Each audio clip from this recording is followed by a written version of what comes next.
What's up, everybody, and welcome back to the night shift. It's that time on Wednesday, and we got to get your competitive deadlock action coming right at you. I'm Jake, and I'm here with ZP, and I just can't wait to get into the games. Yeah, I mean, today's going to be good. There's no small patches, as it turns out. At least not when you're a Deadlock player. Yoshi says small patch. You look as like, oh, you've just drastically changed core game systems. And, of course, we have the Spectre of the bigger patch still yet to come. So pretty good month here in Deadlock. But even today is going to be really, really interesting. Yeah, even though it's a relatively small patch note in terms of the number of changes, they're all pretty much global changes, which should be really interesting to see the top players sink their teeth into on this week's broadcast. But of course, before we get into that, a little bit of housekeeping. First, let's take a look at the format. If you're new to the night shift broadcast, this is how it works. We're here every single Wednesday. We have an EU event and then an NA event that follows right after.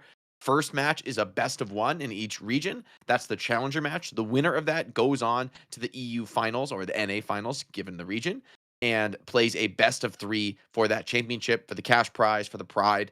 Both of our current champions, Abrahams and Melee Creeps, have been reigning now for quite some time. However, there have been tough opponents kind of growing in both regions. Leviathan gave Abrahams a pretty competitive fight last week, and same with the NA teams, right? Floormen and Bunny with Clock have looked better and better, improving still, but again, Melee Creeps has kind of been pretty far out in front there. So excited to get into those finals matches, see if they can upset some of our reigning champs, but that's the format here on the night shift. Yeah, and I look at it here this week, too. I wonder, okay, Leviathan, you were able to kind of shock Abrahams a bit last week, and now we got some big changes with the patch that has come into play here, right? When anytime you have changes to the game, you now have a scenario where maybe teams may have an off read on the meta. Maybe the way things are going to go down with the urn here today, Abrahams won't be quite as proficient on. So you have the stakes set for an upset anytime you have changes to the game, because that's where the newer teams or the teams that may be a little bit under have more of an opportunity to get a leg up. Yeah, just, that element of chaos. I think that's part of the fun of a game like Deadlock right now is we're so early in development. There's always new things coming. And even this kind of patch change, it does enough, especially around the urn, to really shift the way the game is played. So let's just jump into it. We'll talk a little bit of these patch notes. We'll kind of go through it. We'll try to be quick and not be too exhaustive. But the general gist of it is global respawn time reductions for the mid and late game after 19 minutes and 30 minutes. So just a little bit less respawn timer you have to worry about. However, if you're meaningfully richer than the enemy team's average net worth, so i.e. you're pretty far ahead individually with your net worth of the opponents, then you're going to have a pretty significant penalty of your respawn. It's going to be a lot longer than it was before. So if you're behind, your respawn is going to be just a little bit quicker. But if you're further ahead and the enemy team manages to shut you down, there's going to be a pretty big window for them to punish and have you out of the fight. Also, all jungle creeps have reduced their respawn time, their HP, and their bounty by 30%. Which is a pretty massive change, right? It's going to mean that there's a lot more jungle camps more often available on the map, but each individual camp is going to be a lot easier to clear and go down a little bit quicker. I think the biggest change of the patch, though, the one that is probably going to be the most visible, especially in competitive play, is the way the urn has been changed. So there's no drop off channel time, which means you just slam dunk the urn. You could be flying in at Mach 3, and you just get on that urn drop, you will get the dunk immediately. So I think this means, basically there's going to be a really big emphasis on getting that first urn control and being able to hold it because dunking it now is so much easier. And also, you can knock the urn out of somebody's hands with a light melee. People are a little bit less tanky with the urn. Some small changes here and there, but I don't think those are going to be too meaningful. I guess it's a little bit easier to snatch the urn from a runner as they're passing by. However, also doorman has been heavily nerfed in terms of the portals, right? Like you can't just no longer can just walk through the portal with an urn. It'll drop on the original side of the portal, which is gonna I think be a pretty big nerf to doorman, but maybe it's not enough to take him completely out of the game.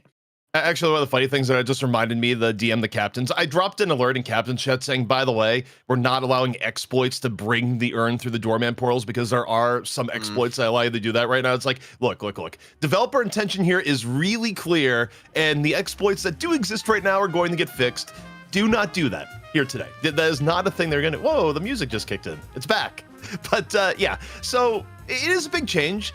The interesting thing to me is I feel like there's going to be an overreaction when I look at the Doorman portal change because I think Doorman is still really, really good, especially with how he lets you play mid-boss and just his overall utility in the game. But there may be a bit of a knee-jerk difference where people don't prioritize him for a week, a few weeks, and then suddenly, a month from now, people have the revelation, wait. Doorman's a good hero. Who could have known? I mean, he's a good laner, right? He's a good laner, scales well, has different options as far as the building goes. So I think you're right. I expect to see teams give a pretty big negative effect on his pick rate for this week, but maybe as time goes on, we'll see him come back in because there's still a lot of potential to play. I mean, it's interesting because even if he's worse, right, in NA, like teams are just first banning Doorman. So does this mean you're going to let it through? Now, I think it will. Maybe it actually sees more play, ironically, with less first bans. Coming in and keeping Doorman out of the game. Down dash stamina has been slightly buffed. Really not a major change. You regen your stamina really fast in the base. Great. It makes it a little bit easier to defend the patron. And kinetic dash has been very slightly nerfed. So these changes, not really big deal. I think the urn and the respawn timer is going to be the most impactful and the most exciting to see, especially as we get into some of the urn fights. But those are the patch notes for this little mini update, hopefully preceding a larger one that has been portended to come by the powers that be in the Deadlock world. Yeah, I'm excited to see what happens. I will say this though on Connect Dash, it's not about the change today. We talked about this on the Graveyard Shift, which all our subscribers and patrons can view, by the way. Oftentimes end the show, but otherwise, if there's other things that go on, we do it, a little bit later in the week. But one of the things we brought up was that, hey, this is the Yoshi nerf cycle. It looks like it's fine, but a few patches from now, Connect Dash is going to be down to like +2 ammo. It's how it goes on that item. Yeah, we'll see. I think it's probably still good. I think it's probably still going to get built, but you might be right. Maybe this triggers the beginning of a long string of nerfs. We'll have to see how that goes. Of course, before we get too into the weeds here on the Deadlock, the game, we've seen a lot of Prime subs coming in. Really appreciate that from the community. But also, we want to take a moment to thank our patrons. Our patrons do a huge service to keeping this show running week in, week out. Whether you're a board member or a resident, it still makes a big difference. This is the best way to support the show directly and allow us to keep running like high quality Deadlock esports week in, week out. Even though the game, we're so early on, the passion is there, not only from the community, but also from us. So we're really happy that we're able to run this show week in, week out, provide a prize pool, pay our team, and be able to execute a high quality show. And really, it's the patrons who make that possible. Yeah, I mean, honestly, it's been very humbling to get this level of support, and it does help everything, basically go on, and really appreciative. We got new things in the works here, too. One thing that we're bringing back, if there is a patch later in the week, we are going to be doing a game night this week. We still have in mind the draft night that we want to do, but with the patch, like maybe, if we're lucky, dropping on, Thursday or Friday. We don't want to rush that. We're going to set up some good matchups and look to do that the week after. But community game night this week, definitely something we want to do if the patch hits. Yeah, definitely excited. Everyone in the community is like clamoring for that. We've had, little teasers here and there. I've heard the last update from the developers on the Discord, was that it's coming in a few days. Which Valve time, look, I've been playing Dota long enough to know, like, you never 100% trust it. Just play the game, enjoy it, and it's like a surprise when something good comes out. That being said, what isn't a surprise is our taking a look now at some of the hero priority and the item priority from last week. So this is a segment we have that shows some of the top picked and banned heroes from last week's shift. So this is a way to kind of get a read on the meta. Obviously, this is before the patch, but since these changes are mostly global, like other than Doorman, I'm kind of interested to see if this meta is relatively stable. Like, at least for me reading the patch notes, I didn't see anything that made me think, oh, this is really going to change the way the game is played in terms of a hero priority perspective. I still think a lot of these heroes are going to go. Maybe Doorman is going to get banned a lot less often and might actually, ironically, be seen in more games, but we'll have to see how the teams react to this earn shift. My take going into this is that I think Mina may be all at the end of today. I think when you look at the jungle changes, Mina probably just got outright better, and she was already pretty good at annihilating the jungle quickly and efficiently. But now you're going to have more opportunities to steal enemy jungle, because if anyone can, invade and get out easily, it's Mina, and now you're just clearing even quicker on her. I think it's nothing but upside for Mina. Arguably, too, it may be Victor's day, because Victor, the way that he clears camps, Victor gets quite a bit of benefit, I think, right now of the change, because he's just going to clear through the jungle quicker. He's already a hero that enjoys a whole ton of farm. So when I look at that, I think those two heroes in particular are going to be way higher. And, Doorman, I think there's going to be an erroneous overreaction. But other than that, I would probably expect it to stay relatively stable. My hot take this week is I think Infernus might get played. Well, I guess it got played a couple times last week, but I could see the dash Infernus looking pretty good in the new jungle and clearing it really fast. That's a absolutely wild take, and I have no substance to back it up, but that's why I'm here on the broadcast, to make absolutely crazy statements. And now let's take a look at the item priority. One thing that isn't crazy is Cultist top. Yep, Cultist is the top. This, though, maybe could be one of the bigger changes. I think Cultist we talked about this with Lightbringer on the Graveyard Shift, could be one of the biggest item hits in the patch, despite not just receiving direct changes, right? Because all the jungle creeps having 30% less HP, 30% less bounty means the one-shotting a tier 3 creep is not nearly as good as it was before. It's about 30% worse than it was before. You could just clear that camp normally. So still think we're going to see a lot of Cultists, but I suspect that it's going to lose the top spot this week. I think something else is going to come up and supplant it. Maybe K-Dash falls a little bit here and there, but I'm curious to see how the item priority shifts after this week. A lot of green items here, Stamina Mastery, Enduring Speed, Healbane, these mobility and status effect greens are still just mainstays in terms of the item meta. Definitely a good advice for a lot of people playing the game at home to think maybe buying only orange items on Haze is not a good build. Maybe it's possible. No. Well, the character is orange, so I build orange, Jake. It is positive synergy. Also, you know what may overtake Cultist if people start thinking this way? Monster rounds. In terms of actual things, because monster rounds would count if it's not upgraded the way we do the priority, even though obviously you need monster rounds to upgrade into Cultist. Realistically, you might look at it and go, actually, I just want the 25%. I don't need the full item. That's fine. Just give me the 25% killing jungle camps. That's a good point. The efficiency in clearing camps is always pretty value on pretty much every character in the cast, and maybe a little bit, you feel like, hey, why not throw it in and clear some of the enemy jungle just a little bit quicker? But that's our item and pick priority. Now, before we get into the show itself, we also want to show you a custom skin that we'll be displaying here on the broadcast. It's our newest custom skin for Night Shift, done by Ozzy.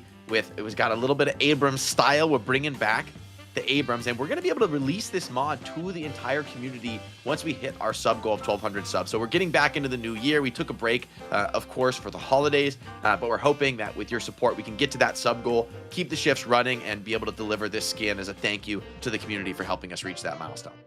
Yeah, I love that skin too. I mean, it has that old-timey hit, and honestly, it also makes me excited to see where skins are going to go in Deadlock in general. I just feel like we're going to get such cool. What do you mean, levels ZP? of you don't think it's going to be Ronald McDonald with a knife? I feel like that's going to be one. It's not going to be LeBron James crossover Abrams. That's not going to be the true. It's not going to be Mantis from Marvel Rivals in on the skin. I was watching someone stream, and I'm like, oh, it's Spider-Man versus Pikachu. Like, I'm like, I don't even know who these characters are until they start pressing. Dude, I was really confused what was going on. Someone posted a clip of Frogger from OW playing Deadlock, and he modded the entire game to be Overwatch characters. It was like, wait, I actually don't know who is who offhand. Like, what have you done to your game? But yeah, that stuff will, maybe go to the wayside. I'm but sure they're gonna lock it down someday. But you gotta enjoy the chaos while it's here, and some of the great modding community that has allowed us to make some custom skins, and also some completely wild ones that are all over. Your favorite streamers and everything. We try to keep it a little bit more buttoned up at the night shift. We got the Mo Krill and the Abrams custom skins for the night shift. But of course, that's all the customization here on the show, at least for this week. Now, let's start talking the matches, ZP. First up, in the EU Challenger match, it's Fearless Furies taking on Leviathan. Yeah, and Fearless Furies, a bit of roster changes here. You take a look at, they're like, you know what, we're going to bring in Palm, we're going to bring in Irizumi, who used to be old Aegis Aurora alumni, but this is kind of the expected for a team that's looking for the right mix to challenge and compete with teams like Abraham's. You're gonna do some roster changes, and no, that is not a glitch that both Palm and Irizumi are both Mo and Krill. I asked Surgery, hey, what's the signature heroes for Palm and Irizumi, and he responds, Palm, Mo, Irizumi, Mo. So that's just how it goes. Sometimes you got to be the Bash Brothers. It would be a funny. You never seen in StarCraft? There's game mode, like a custom game mode people can play called Mono Battles, where basically you're only allowed to build one unit. What about Deadlock Mono Battles? You have to play all 6 of the same hero. What would be the best heroes, EP? 6 Stormen. I feel like 6 Stormen, you just don't know what's going on. Like the Hall of Mirrors is gonna be way out of control. I'm gonna say 6 Lashes is goated. Okay. I think like chain lash holding people over and over again is gonna be too crazy. But that's enough chaos for me. Let's look at the opponent roster. Leviathan, they made it to the money match last week. They went to 3 against Abraham's, which is something that few teams have been able to accomplish. So some big performances. Obakim has been a mainstay in top level EU Deadlock for a while now, and Fremok also had a pretty solid game. So for me, like, this team had looked really, really good in that match. They made it competitive, very nearly actually took the win over Abraham. So honestly, this is a team that I want to see have another strong week. As good as Fearless Furies are, I think Leviathan has shown, hey, they could be a real contender with Abraham's and give us a competitive money match, and that's what I'm all about. Yeah, the interesting thing too last week is that Leviathan looked good with Rayek subbing in for Empty Dreams, and it just reminded me I need to double check with Hapex. I didn't get any alert from Leviathan that they were changing roster this week, so presumably it'd be the same roster, but I'm just curious if Rayek is truly not playing today, because man, oh man, he did really well last week. But nope, I did get the confirmation. Empty Dreams is back today, so this is the correct roster. So I gotta say, for Rayek, you looked incredible last week. We'll see if Empty Dreams can get back to form, because it's weird to say for as good as Empty Dreams has been as a player, but Rayek was the star of the show last week to an extent. Yeah, had some big games. Excited to see maybe he'll be back on another roster for future night shift events. But Empty Dreams has been a really strong competitive player in EU, and has really started to make a name for himself. So I don't mind him coming back into the lineup. The consistency with the roster, we talked about this a bit in NA. It's like, on the one hand, yeah, there's like, you could always be hunting down player changes and different comfort picks or whatever, but there's something to be said for teams that stick together, build the synergy, build the coordination. In a hectic game of Deadlock, that matters, I think, a little bit more, maybe a lot more than necessarily an individual player's mechanics. Like, being able to have those coordinated team fights in the late game, to be on the same page, really important to succeed at this level of play. Yeah. Also, this is a teaser for NA, but just a funny story, because I think he's going to get it back in time, but we got notified that Melee creeps today. Ido's power grid went out, like the power grid to his entire neighborhood, and apparently it's so bad and going to be such a long power outage that Do is the planned sub for Melee creeps today. So just future things to look forward to as we get to North America later in the day, but long way to go there. We got some EU business to take care of here, maybe some Mo and Mo battles. Yeah, with that being said, this is how we do it on the night shift. In our challenger match, we always do a Mo 1v1 melee only to determine pick prio. Just a little bit of fun. We'll see if we have that ready or if we're ready to just jump into the draft. But yes, it is going to be the Mo 1v1 and an instant opening parry. Okay. Yeah, this is a little bit aggressive for EU. And in off the instant air dash parry. They're getting into it. Oh, wow. This is a close one, man. They're same HP here. Down to the wire. stylish custom Mo skins, both looking for these big parries. The spacing has gotten more and more ridiculous as time has gone on. Parry comes out, and what do? You run. Surgery. Running for the hills for Fearless Furies in the yellow. Heavy. Oh, wait, he's got this. He's got this. Should be a finish. Oh, the double parry. Ooh, sick. Okay. Wow, that was one of our more entertaining battles. So first pick, it's going to be Fearless Furies. See what they open with as well on their ban. This is the moment for the meta to shift, right? The draft is usually when we start to see how teams interpret a new patch, and I'm always interested to see, especially these opening bans. Doorman copped a lot of first bans so far in the night shift the last couple of weeks, and I expect that's going to change with the change to the door dropping urn, and it's back to the OG classic, the Billy ban. But it is Fearless Furies with first pick, so it's a little surprising that they banned Billy. Billy has been a hero that often the team with first pick looks to grab. Yeah, I mean, last week in EU, they were banning Billy, picking Abrams. Like, Abrams was kind of the de facto first pick that the teams of first pick were going for. And instead, Leviathan bans Paradox, so that's a little bit interesting. Paradox is creeping back up in priority, where she kind of went low after some of the recent changes, and he has been going up and up and up. If Fearless Furies, though, maintains what they did last week, they'll pick Abrams. But I think for Leviathan, you spawned by picking Mina in one of the first two picks coming up here. I think you're feeling pretty good. Abrams keeps coming. The classic continues here, Fearless Furies, grabbing Abrams from themselves, and by taking away Billy, you really do secure yourself a pretty big advantage, I think, when it comes to the brawling front line. I think characters like Shiv and Yamato I'm expecting to go relatively early now, because Leviathan are really looking for those frontline bruisers. The big downside of Shiv is that, yes, he brings the damage, but he doesn't bring control, he doesn't bring lockdown. Yep. So maybe that's something that they can grab here in their second pick. Yeah, and we'll see what the second pick is. I personally, I think you could still make an argument for Doorman, but I don't think teams are going to do that today. I think Amina would be good here. I even think a Victor would be good here if the tales of him just being the jungle sweeper is true. Where do they go? I'm a little late. They go Page. Okay, so they go none of that, and it's just the Page has been also been going up in priority, Jake. Yeah, I think Paige looks like a really rock-solid support right now. I mean, you're a character that just feels like you can just build immediately into tech items very, very quickly. After maybe like a Guardian Ward, you can just start rushing Knockdown. And, there's a lot of flying characters being played in the meta right now. Think about Lash. Furies, though, grab the Viscous, another top prio character, one that would have, in theory, some good synergy with these Leviathan picks already. So Furies, they got a great catch in the Abrams, and they most likely have a gun damage Viscous, which is really the meta build at the moment. The reason that Viscous has been played, I think it was 7 out of 7 games in the last night. Yep. Also, it says a lot about Viscous's overall power that you can objectively nerf one of his best aspects, an aspect that was unique to him, the ability to stall the urn for a ridiculous period of time. Viscous was best in class. No one could really do what he did. That gets taken out of the game entirely, and Viscous is still picked second overall by Fearless Furies. That's actually absurd when you think about where Viscous's power level has been and how people have been rating the hero. But Mina finally comes in a little bit later than I might have thought here. I mean, honestly, really strong early draft from Leviathan as I'm looking at here. I really, between Shiv, who's always been good, and it's hard to argue the Page priority to an extent. Yeah, I think Shiv Page in some ways is kind of the new Kelvin lane, right? Where you just have this big enabling shield. Although Page could end up laning somewhere else. I don't think you're necessarily leashed to the Shiv. They banned the pocket as well, which is a bit of a protect for your Shiv, with Affliction being sort of the classic Shiv counter.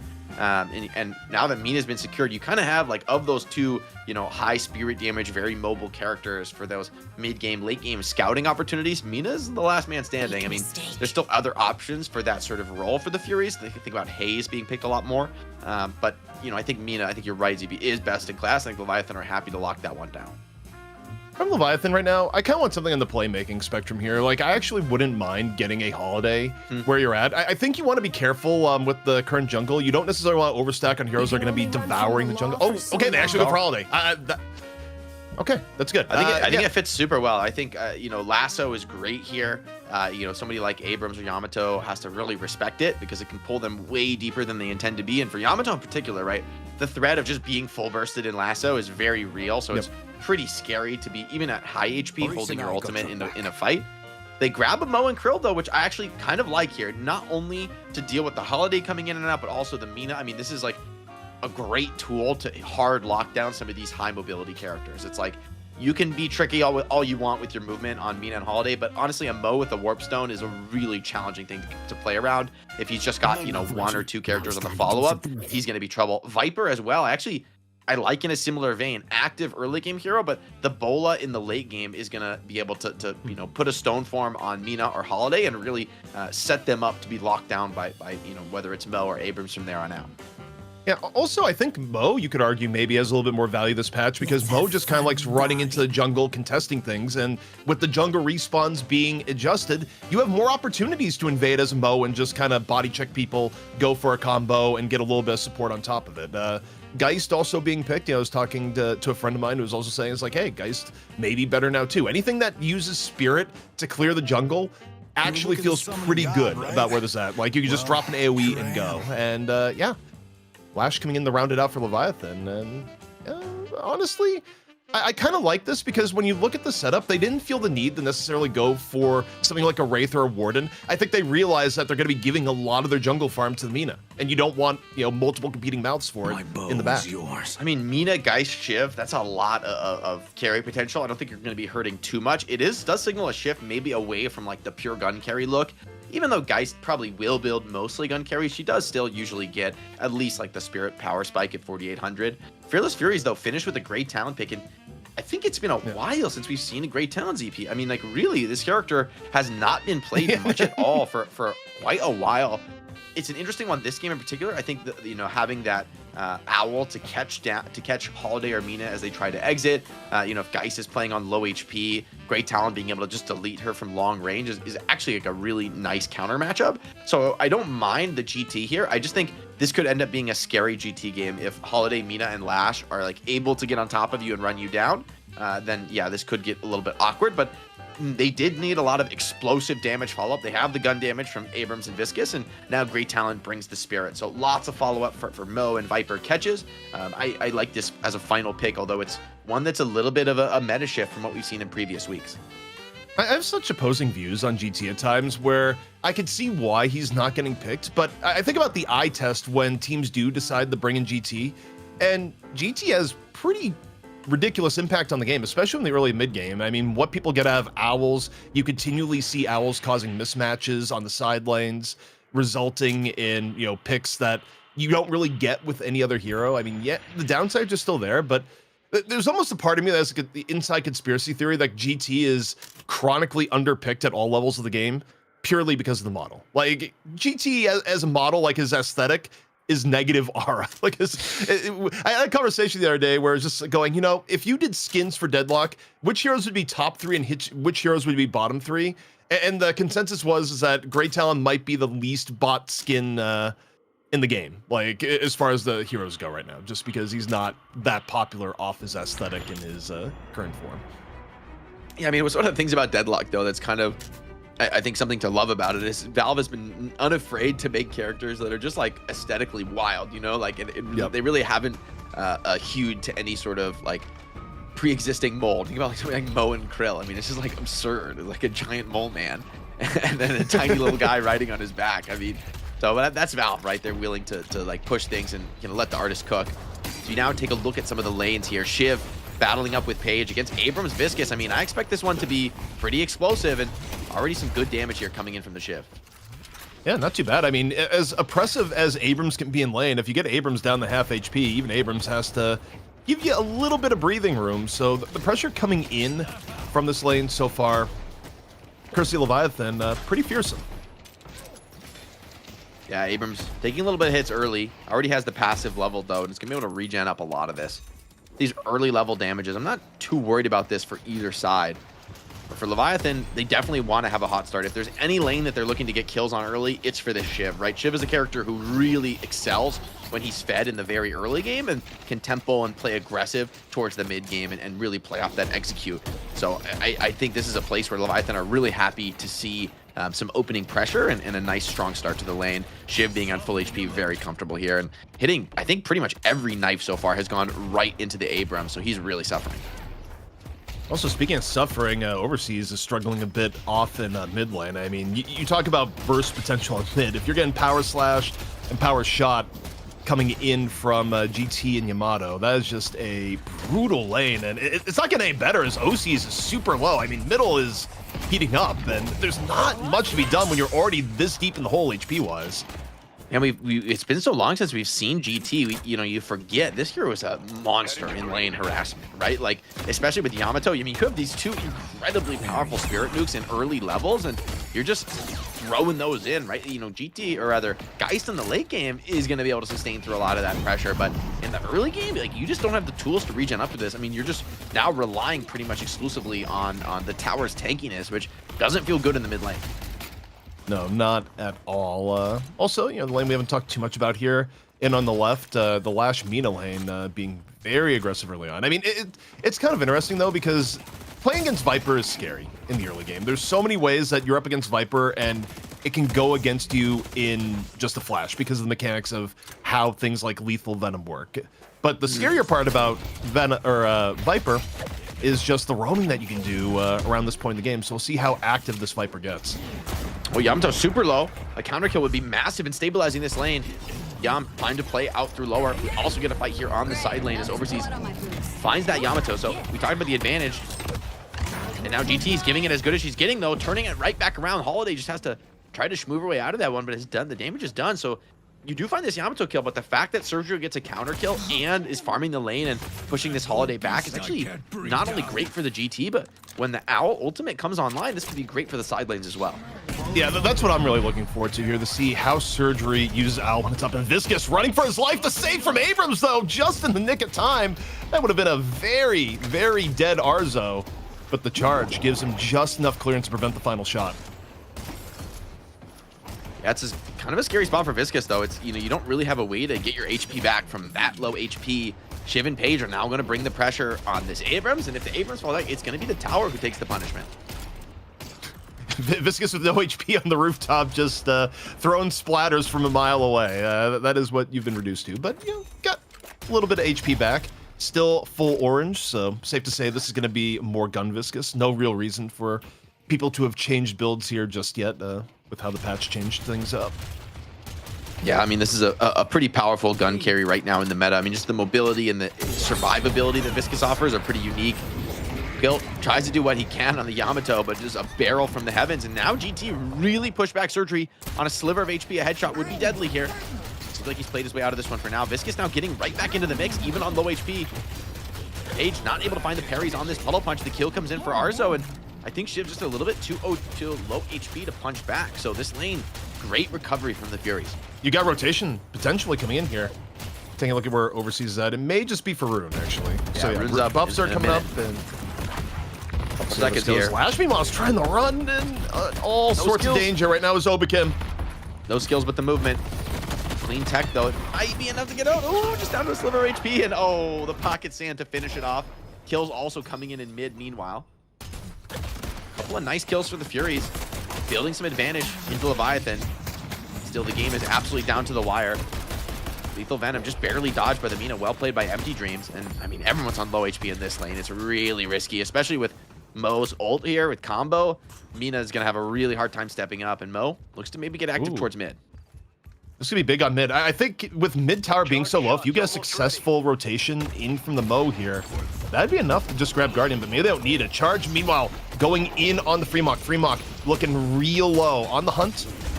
Abrams going forward. Seismic Slam up over the top.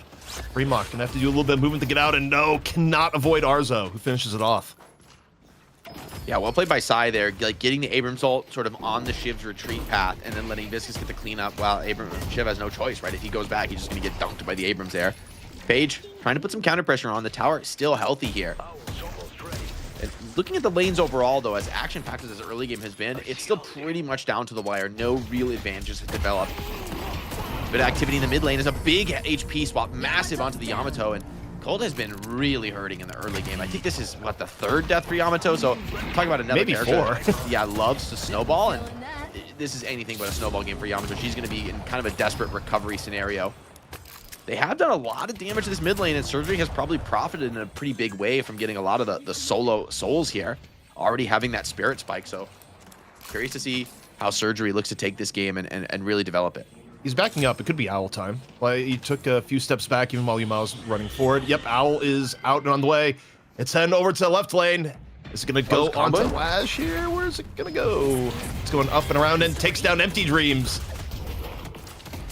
Get some damage in the side lane. They do find that kill onto the Mina, but the Shiv is back, full HP, and looking to pressure. I mean, with Page behind, they do use the Page ult for that pressure, but succeeding getting a lot of damage done, and you got to play so scared with the threat of Shiv's execute. They're not going to put any pressure on this wave, and so this is going to be a lot of tower pressure for Shiv and Page.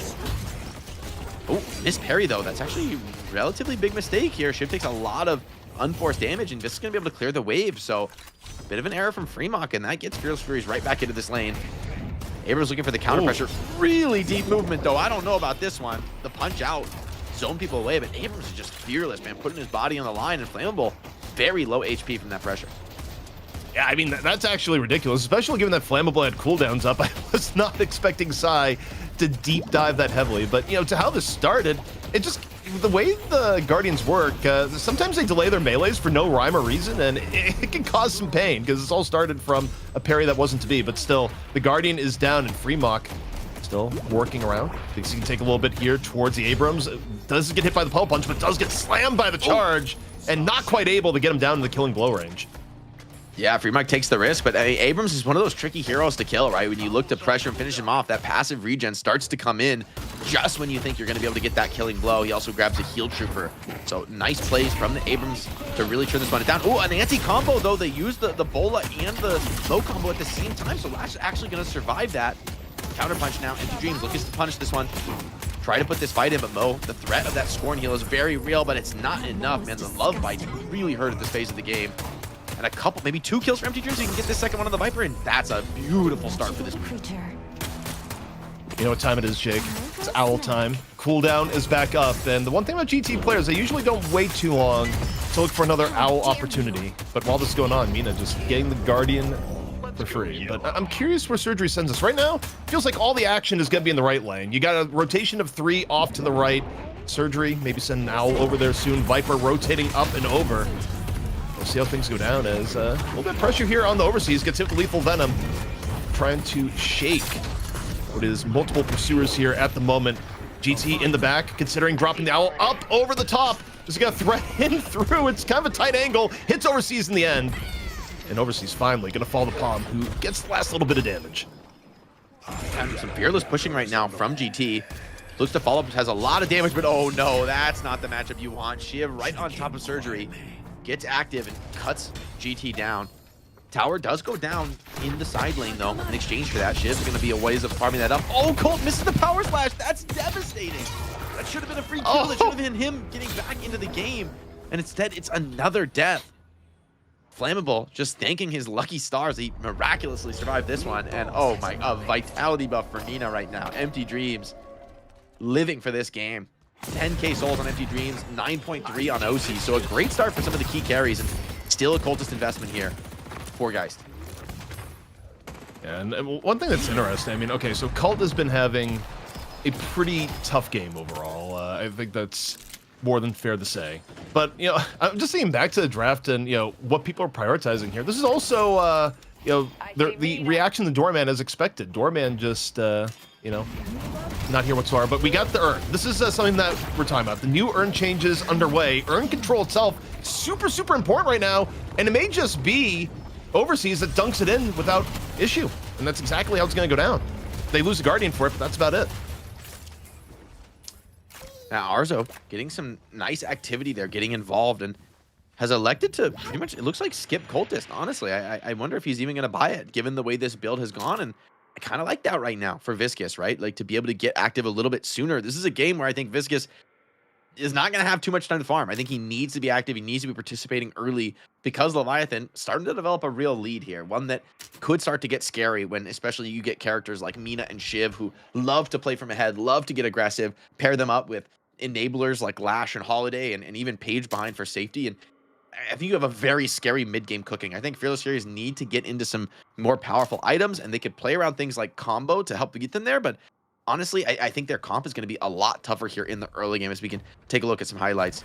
We did see an urn dunk here coming in from the Holiday, so that's a massive one. Just being able to dunk that urn so quickly, Holiday rotating through, continues to expand that lead for the Leviathan. That's worth a few thousand souls here in the early game, and can make the difference as far as getting into some of these items just a little bit quicker. Also, while we're paused, it's a great opportunity to mention that you can donate to the prize pool. The base prize pool per region is $300, $600 total. All the prize pool is split evenly between NA and EU. And of course, this is coming in from, our patron supporters so far, and all the various support that we get. But, you want to make things even better for the players, you can just add in the donation. We'll read it out on stream. And also Nox Nostra going down on Sai, immediately bursted down as, on the game right now, Leviathan's starting to get a bit of clearance, Jake. That's a painful death, right? Because as Abrams, you kind of want to be initiated on like that. You want to tank some ults, play your way out of it, get that heal regen in, and be able to survive another day. But Abrams just can't get through the Mina burst, and that's a massive kill to be able to find right now. Who's one of your leaders for souls for the Fearless Furies. Nice slowing Hex, big connection onto Obakim with lethal venom as well. He could be ticking out from this one. Gets a heavy melee off before he goes down, but Palm claims that kill. Traded right back though, and this is turning into a real bar brawl. Abrams respawn back into the fight. Side low, Colt as well getting active into this one, and this is starting to look like a very strong fight for Fearless Furies. They brought the numbers. And Owl streaming in as well to maybe look for some finishing kills, and you're gonna be happy to find that 3-for-1, getting yourselves right back into the game for Leviathan. Also, one thing we got to start looking at here is respawn timers, where obviously it's difficult to kill Mina, and Empty Dreams hasn't gone down yet. But if you're Fearless Furies, you're thinking about, at this point in the game, if you can engineer a kill on the Empty Dreams, not only are you going to be slowing down the farm of the most farmed player, but you start getting to this point in the game where you can engineer a mid-boss opportunity. You are down for a shockingly long period of time when you are the one most ahead of the game.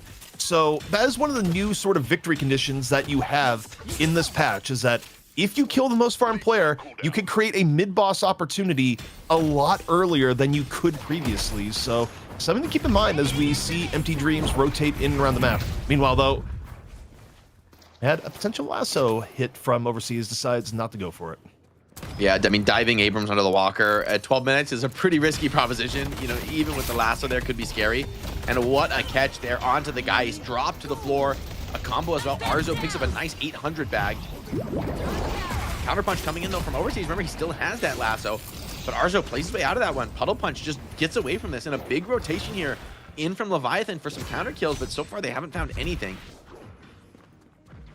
Surgery, though, hold on. Okay, he's in trouble. He is caught, surrounded.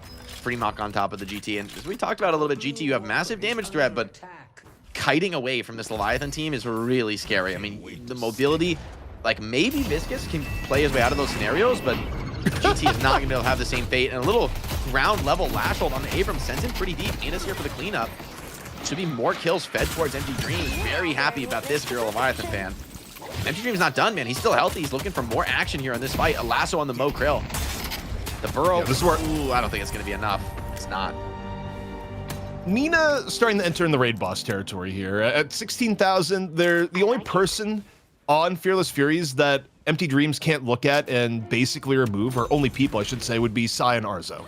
Oh, and I guess if Arzo is around in general, you got the cube, but, most of Fearless Furies melts under the gaze. Oh, we found him in the closet! And you just can't take this fight at close range. I mean, you put some counter pressure on, okay, and maybe that damage is enough or you don't want to chase deep, but Mina is a huge threat right now, and with superior stamina online, man, she is going to be active 24/7. I mean, this is just a part of the map where this should be safe, it should be comfortable for Fearless Furies to play, and Empty Dreams is more or less going to dominate this side of the map solo, so be able to create a lot of space, a lot of opportunities elsewhere on the map. I was surprised that he didn't go Toxic for the gun buff, and Yamato does hit a big power slash. It'll be a little bit scary as Mina. I mean, you don't have much health pool to work with, even with this green investment. Also, if there's any character Mo that can lock up. down Mina here, it'd be Mo. Wait, it's coming. Mo's She doesn't here. see. Oh, she does see him though. It's as soon as you get that intel, right, he's gonna be able to outplay it. It would be nothing short of massive if Irzumi was able to get in here and get the kill on the Empty Dreams for all the reasons we were talking about before. But as you say, Empty Dreams is able to sniff it out and get away. But they're definitely looking for Mopic. But first, they're in control. Coming in here, not really contestant, and that's a bit of a mistake, Jake. As I look at this, you have to intercept this now. You cannot wait because there's no earn standoffs anymore. And you take a look at the positioning; they are trying to get on the free mock, but he's gotten to his walker already. Yeah, he's completely safe, and I think that play it really comes from Empty Dreams, right? The space creation he was making on that side of the map. Fearless Furies just weren't able to step up that ready and be ready for the earn, and Freemock was absolutely standing on it, immediately ready to capitalize. Now though, you're gonna have to contest, get past the Viscous to get that drop off. And Fearless Furies are trying to pressure the right side Walker during this, and they're actually going to find a kill onto Obikim. So Furies, if they could take a Walker down for this, they might be willing to give up that urn control. Empty Dreams has more than enough damage, though, to really threaten some of these attackers. Big ulti coming in from Page, setting up with some stuns, and Mina knocking him down. 2 counter kills, and Empty Dreams profits defending the Walker. Urn dropped in the mid lane, though, and a ton of pressure onto the Shiv. Fremont pulled way too deep for this one. Great catch from Arzo and Surgery, but are they going to be able to stay active? Another kill. Empty Dreams with his 3rd on this side of the map, really just taking it over.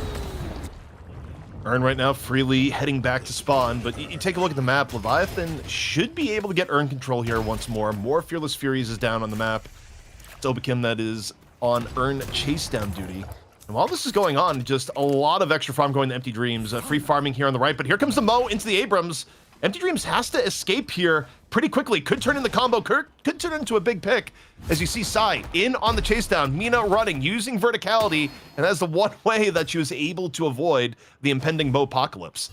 It's just so hard to catch this hero. You got debuff remover for any kind of silences or slowing hex you do put on her, and then the superior stamina and the sanguine retreat to just get away. So yes, if you can connect that combo, but I don't know that Irazumi has like a warp stone yet. And honestly, I'm not really convinced that he's gonna be able to get this. By the way, Lash, instant dunk here. Not really a way to stop this. You see, Viscus tries his best, but just too hard to hit that kind of timing realistically. Lash with a combo and looking for more maybe. Gets a ground slam onto Viscus, but he should be out of trouble. Leviathan still wanting to get a little bit friskier here in on the left lane. We'll see if they can pick up a little bit more. Cult though, flying strike. Very deep. I don't know about this. Here onto the Holiday. Yeah, I mean, it is very, very risky. Holiday though, no lasso the punish, but is just kind of getting poked down by the gun. Shadow transformation used, and I'm not sure if Cult wins this fight. Cult isn't sure either. Cult stopping the dive in onto Overseas. A lot of numbers here though. Both teams really developing players for this. Leviathan loses 3, so Fearless Fury is responding in a huge way. A bit of an overextension. Empty Dreams wasn't in this fight, so one of the key elements in terms of the fighting strength of Leviathan. However, he's very likely going to be able to grab this Walker. Shiv's here as well, and even Yamato coming in. I don't know that you can actually defend this. I think Leviathan are wise to play this one a little bit carefully, but if Fremont and Empty Dreams want to get into this fight, I think they have a real chance at it, especially since you're chasing way past the wave onto this ship. Okay, the power slash though just deletes him. Yeah, Fremont ends up being the sacrifice to keep Empty Dreams alive, which again, given how spawn timers work right now, those sorts of plays are more valuable. If you could have someone basically pull the get down Mr. President to avoid what would be a hellaciously long spawn timer at the moment, you do it. I don't know if Shiv at 16k is actually in the threshold though, and no, he's not. That's exactly why he was enemy territory in the biggest way. Like, this is not a realistic kill for Mo. He's just here alone. I guess he's making a little bit of space, contesting a little bit of farm, and relying on his ability to play his way out of this. And he's gonna get a lot of boxes for his trouble, but it's definitely a wild part of the map for Mo to be right now.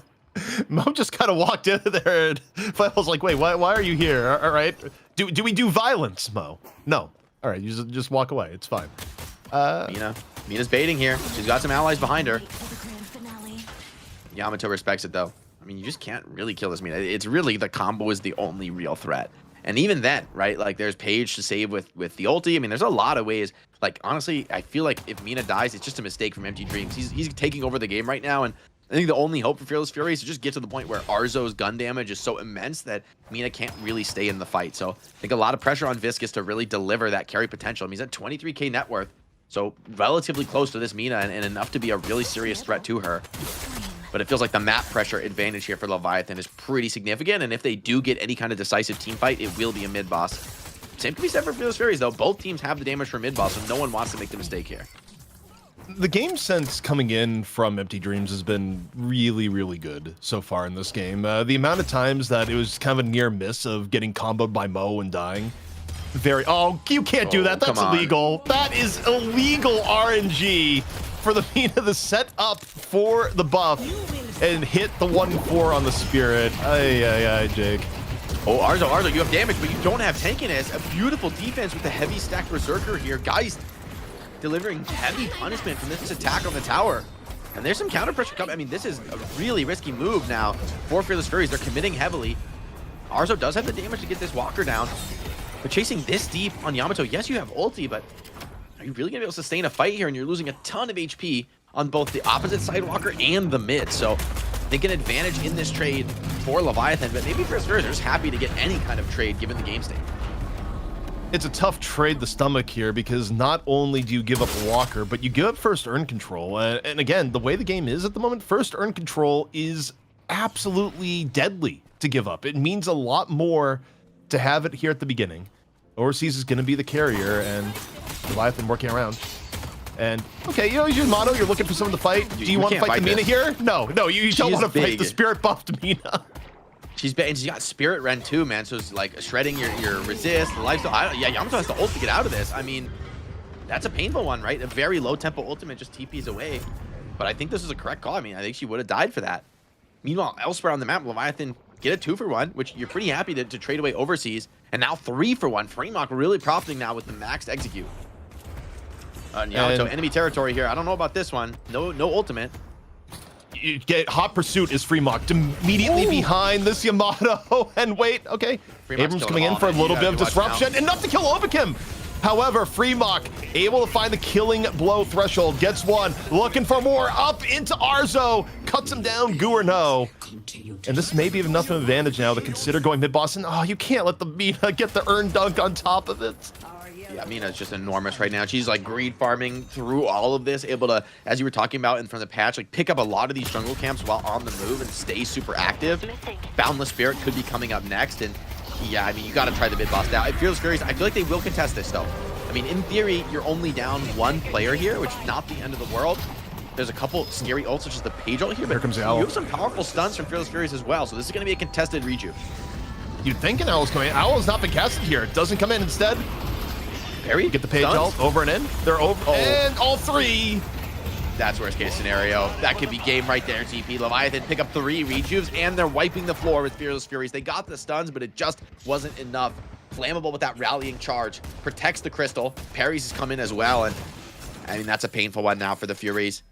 Blood is absolutely in the water here. 30 seconds of time to play with a major player advantage on top of the rejuves. I think this is going to be mid-walker. Empty Dream's already pressuring that one down. Yeah, I mean, the problem is you're at a 30k deficit here, and while I think both teams are relatively even as far as early to end game proficiency, I mean, you could argue Leviathan's a bit better in the late game. At this point, the opportunities for comeback for Fearless Furies are pretty low, because anytime you use a Mo as sort of your de facto main playmaker, it kind of necessitates that the game is even to get good use out of combo. You're not using something like a Holiday or a Paradox to, you know, generate longer, safer picks. So at this point, you know, for Fearless Furies, they require Leviathan to make a big mistake, and mistakes are just something they're not making. I mean, you look at how safe Empty Dreams has played this entire game. Can we get a check on the kill death? Because I don't think Empty Dreams has died once. Or if Empty Dreams died, it was at the beginning. I think he may have died to an owl, and that's it. Curse up on Abrams, so a lot of stun threat from Abrams. I think Sai is kind of like the last man standing here, and a beautiful catch onto Shiv, combo as well as Curse. Everything put into him. Rejuve used, but yeah, I don't think you can stick around for this one. They're looking to fall back out. They think better of it. Maybe they look to get back into that. Metal Skin pops, but if there's help coming in, this could be scary. Of Abrams' Death Slam in the room. Big damage on the Fremont. There's enough to get that finished kill, but here comes the counterplay. Leviathan bringing numbers, taking this fight. And Empty Dreams fighting in the small room. This is a weak spot for Mina. In theory, not a good place for her to fight. She takes a lot of pressure, but just has too much HP to deal with. And Yamato chopped to pieces now, cleaned up by the Holiday and the Mina. You do get a Shiv, but you don't take any other crystals away. Meanwhile, Palm just making space on the map, putting a lot of Walker pressure down. I mean, this build is all damage all the time, so you're very happy to be throwing your life away for a Walker at this moment. But Leviathan, they do have a power play opportunity to push base. Jake, there's a sense of impending doom there where you go, okay, we got the Shiv. Quickly, get him before they rotate in. And you just hear the Nox Nostra sound deep in the tunnel, just directly flooding you with bats as Overseas, or rather Empty Dreams had really nothing contesting him towards the back end of that fight. That's a trade you make all day if you're Leviathan. And they still have time here on the Rejuve. About a quarter left to go. They could do a bit more in regards to pushing. You get the Vitality buff now onto the Mina, and you know, again, the win condition scenarios here for Fearless Furies are really low, as you know, earn control once more going to be taken by Leviathan, and I don't really think you can prevent the earn turn in, but finally, you get the combo on the Empty Dreams. Curse? The problem is, okay, you have Curse, he has the Rejuve though. Oh, DVR. If you're even able to finish him off! The debuff remover so valuable there. The reduced debuff duration just barely not enough to kill him. And that's a Mina in the dream scenario, like a great catch from Irizumi with the combo. You have the perfect timing follow-up curse into the pin from Sai and all the damage being brought to bear. It's just not enough. Although Empty Dreams, I think he did get bursted down maybe by the owl from surgery. So he actually did lose his rejuve there. But I don't know how valuable that's really going to be here. I mean, you're almost willing to lose your rejuves. Leviathan are pretty much just playing this one to farm, although it could be a team fight if you try to come a little bit too far out of your base here on the Furies. Kind of a Thanos moment, all that for a speck of blood when you have the rejuve in reserve. It's a lot of effort to go for. Mina, gonna step her foot into the spirit snare for a brief moment. You got Leviathan focusing on all corners here. Still one rejuve available. Guardians, their main concern here as things go a little bit deeper into the base. Fremont gonna force out the Shadow Transformation out of Cult. Cult just have to go back and found here and in or the top. Once more, Nox Nostra. Heavy counterfire though, in onto Empty Dreams. Empty Dreams having the back way. Remember, no more rejuve charge because he died a little bit earlier. It goes down for the second time this game. That's a massive kill. It's 80-second respawn. Now opportunity for Arzo on the Viscous. He's very farmed here. Could actually turn around and with I think with Mina off the field, Viscous is legitimately very powerful. The rallying charge though could be enough to shut him down. They lock him down as well with the connection, but he makes it back into the healing field. And Leviathan, I think they're going to be happy to get out of this one. I don't know that a Patron drop is on the cards. They're looking to stick around, being a little bit greedy here. There could be some counter pressure for this Viscous, putting in huge damage. Last sticking around, just try to desperately drop this Patron, but he's not going to get it. Sticking around alone for the drop, and Arzo finds one. Now looking for more. They're continuing to chase this down. Huge. Finds a second. Huge force out of Arbito, though. They're trying to put that counter pressure on. Here's the rallying charge, stunning up a few players. Do they have the setup of the ball pop from Viscous? Arzo, he's tanky, he's mobile. He should be able to get out of this one, but he's still ticking down. Osis finishes the job. And that's the heaviest carry now down for the Furies. The Patron does eventually drop. Shiv's able to get back in and finish what Lash started. And it's a bloody one, but Leviathan, in the end, now it's just one last life for the Furies. And maybe not even that. Abrams chopped down. Osis doing all the work here in the end game. There was a very brief moment in the middle of that fight where it looked like Fearless Furies might have been able to thread the needle, but instead, okay, maybe you get on the Geist here, you drop the Bola, you get a little bit back up from Yamato, you're going for Osis, there's no swap, there's no more rejuve, and it doesn't matter. Osis just crunches both. Yeah, the bird, it just tickles, man, with that heavy shield on Geist here. She's not even going to back out from this. This is going to be end of the game here. Mo caught in the mid lane, burned down by Empty Dreams, and it's only Surgery and Arzo. Surgery desperation mode, tries to send it down the lane for a kill, but it's only going to be his own death. No chance to clear the minions. Arzo, no way he could do this one alone.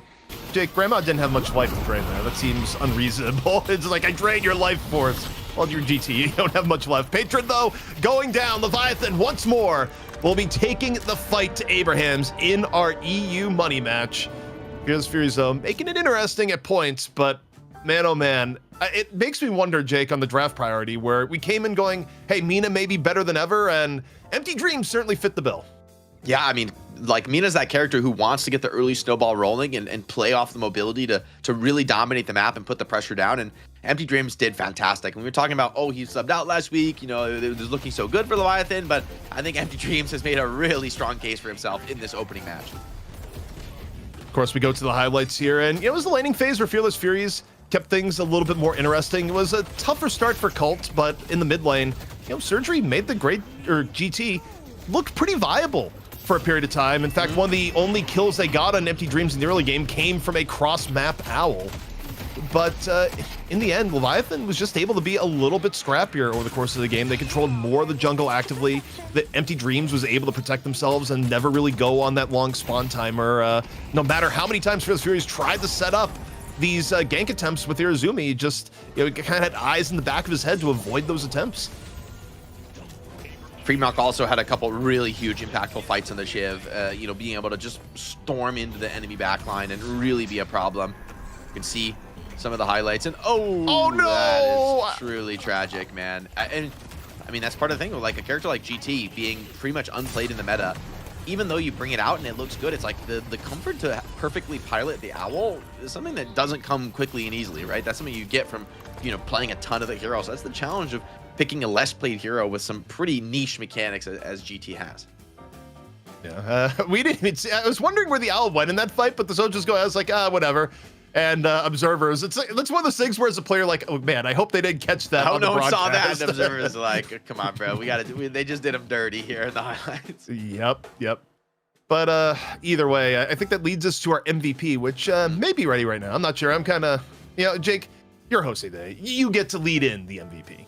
Let's see if we have the MVP ready. I mean, I think this one's probably pretty obvious. Honestly, there's some good contribution from a lot of the players on Leviathan, but I just feel like, for me at least, it would be the Mina. I mean, Empty Dreams took the game over from the laning phase, had a couple like double kills in the lane. I mean, this is the risk of you put in a Mo and a Viper in a lane against Mina. Like, this lane seems terrible to me, ZP. Like, Mo and Viper, I just don't see it. I mean, I guess the ultis could be annoying, but I mean, Mina is just putting so much pressure down, getting a few kills in the lane, and from here on out, it's like she's almost untouchable. There's like a couple deaths in the late game where, okay, yeah, you're like dropping the patron, you're able to get some kills, but Empty Dreams just found so many of these crucial mid-game snowballs. And I mean, yeah, clearing the jungle sort of as an afterthought as she's moving around the map, but for the most part, it's the pressure she puts down that made so many opportunities for the rest of the team. Yeah, and I mean, also, again, the way the jungle changed here, Mina is just one of the more efficient heroes at eating the jungle. She was last patch, but it's even better now. You get less cultists in play where, we'll take a look at the overall item situation when we get the advanced stats, but people are saying that there were only 2 cultists picked in chat and across, and I was looking around, I was like, yeah, I'm pretty sure that's true, so a bit of a change, as cultist maybe no longer the item that just about everyone in the lobby is going to go for. And God, the Mina highlights, they just go forever. Sometimes for a player of the match, Jake, that we don't have that much material, but this time around it was Mina. Yeah, we'll have to see if Empty Dreams can do it again in the money match. That's what's coming up next. It's going to be Abrahams taking on Leviathan. Again, last week, Leviathan pushed it to 3 games. They made it very competitive. Now they've got Empty Dreams back in the lineup. See if they can do even better. All that right after a short break. So stick with us. When we come back, we have that EU money match coming right at you.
Chat, our meta being rich kid who hates humanity is way too accurate to the current world.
Welcome back, everybody, as we take a look at some of the stats from that last game. And we can see, I mean, Empty Dreams, even though he was super active in the feed and sort of dominating this game early, OCs still did that carry at work, man. Big damage, big soul allocation, big objective damage as well. So OCs, that cleanup in the end, right? You know, he kind of did create that inevitability in the game where, hey, even with Empty Dreams down, you try to chase a Geist and a Shiv out of the base and you get clapped back for it. So definitely a good sign for the team that they get that full court press from all the members, right? It's not just one player really having a carry performance. It takes the whole team to get this win. And frankly, you're going to need that whole team playing as well as they can to beat down Abrahams here in the money match. Yeah, I mean, a testament to how farmed OCs was at the end. Not only did OCs take that 1-on-2 and make it look easy, but Surgery came in for, some attempt to finish off OCs and got his soul just ripped out of his body in about 0.2 seconds, where, Great Talon a little bit squishy and OCs all. For me is that as far as high damage being done for Spirit Holiday, Overseas was ridiculously active, just getting good barrel after good barrel. I mean, 28,000 on Holiday is no mean feat, especially given the fact that Overseas is working with a fraction of the farm of people like Empty Dreams over the course of the game. Yeah, especially because, I mean, Holiday was unpicked for quite a while, right? Like, this is a character that was really out of the meta. I mean, I think it was, 1 or 2 picks last week, and it went pretty early in the draft this time. So maybe a signal of some of the changes to come and, people really valuing these pick heroes. You banned away the Paradox, you get the Holiday for yourself. And, maybe this is a character we're going to see a little bit more of on this week's Night Shift.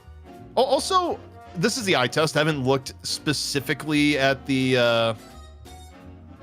I haven't looked specifically at the stats, but I feel like the first pick Abrams has not had a good win rate. I need to go into it, but off the eye test, the play of ban Billy, pick Abrams on first pick just hasn't felt very good, especially in EU. I don't know if it is the right way of going about it, because it just seems like you're giving up too much power to the other team with their first 2 picks, and as good as Abrams is, you're not necessarily getting enough in return. Like, I don't like the first pick strategy of people doing that. I do think Psy had a solid game. Like, I think he actually, built into that curse surprisingly early. The net worth was strong, even though the laning phase wasn't, super ideal. It still went fine.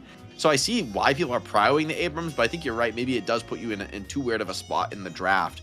But I also think it's more than just that one issue in this last game, frankly. Like, I think there was a little bit of an outdraft by Leviathan overall, and I don't know that the Abrams first pick was the entirety of it, right? I think the Mo and Krill like never really felt like it was super impactful, right? I guess there was like one or two combos that felt like they made the difference, but a lot of the time it felt like, oh, this lack of mobility, the Mo is just kind of a punching bag for characters that have more than enough damage to spare on the Leviathan draft, right? Between Shiv and Geist and Mina, like they're just running down Mo, and he's not able to exert the influence on the game that I think you might ordinarily like to as Mo. I mean, I guess it can look different when you're playing from ahead and the combos are just like securing you kills and templing into objectives, but this game, it felt like that lack of mobility.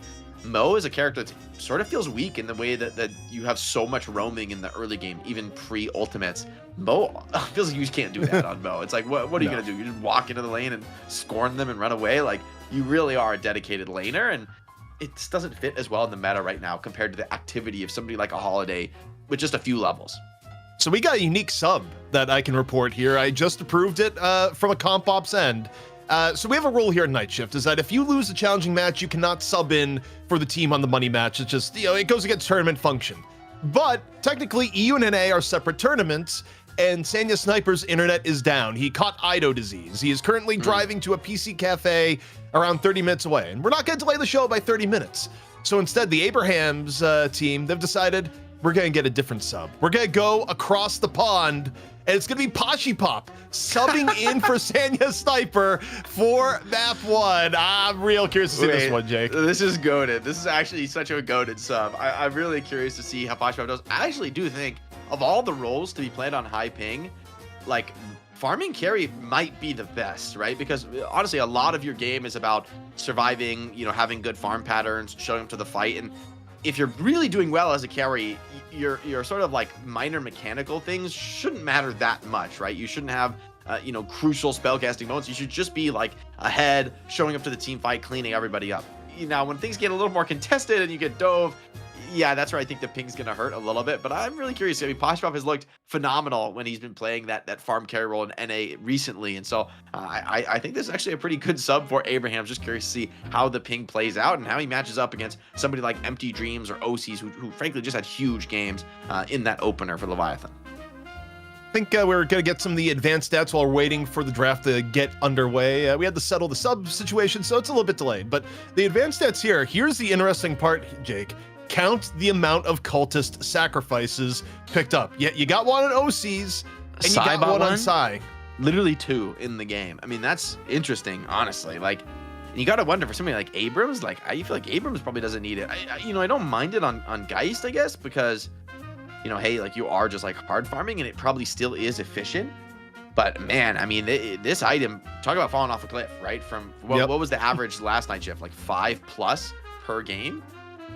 I mean, now it's just like it's just 2. So I'm excited. I think this opens up a lot of opportunity. You're going to see more items coming out for the gun build. And we saw Empty Dreams. Mina would ordinarily in the last patch always have bought Cultist, most likely. And instead she gets, the Spirit Shred. She's got a Toxic, right? So able to slot new items in and see a rise. A lot of these, Spirit and Vitality builders just aren't bothering with the Cultists. Just a waste of investment here. So definitely an exciting shift in the meta for now. Also, while this is on the screen, can we just say that Lightbringer was right? At the start of this patch, people were saying, oh, it's gun meta. Everyone, it's gun meta. It's all about gun meta. Spirit, it's fallen to the wayside. I'm looking at both teams here, Jake. It's a lot of purple on your screen. Yeah. Is what I'm seeing. Both teams have, like, I guess, Viscous is a gun carry pretty solidly. I mean, in Geist, I say is a gun carry. I think it's fair to say. Yeah. Although still getting the 4800 Spirit Spike, but there's only one player doing like the build that was kind of before this patch was pretty dominant in the meta of just all gun and a little bit of vitality, right? Like that was, for Warden, we saw it on Torment, we saw it on Viscous, really came out in a lot of characters and looked like sort of a defining meta build. Only Viscous continuing to build that way in this game. I mean, there's some gun investment here and there, but it's far from dominant. I mean, I think you're right. I think like 9 out of 10 characters in this lobby have more Spirit or Vitality than they do gun. Yep. And it's just interesting because people go back and forth on that. I mean, look, I've seen hyperbolic statements on the Discord of people going like, oh, I hate gun meta. Why are they got nerf gun? And then you go to the DLM this and you're like, and not seeing much gun with the exception of 2 heroes here. And obviously, I think NA prefers a little bit more orange in their diet, but it's just interesting to observe these trends and what people are truly valuing.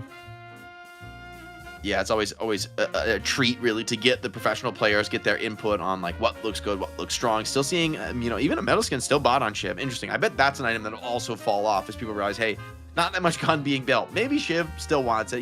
The tanking is so valuable, but a lot of other items being built, a lot of superior stamina, still a top quality item. Superior stamina, maybe one of the bigger winners. Look at Leviathan. I mean, they've got, what, 4 superior stamina. So really investing in that mobility game to be able to bring the tempo. Also interesting to see Flammable go early refresher on page. As we take a look at the item prio, gun falling off a cliff. It's restorative shot and mystic shot. And these are like not really gun items. These are like value items you buy when you aren't really going to go gun build. Right? This is very spirit heavy, meta in terms of the items being purchased.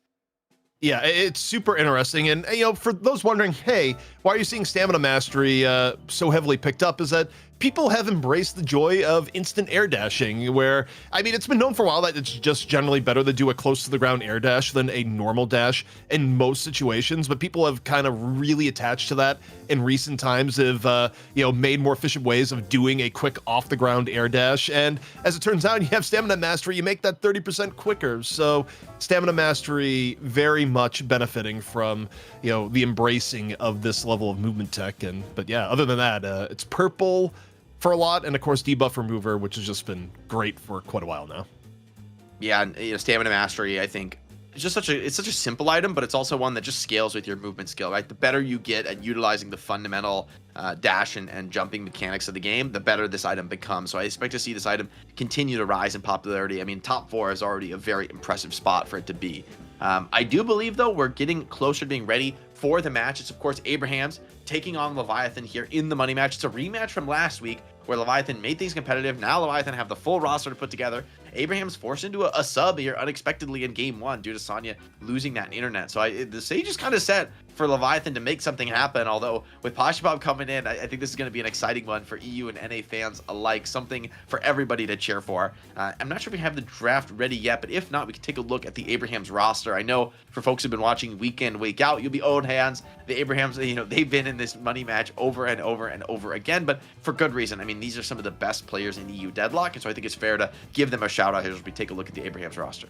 I have to say, as the roster gets pulled up, how brave is Pashipop to come on in here for Sanya Sniper, where it's like Sanya, but it is Pashi, because he's put himself in the no-win situation where if he wins, it's like, okay, Abraham's just that good. If they lose, it's going to turn into, hey, do you know the reason why Abraham's had their streak broken? Because they played with Pashipop. That's why they lost their win streak. Godspeed, Pashipop.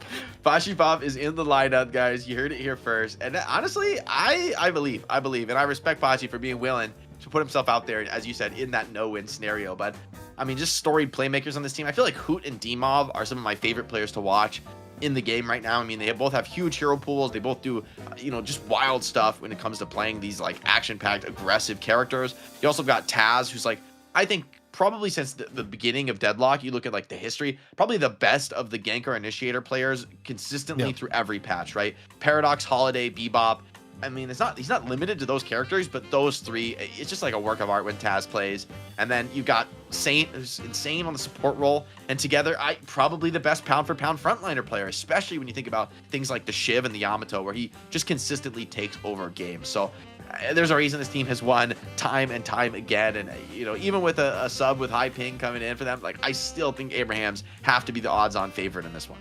The best part about Saint is that he embodies the support with a gun meme too, with some of his hero pool choices, where normally Saint is sitting here and is on a Kelvin or a Page, or just things that are more supportive. But then sometimes you have drafts where they go, actually, Saint, play Vindicta. And Saint goes off and just rips a monster game on Vindicta, with snipe after snipe. So Saint, a player of many talents. Saint also has a deadly Mo, who, granted, Mo does get picked up by support players a little bit more often than the norm. Like, you can be played as a playmaker, more supportive, but Saint really is, to me, the glue that makes a lot of things happen here in Abraham's. And then, for me, in terms of hero potential, just D-Mov is the playmaker of EU. And, as I mentioned, just very much in contest for arguably best Deadlock player in the world right now. Yeah, and honestly, I think I like what you said about Mo being played as a support. I feel like I like it more in that role. I feel like you just aren't an initiator playmaker realistically at this level of play. Like, starting with combo as the first catch skill feels like it's just so hard to get there. Maybe when you get to late game and you're like Phantom Strike, you could do that, but that you're asking so much to get to that point in the game, and at that point it's just like a different game in the ultra late game where sort of every character starts to transcend the limits of like what role they're in. But I do think Mo as a support where you have like a lasso or a swap into a combo, now that feels a lot more consistent, a lot more effective. And I also like when Mo is building like the knockdown, some of the catch items. I feel like there's some natural synergy with that in the way you want to play the character and sort of be that annoyance who's just a little bit hard to pick off, hard to deal with. So, I would love to see Saint play the Mo. I suspect maybe they'll go a little bit more in the active direction of the support where Paige and even Kelvin to me still looks pretty good. All right, I think draft may be ready, so we'll see what Abrahams is going to go for here. And the big thing to note is that with the urn changes, you had the change to Doorman where you cannot bring the urn through doors anymore. Abrahams was the team that was absolutely picking Doorman under any situation in EU. We'll see if that has changed in priority. It certainly changed in our first game. But the ban's coming out and they immediately say to Leviathan, no, you will not be getting an early Paige pick in this game. I actually love the Paige first ban here for Abrahams because it's like you're never going to first pick Paige for Abrahams. They're not banning themselves out in any way here. But one of the scariest second pick combos is like you get one of the frontliners, I get one of the frontliners plus Paige. And honestly, you feel really good being second pick in that scenario. So I think by banning out the Paige here, it's like there's going to be powerful second picks for Leviathan, no doubt.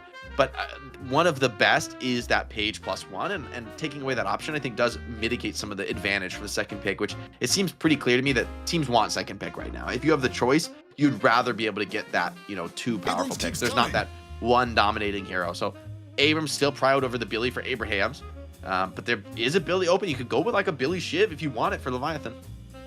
Yeah, I think you, in a way, I think you almost go, Billy Shiv. It's interesting, though, because you go Billy Shiv, you do get a really good front line, but you are almost certainly going to be giving up the Mina Abrahams, and you loved playing that last game as Empty Dreams. I would actually like them to get Mina here. I think you're right. Yeah, on the same note, though, giving up the Billy... Yeah, Billy Abrams is scary. It's all scary. I think... Ooh.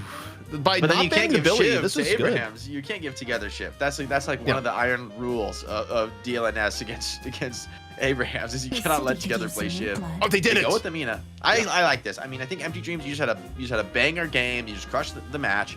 Let him just keep that rolling. Like, yes, draft issues, maybe. Billy can be a scary hero. Like, that's true. It's not unbeatable by any stretch of the imagination. Shiv can go, like, rebuttal this game and, be pretty annoying for somebody like Billy to have to worry about the parries coming in over and over and over again. Abraham's still going to snatch it up, but I actually agree with you. I think this is the right move for Leviathan.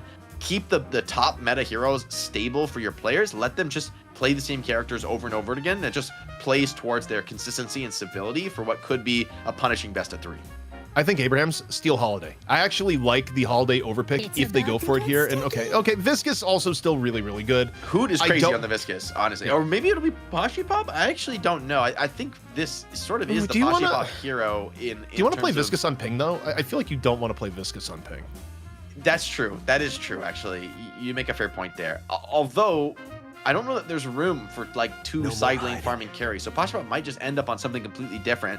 Leviathan snap up the pocket for themselves here, which I actually love. Not only does this block pick in terms of, the Affliction countering Shiv to some extent, but also against Billy Abrams, like, it's one of the few characters that can put meaningful damage on these frontliners that then you could follow up on. Same for Viscous, where, Viscous does crazy gun damage in the late game, but he is really not tanky, and something like Affliction can be super annoying for you. I guess, then again, Viscous is probably going to max cube pretty early on this build, and maybe then Affliction isn't so much of a problem for you. Abrahams, I think, needs to ban Holiday. Leviathan is 100% going to take it. You have to realize you're not going to get it on task no matter what. I don't think you give Holiday over, but instead they take out Lash.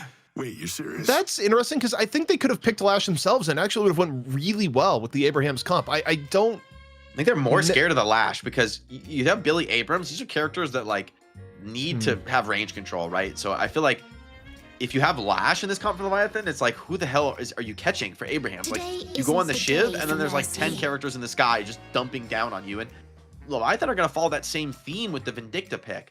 So they really want to dominate the sky here, play that high ground from range. And I think with Pocket and Mina, it's like, there's not so many options for Abrahams now for like highly mobile characters who pick people out of the sky.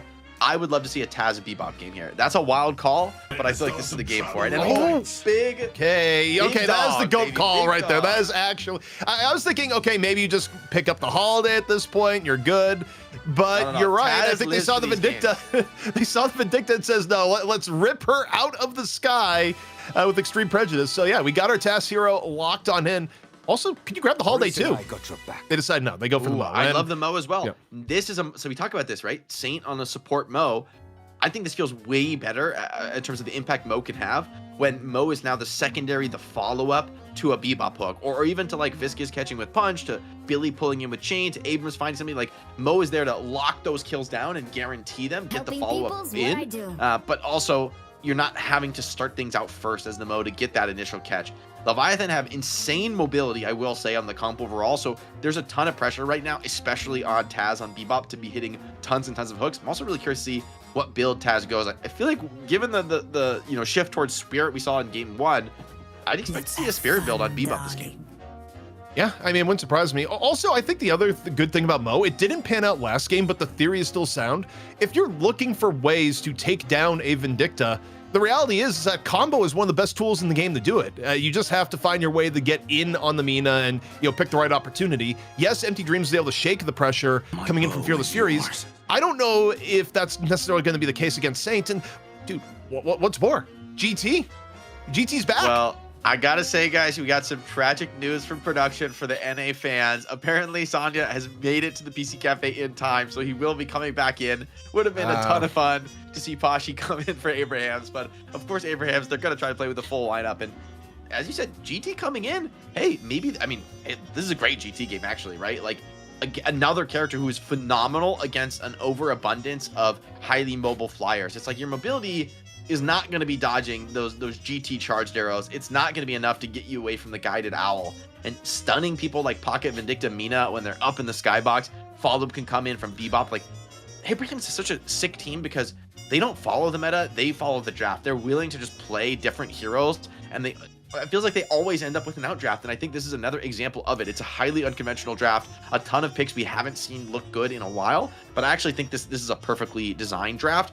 I will say the Leviathan, the top end potential of their draft is like disgusting. If you get to like late game and everybody gets big farm, Leviathan I think will just crush this game.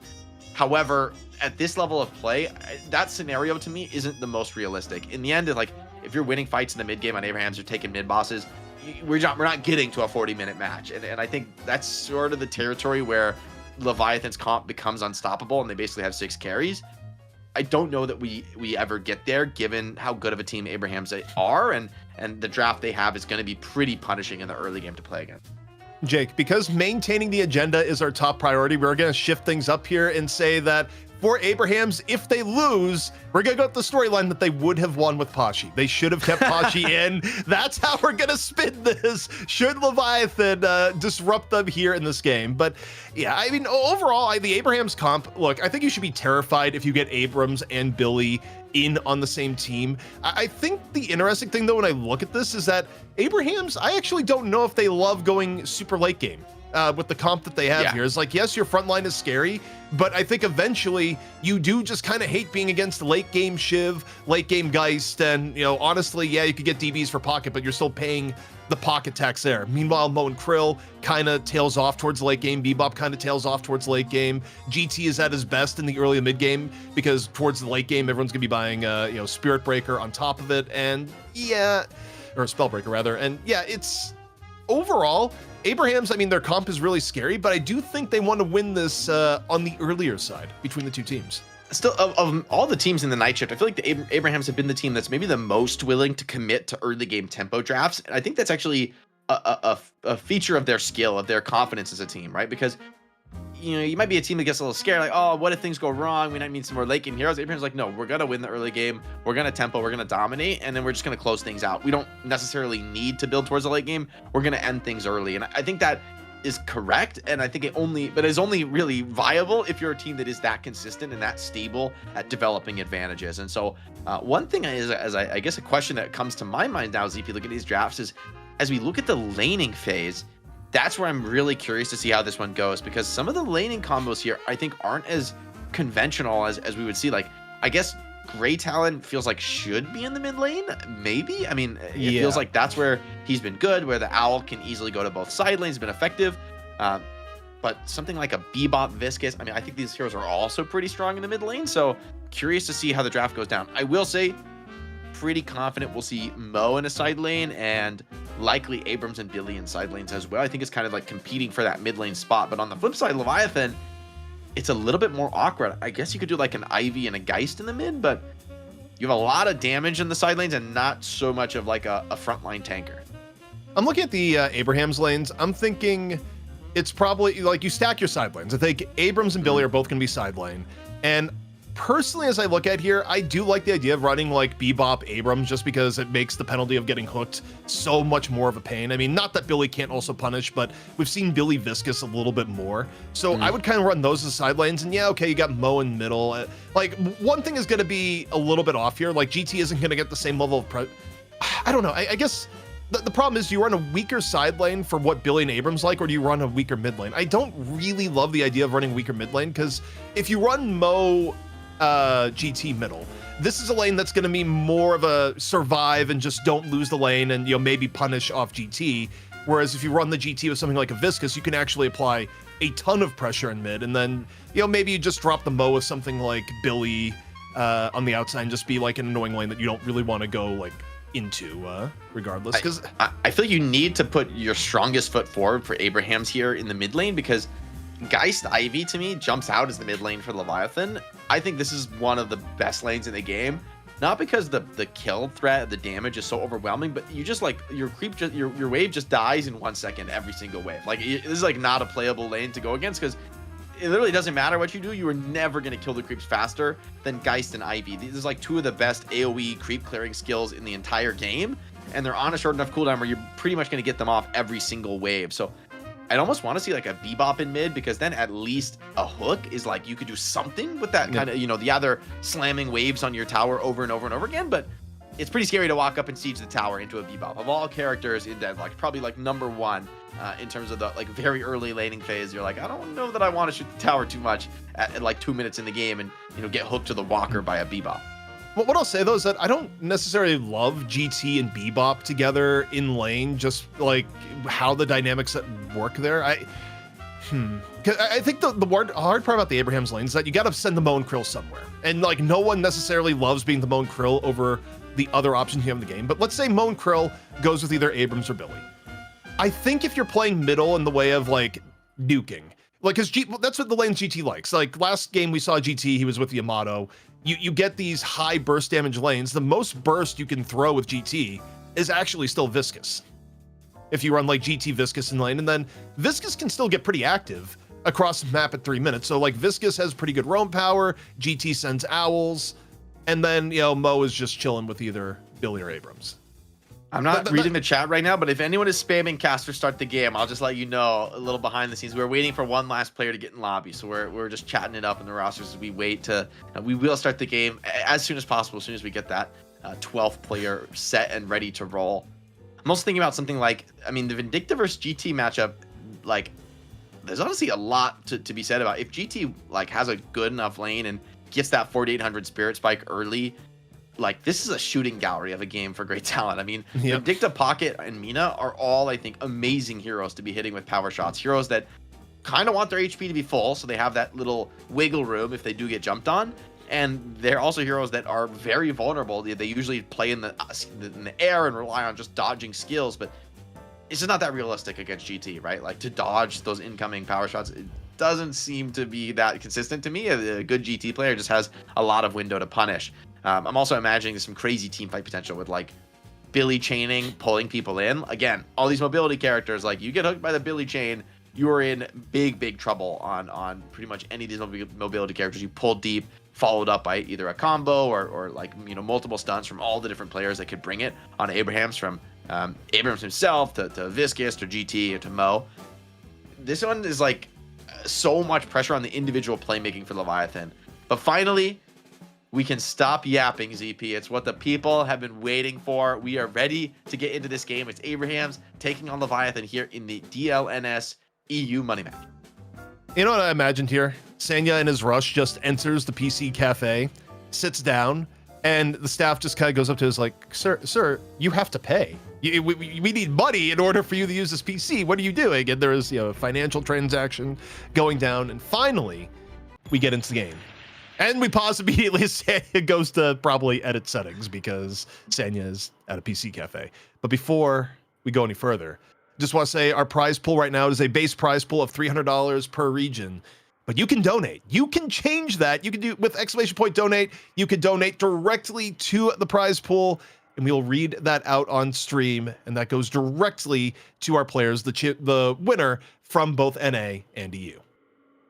I will say, I'm happy for Abrahams they get the full roster. I mean, Leviathan played them close last week, and now we get to see both teams with the full roster, the lineup that they want to bring, like everything coming together for both squads, both playing at full potential. Like that's the dream here in competitive Deadlock. And EU as of late has been really a very competitive region with Leviathan starting to punch back up. I mean, it's been a while, frankly, for Abraham since they've had a true contender to the throne, right? And before it was Buff Enjoyers. But once that team split up, it was really uncontested for quite a while. A lot of 2-0 weeks back to back to back. So I'm really, cheering for Leviathan. However, I tested the draft. Unique draft for Abrahams, not one that I would have been able to pick up myself, but like their skill in drafting, I think has put them in a fantastic position to outplay. Also, these lanes are not what I would have expected coming in. Normally GT goes middle, GT is not middle. We do get the Abrams Bebop lane, so there's like one thing we were right on as we were doing our speculation, but we got the Mo Viscous lane on the right-hand side. Of all the heroes I thought Viscous would have went with, I was not expecting it to be Mo. I thought it would be literally anyone but Mo. I think this is like a throwaway lane. They're up against Pocket Mina. I think that's like an impossible lane. Maybe I'm wrong, but I feel like you're just like gonna lose the tower. Sanya's gonna like come back and farm.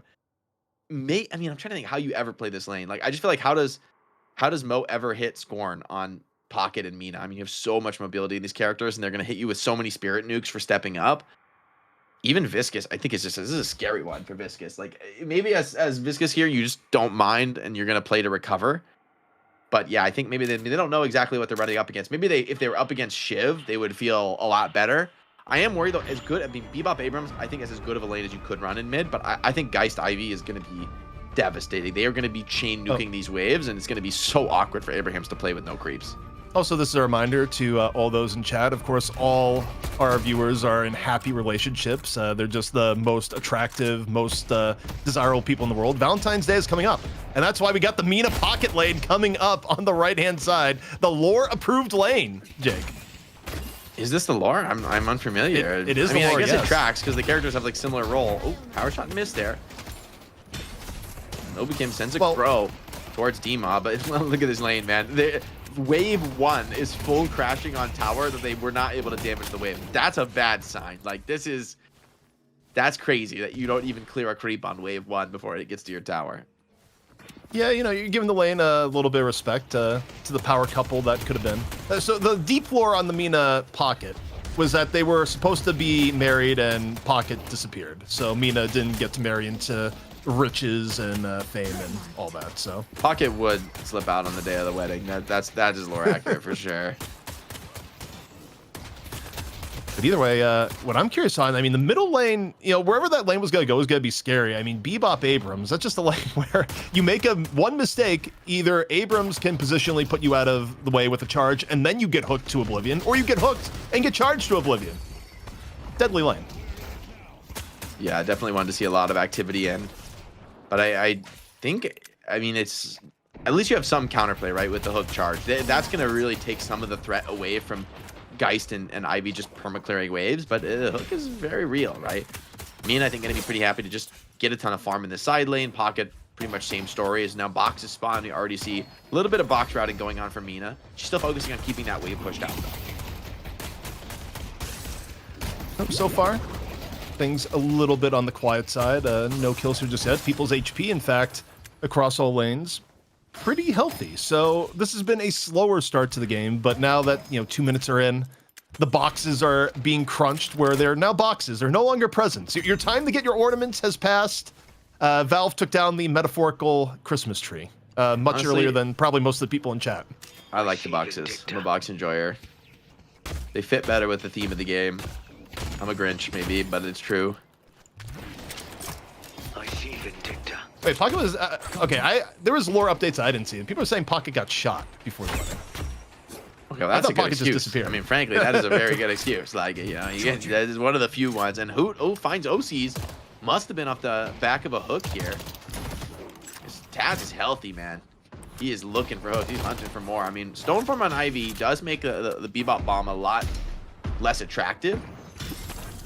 Oh, wow, he's going in for that soul. Okay, all right. Ivy getting every last little drop she can out of this lane, but I mean, what I was saying was one of the best lanes in the game is starting to not look that way, right? The execution is just too good from Taz and the Bebop. Expect to see more action here. Is out Taz. He's thinking about roaming into this lane. He's kind of hovering here between lanes, considering if he does want to gank the Shiv.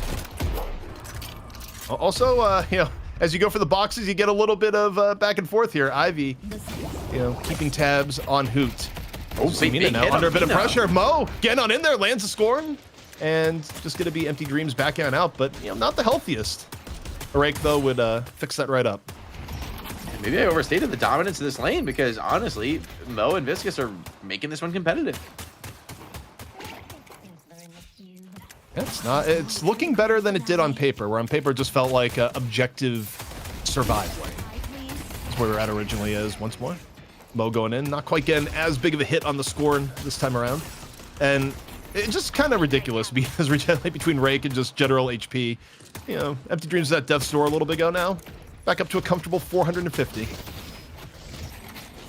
Yeah, Saint is actually playing this lane super well. I think Mo was the character I was worried about in this lane, just being able to deal with the pressure, but he's been finding the scorn, he's been keeping his HP high. I mean, Mo's a hero where once your HP starts to drop, you start being scared to even go for things, and then things go from bad to worse. Oh, Haku attempted, big catch here, and it's exactly the target you wanted. Pin follow-up is good, but the parry went for the heavy melee, a risky gamble for the Abrams, who punished from this one, but I think Taz is more than happy to profit off that one. And oh, the bomb, I think that's going to be enough flammable. He's sticking, and boom. Another kill for Taz in the mid lane, and this could be a signature domination from Taz as he's going now, getting active in a fight over the buffs. Billy won that one. Just got a chain. It's around the corner. Does he get it? Ooh, one needs a little bit of a link here on the bin. Chain breaks, but may not be. Okay, Obakim just barely able to get the flight off.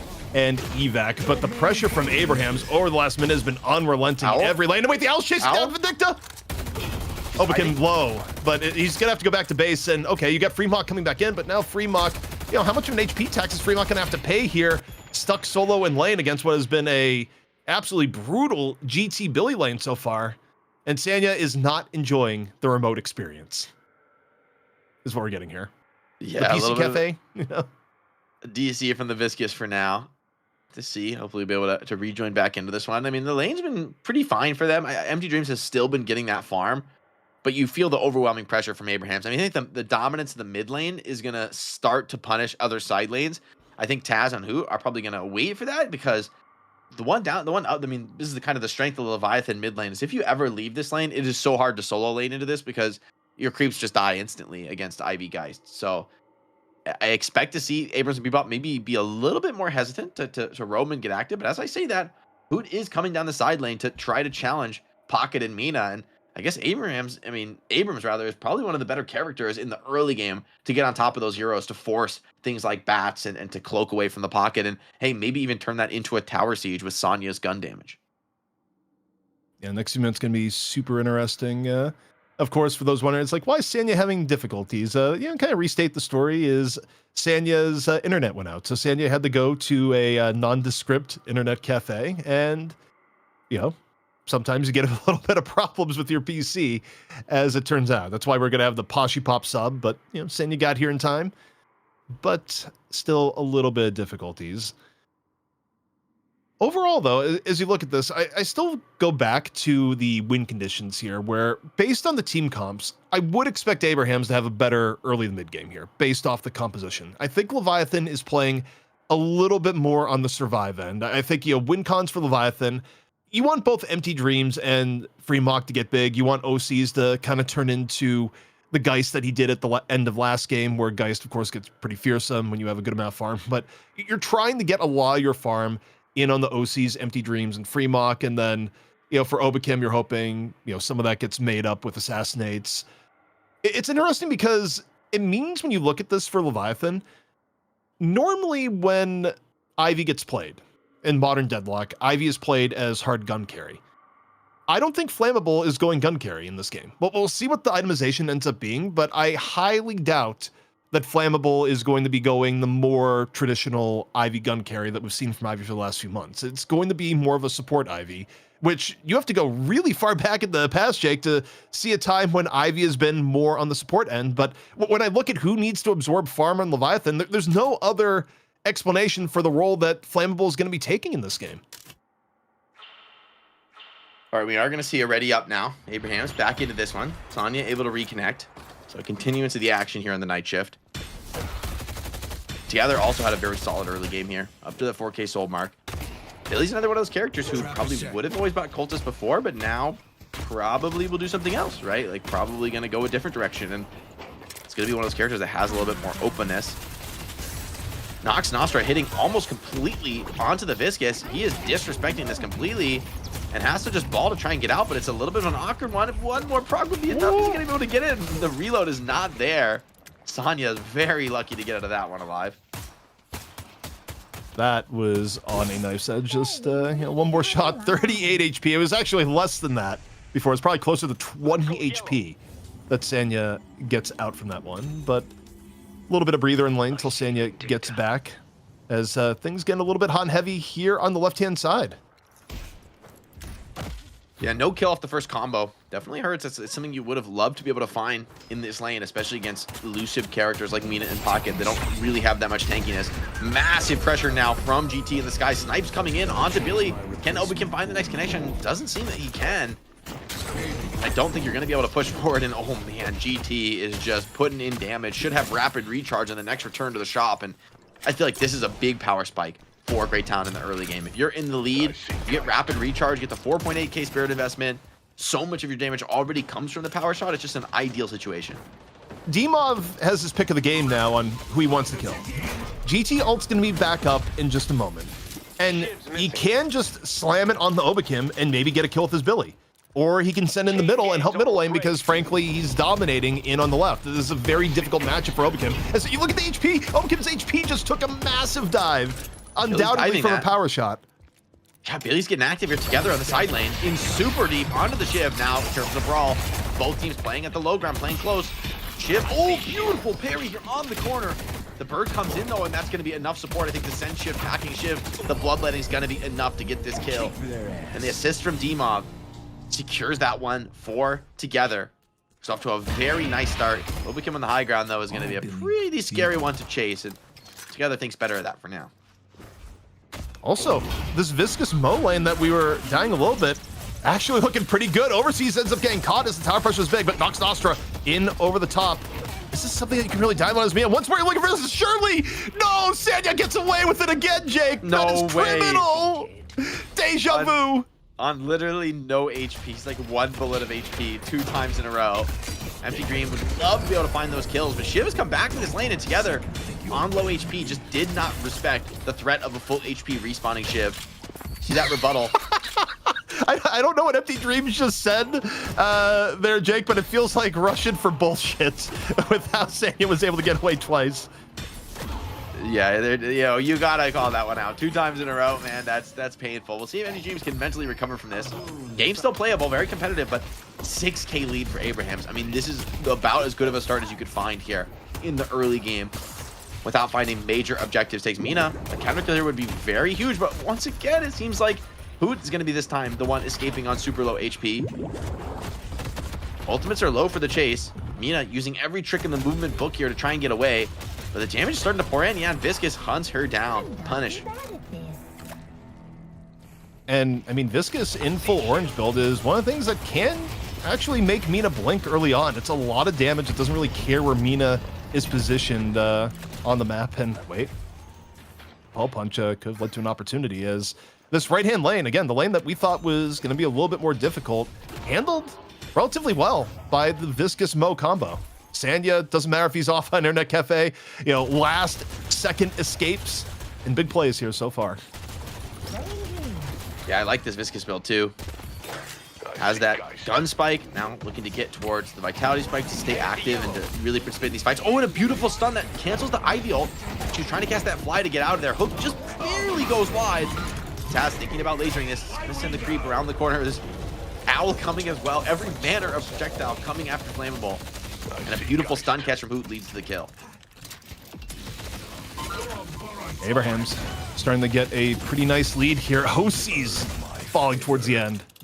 51k for Abrahams as they look to translate this to more objective damage. Debuff once more. Okay, the bear on the Vindicta. You look at Hoot. Four knives. They pay a price here. He's ticking down. Wait, the Abrams regen. Nope, not enough. Free block does finish it off. I mean, 4 knives is a crazy DPS. So you are able to find that nice counter kill. It's gonna be a longer respawn for Hoot. The advantage is so real. I mean, Abraham's willing to press in towards the enemy jungle. I mean, basically between the two walkers at 10 minutes. It kind of speaks for itself. It will be a comeback earn here, but an attempt maybe to disrupt it. So difficult to disrupt though. GT's kind of come in, look for some counter kills, an immediate aggressive affliction here. Overseas doesn't back down and gets that affliction on GT. Do they have the follow-up damage? I think D-Mob played out to the high ground. Maybe it's going to be okay for now, but Shiv still hunting that one. Wants to be able to find some finishing kills here. They really want this kill, but yeah, affliction has ended and there's players coming. Taz looking for a counter hook. Sonya as well. They're trying to find some catches and they have combo to follow this one up as well. So Leviathan recognize they can't stay and fight. And lucky for Leviathan, they do pull like out of that engagement at just the right time. I think if they stay for even just another second, that turns into just one of those very unfortunate overchases that is an absolute disaster. So, you know, for the spot in the game they're in, I mean, make no mistake, you're in a rough spot. All 3 Guardians still up for Abrahams. Leviathan, meanwhile, you know, just absolutely decimated on objectives so far. It could still be worse, especially if you go from the idea that Leviathan is the one that needs to make the late game. And okay, in onto Sinners. Contest coming up here as Leviathan is, you know, invading. It's a sneaky little contest from Shiv, but will he be able to stick around much longer? And this takes a big dose of damage there from the Bebop bomb. He's sticking around thinking about this one. Vindicta's here as well. They're trying to assist for some more kills, but I mean, Taz is tanky on this Bebop. He's willing to mix it up and take this fight. As more players come, yeah, it's going to be a back out from Shiv. Need to plan this out. And Pocket, meanwhile, uses that pressure in space to claim the mid Guardian. So a little bit of a win here for Leviathan in the early game. Ult in the face does hurt. Oh, just barely goes wide. That was actually really close to Overseas biting the dust there. Off the bird, if the hook was just a little bit earlier, Overseas is dead. So that was way more perilous than you would ever expect from a Pocket with all his cooldowns up, you know, at a relatively uncontested length of time. Mina, meanwhile, been dealing with a lot of this. Mo in her face, regardless of circumstance, and quite a bit of damage coming in turret too, as Demov in off the backside. Tass trying to make the Hyper Beam count, and the one thing that Empty Dream is happy about, there is no bird hanging their way because it was just used. Flammable in the small room, doesn't have the chance to get the ultimate off. Caught and bursted. And the activity from Taz has been at an all-time high this game. Has the Majestic Leap. That's a big buy here on the Bebop, right? It allows you to dive in for these chases to get a really enviable position in terms of popping that ultimate. And one thing you're really missing on Leviathan is, like, there's not really a stun for the Bebop ulti. I mean, in theory, you could, like, fly up on Ivy and stone form him, but that is asking a lot. So there's going to be a lot of uncontested full charge lasers from Taz. And on this Bebop Spirit build, man, when you start maxing out the laser, it hurts in the team fight. And for Leviathan, it's like another really powerful moment where, yeah, you have all these mobile characters. The Bebop laser, you just have to hide. You just have to run. And that often is going to lead to people being caught out by Mo or Billy. Yeah, I mean, Abrahams is carefully crafting a bit of chaos with their comp, which, again, kind of what you would have expected in off the draft. Also, we need a cultist sacrifice check based on recent changes. If we can hit tab and see how many people are in the cult. I think the cult has never had such a decimation of numbers since the last time they drank the Kool-Aid. But okay, up into the subway. Oh, Shiv's getting smoked. In some real danger and decides he can't take the TP, but there's nowhere to go but death. Yeah, that's a big one, and wow. Aura bought by Billy. That's an interesting buy. I mean, this, I guess it makes sense. It's like a powerful team item. But this is an item we really haven't seen built too much. I actually kind of like it for Together this game. I think it's undervalued. I think when you look at Heroic Aura, it is a good item. It has always been a good item, and yeah, I think just has been overshadowed. But Hook comes in! No ulti. OC's in real trouble right now. The punch, great escape from OC's. I believe he had to parry that puddle punch to get out. Ooh, bats are not ideal for Mina, but maybe they've done. Oh, Billy catches though. Chain is good. With no bats, only the debuff remover, it's just not going to be enough. The damage is there. The follow-up is good. And now a Walker Siege begins, and you have combo behind this. The other side of the map, Leviathan are going to take what they can get, but what they can get, it seems to be, is a Guardian. I mean, a Guardian from Walker trade is not ideal at this moment in the game. I'm no chess player, Jake, but that seems like a pawn for a rook. Yeah, they're going to keep going. They're going to keep going. I think we're going to see a huge team fight. If Abrahams go back, oh, they actually might give up the Walker for this. I'm a little surprised. Oh, no, they're teleporting in. They're going to try and catch people on the retreat. Leviathan, they're going to get the Walker for this, but they're trying to just get out of trouble at the same time. They're leaving Ivy to finish this one objective off, trusting that she can play with battle. Oh, Abrams go for the mid-boss force. Oh, my God. This is a classic Abrams call. The YOLO mid-boss force. And I don't know that they're going to be ready for this. They can't get there. They actually cannot get there in time. This is going to be 3 rejuves coming in from Abrahams. Like, that completely caught Leviathan off guard. And I was wondering about, Jake, because you look at the rotation that Abrahams was just set up for here, and you go, well, surely there's no way they get to the Walker time, but everyone's moving towards the center of the map, and it just ends up being one of the earliest mid-bosses we've seen in quite a while. That's the dream scenario, and Abraham's probably the best team in the game at recognizing these niche opportunities to get a mid-boss. Oh, you thought you were running the urn. No, you are not, Obakim. That Snipe Max Vindicta build, it's good for some things. It is not good for surviving a combo. And now, wisely, Abraham's, even with the rejuves, they're going to back off. I think this is a good call. Get the urn, get out of there, right? It's the even urn, it's not a favorite urn, so you feel really good with your advantage at this point in the game and just getting a free dunk. You know, I see turnovers like that. I'm still a little bit traumatized from the weekend. I thought Vindicta was CJ Stroud for a moment. That's what I thought. But the urn has been recovered by Abrahams. And, you know, again, this is just a quick dunk turn-in. Is there going to be anyone that just goes and I don't think you can stop this. Abrams? I don't think You're so. just dying for this. This is like a GT bird flying in. You got a freaking AC 130 supporting this urn turn-in, man. You got to just take that one up. Obakim just taking every single bird to the face. I mean, this is the cost of doing business on Vindicta, but it's why GT it feels so good in this matchup. Even if you're just throwing in a scouting bird, it's like, why not? Why not get that extra damage? Tango Retreat used, no bats. There could be a dive coming in, a big puddle punch. Very nice catch from Sonya Sniper, and that's going to secure the kill. He's lagging, by the way, Jake. Don't forget, that was the translation. That was sent to us. He said he was lagging after he had those escapes. Well, lagging or not, the puddle punch is on point, and the space being created right now. Forget the space! It just melts Obakim's face right off! Who finds the opportunity, and I mean, that Hunter's aura in a 1v1 is deadly. Here's a combo, laser beam on top, over the mid Guardian. Abraham's just attacking on all fronts right now. Taz takes a bit of counter pressure though, has to cancel the laser and just run for the hills. Are they gonna chase this? Okay, wait, they get some more connections. Taz on literal 1 HP. He's 1 HP in the corner and does lose the rejuve, but OC's is very deep for this one, and they're being surrounded now by Abraham's players. Leviathan, they have to get out of this one. They have to try and retreat. No rejuves left. Surely, though, you can't stick around and fight against the healthy and wealthy Abraham's team. This game has just quickly gotten out of hand after the mid-boss call. Okay, Yosenya, he's lagging. He's lagging. Don't forget. One cultist has been seen. The cult not fully dead, but this hoot quickly devours the buy for the Abrams tier 3. here. Oh, Phantom Strike. This is oh man, like I do not envy the Flyers now on Leviathan. This is not even something I was thinking about in the draft, right? But Phantom Strike, not only does it teleport you to the opponent, but it also knocks them straight to the ground.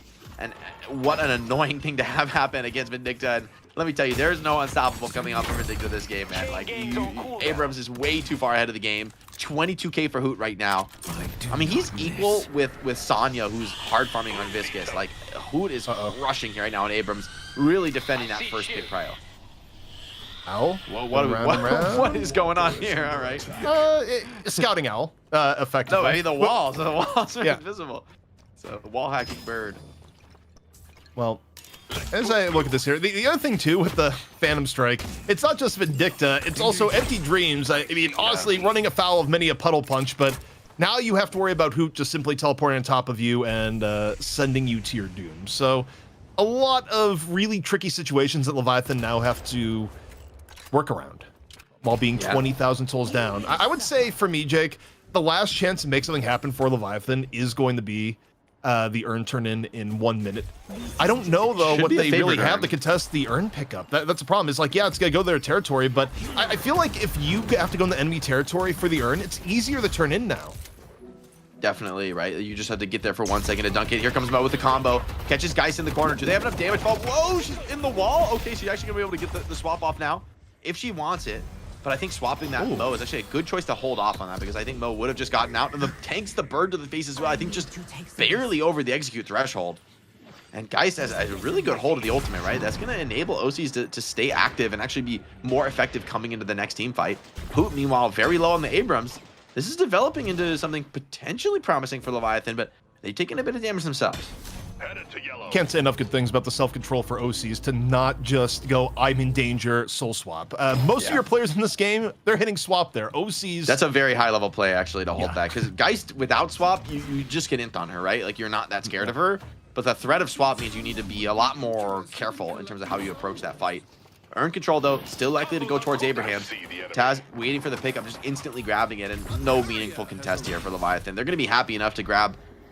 They got at least one buff. I assume they only get one, right? If the Abraham was being on this side of the map, I would assume Empty Dreams was going to snag both buffs. But movement is a nice buff for some of these highly mobile flanker characters like Pocket and Mina.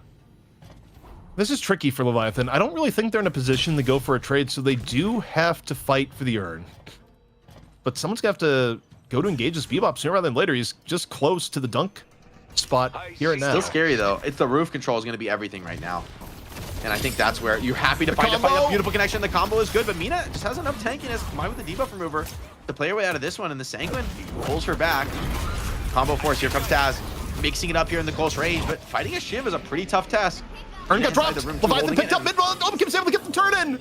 They get the turn in midway through after forcing Taz to drop. And Abrahams, they're running with low HP here. Saint's low. Together's low. Can you get a little bit of cleanup here for Obakim? Not quite in the middle position, but the rest of Leviathan still fighting. And of course, Freemock more than willing to clean stuff up if it runs his way. So, really nice Urn defense out of Leviathan here, Jake. It keeps him in the game. Yeah, overconfidence, I think, from Taz to step up into that room. And, you know, that's also the other change from the Urn, right, is the quick melee. Just a quick melee and you drop that Urn, so you can't be so confident coming around a corner into enemy territory. Freemock was ready and waiting, punished that Bebop. And I mean, Bebop's build is like more or less all damage. He has the vitality, you know, investment at 4,800, but no meaningful tankiness other than that. Oh, and here comes Mina, immediately caught, Sanguine used on her. She's just falling back, running out of this one. I don't know that there is going to be follow-up. Sonya maybe on the case, but feels like a bridge too far for him.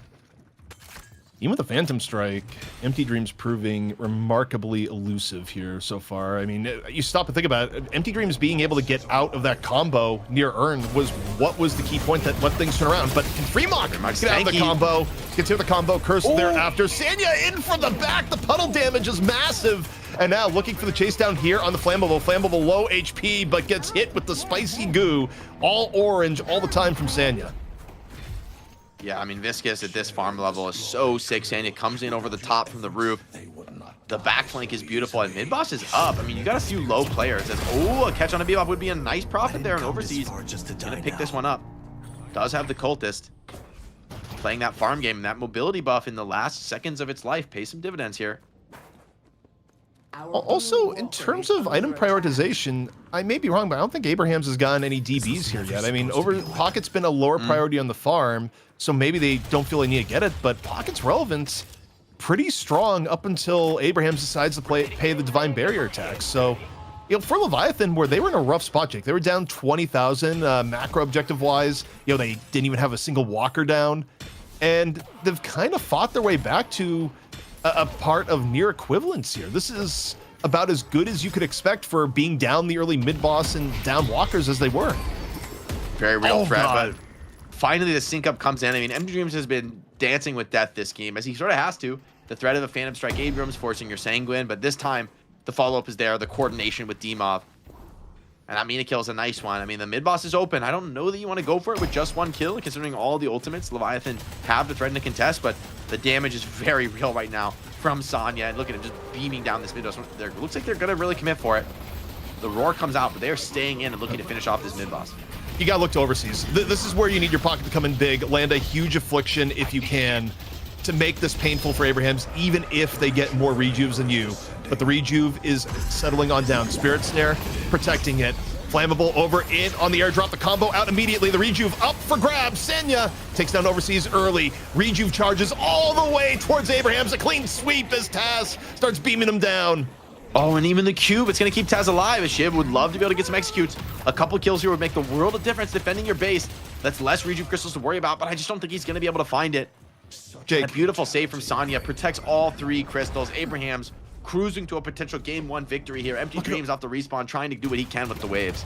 Look at Overseas. Overseas wasn't able to get affliction off. I think it was Saint that comboed Overseas. I need to see a replay, but I think Saint prevented any affliction from coming in there, which drastically changed it.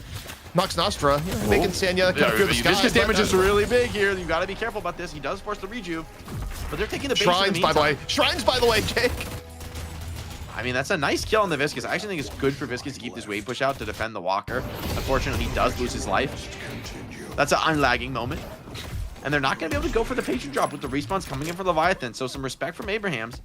They want to get a reset off. And in fairness, this is a fresh Minions, right? No reason to force this too early. And no way the Minions drop the Matron. That would be unforgivable in a 6 players alive and you let the Minions attack your throne. Hey, look, we had Minions finish off a game last week. The Minions are up there being the true Minions. 7th man. And I think this is going to be a free dunk, man. Like, what are you really going to do about this? Are you really going to come into enemy territory? And they do threaten the drop, but I still think this is inevitably going to go against you. Leviathan, they don't have the ultimates to fight this, but they're sticking around anyway. Here comes the laser from Taz. Creating some zone control opportunity, and Saint senses his chance. He does die. He got the melee. Warpstone, I believe, from OCs gets the drop, but the dunk still comes in. Saint rips the combo before he dies. Draws a rejuve crystal back into this fight. Obakim now down. Mina doing what she can on the other side. Has to bring the damage, has to be able to find the kills. But there's still one last crystal still available together. Would love to consume that one here on the Bebop. Does get a cube at the last second, though. Sonya saying, "You're not dead yet, brother. I won't let you fall." And they're still alive. They're still doing it to them with the crystal holding on. These buffs are valuable. Remember, Sonya doesn't have it, though. He's playing with death here. The dance with death, he's gonna walk away from it for now. And a cleanup, it seems, onto OCs at the same time. Another cube for together. Jake, we got a $100 donation to the prize pool from Jajo37. Thank you so much, Jajo37. Goes directly to the players. As speaking of directly to the players, there's been a lot of damage from Abraham's directly into Leviathan. In off this last earn fight, still reaping the benefits of the one last rejuve. Patron is going down, and do you stay for more? Absolutely. Is the question for Abrahams right now. Viscous isn't going away, and may pay a penalty for it, but OCs falls to task. Nox Nostra coming out last line of defense while Leviathan waits for the respawns. Great cue by Sonya before he got silenced from the Nox Nostra. Got that one off. He's going to tank most of the damage. Doesn't have the Vamper, so he's going to get sniped down now. Remember, he already consumed that rejuve, but you're still diving into the pit now, and the defense is just coming too little, too late. Hoot, big man on the server. Abrams in the pit, and he's cleaning this one up. Hoot's saying that donation's coming to me, brother. Abrams, big win here in game 1, and there were some moments of competitiveness. Like, Leviathan kept the game respectably close in some of those mid-game fights, but in the end, man, it's Abraham's confidence not only to force that early mid-boss and get a huge advantage in the game, but then again in the late game to take a contested mid-boss and just a dominant fight for them in the pit, right? I think that was like a 5-0 kill trade in the pit there that pretty much seals the deal on Leviathan, and that's going to be a bitter pill to swallow coming into the rest of this series, especially considering Taz just put that work on you on Bebop in the mid lane. Yeah, one of the things I want to see the GOAT combo in there to just completely shut down Overseas, because the way that fight went was you need affliction, and if Saint actually got in there and comboed Overseas, it's just the best reaction. But you talk about good reactions. Sanya might be lagging, but the skill was still there. It compensated in a hurry. He did that twice, just running away at low HP. There's not even a pixel of health on his health bar in the top bar. Literally full black health bar. Crazy work here. Shiv struggled this game, man. The amount of pressure being put on by the opposing frontliners and Together and Hoot, all the backline damage being pumped in. I mean, yeah, there's the combo is one thing, but look at Taz's laser in this fight, just burning you up. You dare come to the pit, pocket. You just get cooked. And yeah, the combo comes in. The follow-up is beautiful from Hoot, and this has been the calling card from Abrahams. Every single game, they're dominant in these mid-boss fights, and that's Deadlock for you right now. If you're crushing every mid-boss fight, you'd be hard-pressed to lose a game. Man, absolutely unreal play from Saint. But to me, if this were a one-map match, my MVP so far would be Sanya. Comes on in, lagging, playing in unfamiliar conditions, and puts on a ridiculous Viscous performance. I mean, we saw Empty Dreams, Jake. take over the last game. Empty Dreams looked incredible on the Mina. But Empty Dreams is going through a minefield of just outright viscous left-click harass, puddle punches that got him killed multiple times. And I mean, it wasn't just on the Empty Dreams. It felt like Sanya was right place, right time at multiple ends. You think back to the Urn drop-off spot where it's looking like a reasonable fight, and oh yeah, here comes Viscous from the back. Sanya just grabs two. Unreal presence from Sanya. The cubes were sick too. Like, they held onto that rejuve for way longer than they had any business. I mean, Together was running in like he wanted to use the rejuve. He's like, yeah, I'm low HP. Let me just dive in, do some damage, pop the rejuve. And Sonya just keeps him alive with 2 clutch cubes that allow them to hold on to that crystal, let them play deeper and deeper into the fight, and ultimately close out the game from there. So incredible performance from the entire team from Abrahams. A draft that only they could pull off. Hoot also got to call him out. Huge performance on Abrams. I mean, he's top net worth, like basically tied with Viscous, and he is fighting way more often. So big shout out to Hoot. You know, it's a massive game. And we were saying, like, maybe we're doubting this Abrams first pick. Like, how good is it really? Well, the way Hoot just played, it's like, man, you don't want to give him the Abrams again. I mean, he was such a problem for all your mobility players from the mid lane and then much deeper, right? At every phase of the game, the Abrams is a huge problem in these fights. So incredible execution from all of Abrahams. Leviathan back to the drawing board looking towards game 2.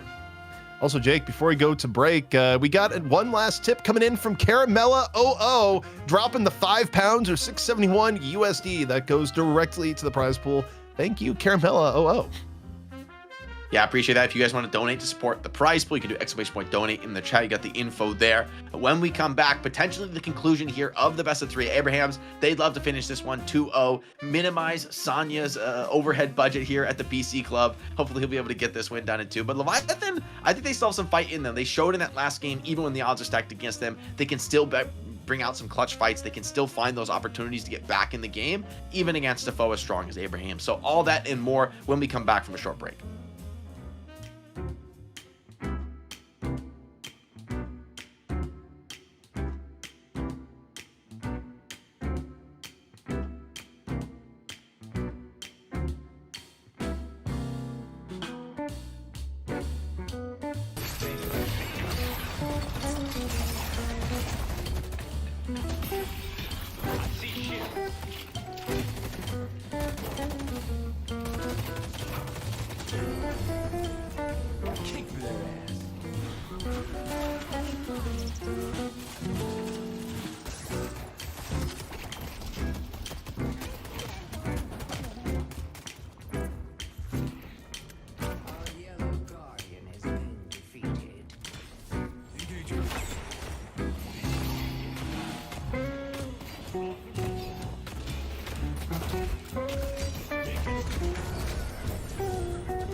I see Geist.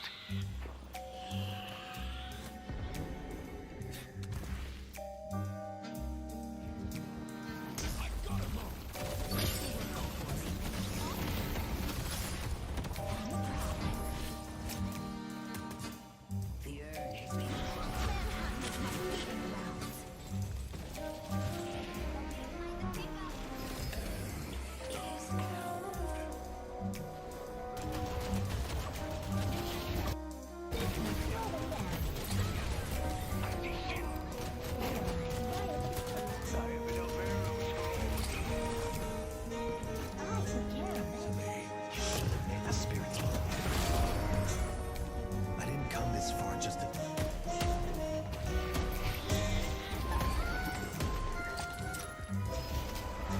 Rejuvenator is descending.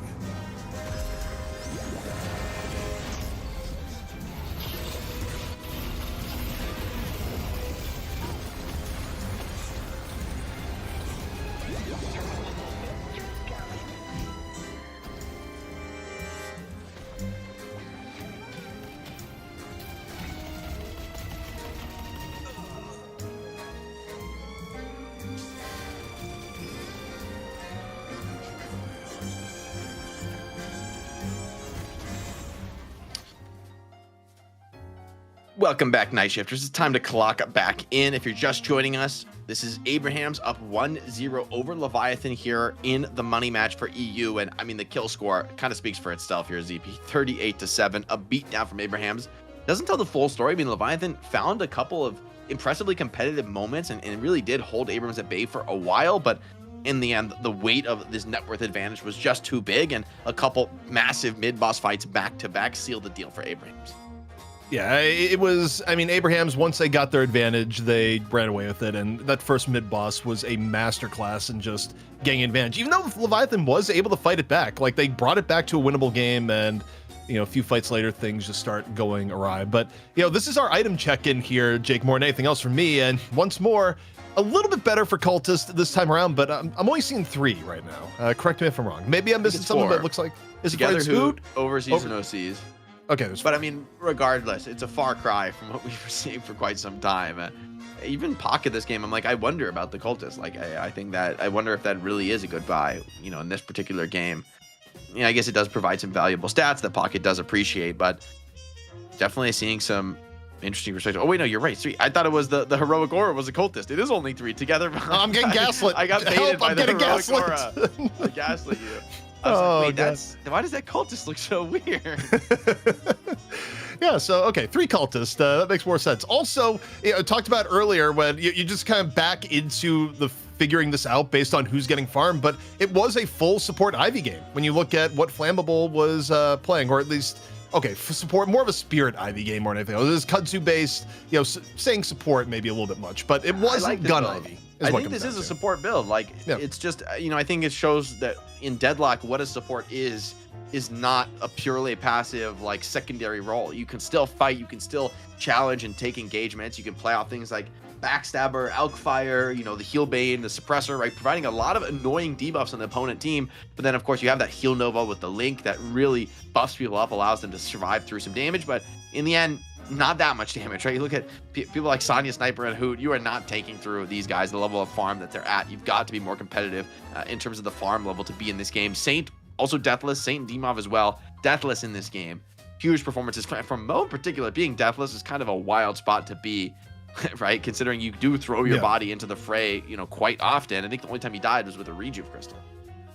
I guess the question for me as I look at this is, you know, if you're Leviathan, what do you do differently draft-wise? Because I think about how it started. I think going Shiv Mina felt pretty good, but at the same note, giving up both Abrams and Billy feels a little bit bad. Like, yeah, you still have a reasonable front line with Shiv, Geist. I don't know if giving up both Abrams, Billy makes the most sense, but more than anything else, I think about what caused problems for them.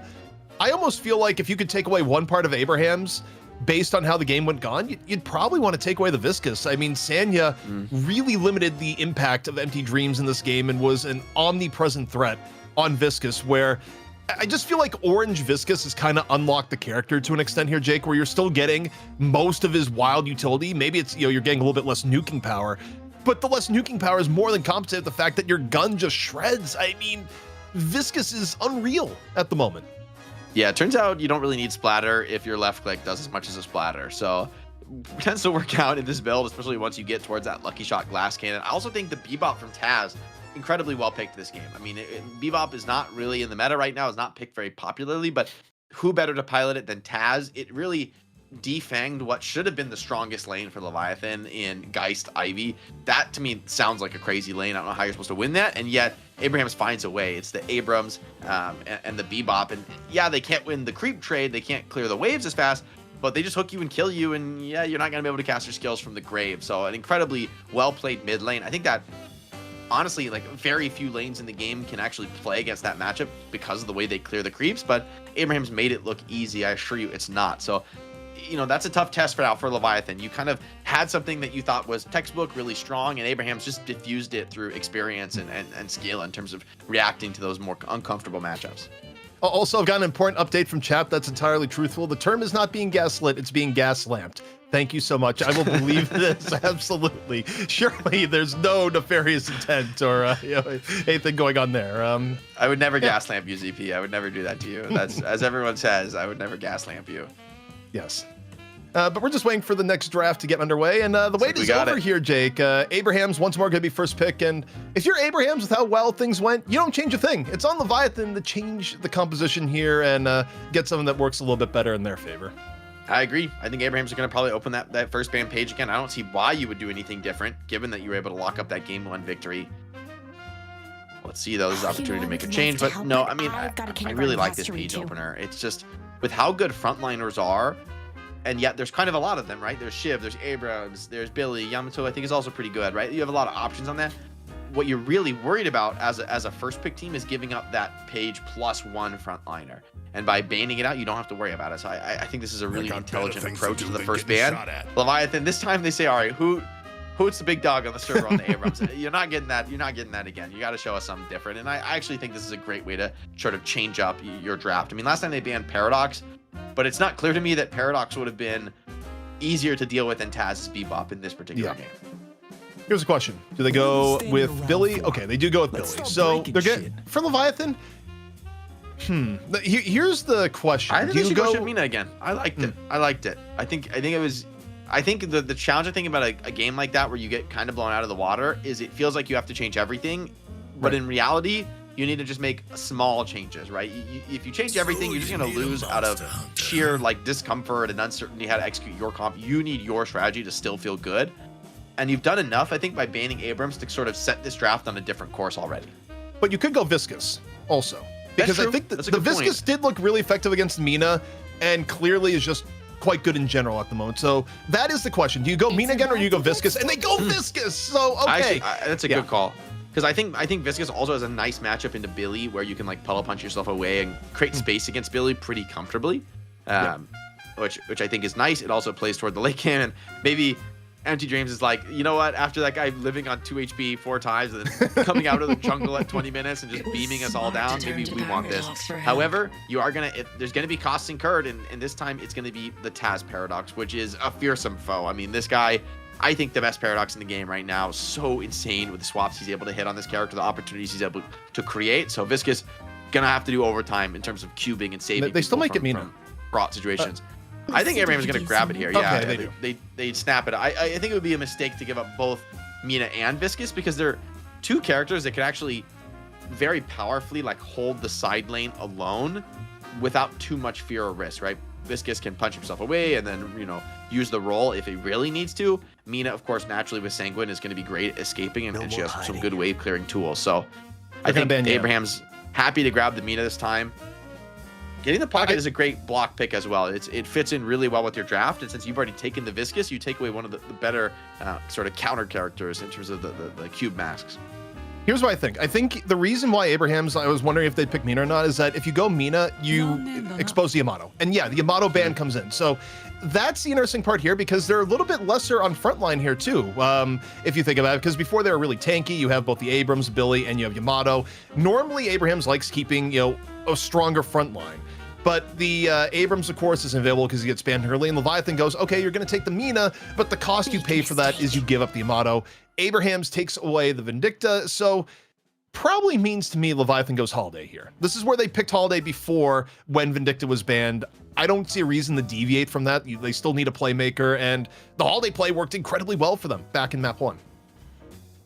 I sort of hope Abrahams goes Mo and Krill here. From the law for so long. I think the Holiday is a great call. I think it fits really well with Leviathan's draft, but I think this could be another great game for Saint on the Mo. You have the Paradox swap to set up combos, and although Cube in the past has been looked at as like a really good counter to Mo Krill, you cube people to save them from combo, I think Mo actually is great against Gun Viscous because comboing the Viscous himself is of course incredibly potent, but also you have a reliable disarm that sort of shuts down the Viscous. They go Warden though, prioing just that they need a gun carry themselves, so maybe they just feel like, hey, we got to get this Warden up early. But Warden unpicked so far in the day, uncontested fully, I believe, so far in the day. So interesting a bit. Abraham's been a team that, like, once again, has never been afraid to do what others are scared to do or pick heroes that others aren't picking.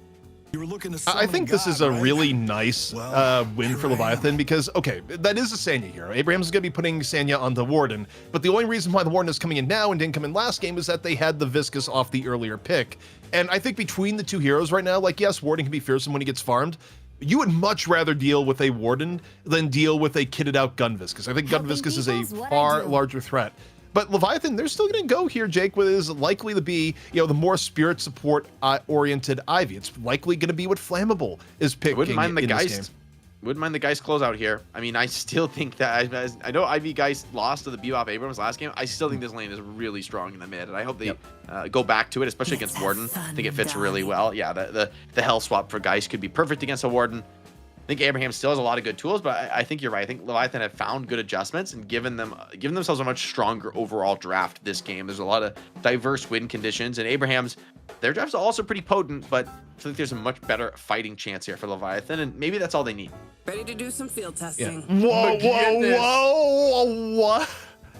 Wow. Whoa, okay. Production, can we get Curiosity? confirmation that wasn't a fat finger? Is that actually McGinnis? Like, gotta be. Don't mess with us. I mean, Is that real? If we're just being hard grief, that would be crazy, but that is confirmed It's real. I actually, all right, I think McGinnis Warden is low-key a crazy lane in the side lane. It takes towers. I think it's the fastest tower taking lane in the game. I think Warden, it feels like he has one of the best gun DPS in the game for clearing creeps and towers in the early game. McGinnis has to be number one. I mean, that gun is completely absurd. So if they're able to like get a playable lane off, like you wall people into the trap, you take away their stamina with the alchemical flask. There's the heal. There's so much power to be able to siege lanes. I think Warden McGinnis is a goated side lane, and I'm very curious to see how Saint plays this. I assume this is the it is going to be Saint. It has to be Saint because the last time I think we saw McGinnis played really well, it was Saya with melee creep. So I was playing McGinnis as like full I thought it was legit heal. good. I think it's It legit was. very good. Like I think McGinnis is actually underrated maybe because of how sick it is in a team play environment. When that heal gets maxed out and you're like fully kitted on the heal, the heal covers like the entire pit when you're sieging, or like you're on the mid boss. It covers the entire mid boss pit, and it's so incredibly hard to fight into once it's fully leveled. So the support value from McGinnis here to assist players like Billy and Warden to like man fight into their opposition. Even Viscous could be in a little bit of trouble here. It's sort of an awkward matchup for Viscous at times, with the wall being able to trap you and deny some of your escape paths. Man, oh man. So Abraham's, it's been an interesting day. You got Sanya playing for Land Cafe, and you got a little bit McGinnis on the menu. Leviathan versus Abraham's. Can Leviathan bring Abraham's to a map 3 2 weeks in a row? Or does it end with McGinnis just being McGood? Jake, we're about to find out. All right, time to see how Lash and Paradox, a more conventional mid lane, fare against the Geist Ivy. For now, Geist Ivy just playing this one very safe. They don't really want to trade damage with heroes. They just want to focus on clearing waves, clearing lane. Ivy takes a first level in Stone Form, though, and puts a bit of damage onto the Lash, so maybe they're going to have a different approach to this lane than I expected. Yeah, we'll have to see. Also, we got some donations that came in the middle break. I'll be reading them out when we get a brief moment. But right now, it's starting off with a bang here, Jake. And the bang at the expense of McGinnis, who's down to half HP already. Facing what is honestly pretty fearsome poke between the Shiv and the Viscous. Yeah, this is a lane that wants to get towards a few item buys before I think it's like sort of a genuine threat to the tower. Like, and I also think, in fairness, Shiv Viscus is a very potent harassment lane, so it might be a little bit awkward for McGinnis and Warden to ever get to the point where they have the confidence to actually really siege towers and be a big threat. Also, interesting enough in terms of lanes, the Geist Ivy ends up in middle, and Holiday, who, 9 times out of 10 ends up in your mid lane, is off into the left-hand side this time around. So, and it's flammable on the Holiday, overseas on Pocket. It's a lot of shift ups on who's playing what, and Empty Dreams, we didn't really talk about it. Empty Dreams lands on the Shiv. You talk about hero pool. How often is your Mina player your Shiv player? Yeah, especially actually, is it Fremont on the Viscus is really interesting because Fremont has not really played the like hard farming carries for this team. No, but Fremont also, he did go through a phase where Fremont was near exclusively a Viscus main. So I think that's why they've done all these swap ups on who is playing what. Because Fremont, you look at his game time, he has like 8 bajillion hours on Viscus. Even if it was back in the era where it was, more spirit and not gun. Man after my own heart. Holiday in the side lane, struggling a little bit to trade at times with this Billy, who is a bit of a menace. Wall comes down, but it doesn't seem to be the most effective. Now McGinnis potentially being chased down, but Shiv, don't think he's able to stick around too long into this one. Yeah, they're able to back up to the high ground with wave crashing. Shiv and Viscus have to go back and retreat. I think McGinnis and Warden, though they're playing to their win con, they really want to get towards those ultimates online before they really commit hard to siege a tower. I mean, ideally you could do it a little bit earlier, but against Shiv Viscus, you're not in the ideal lane, right? You're already going to be just struggling to keep your HP up. Yeah, I mean, just the damage you're taking from puddle splatter into knives if Shiv is landing them, it definitely makes it one more difficult lane to deal with. But also, you do have Healing Field out of McGinnis, so the healing does mitigate some of the poke coming in here. It's not going to deal with all of it, but it does make it a little bit more sustainable. And the scary thing about this lane too, if they get an advantage, your tower's gone. It is unbelievable amounts of gun damage. Actually, as Shiv is in real danger. Yeah, they need to get this kill on the Warden. It would be a big kill to find. They do shut him down, but here comes Lash roaming into this one, gets the counter kill right back. Puddle punch away now from Fremont. Should potentially pull him out of trouble there. Yeah, you don't want to dive under the Guardian this early in the game.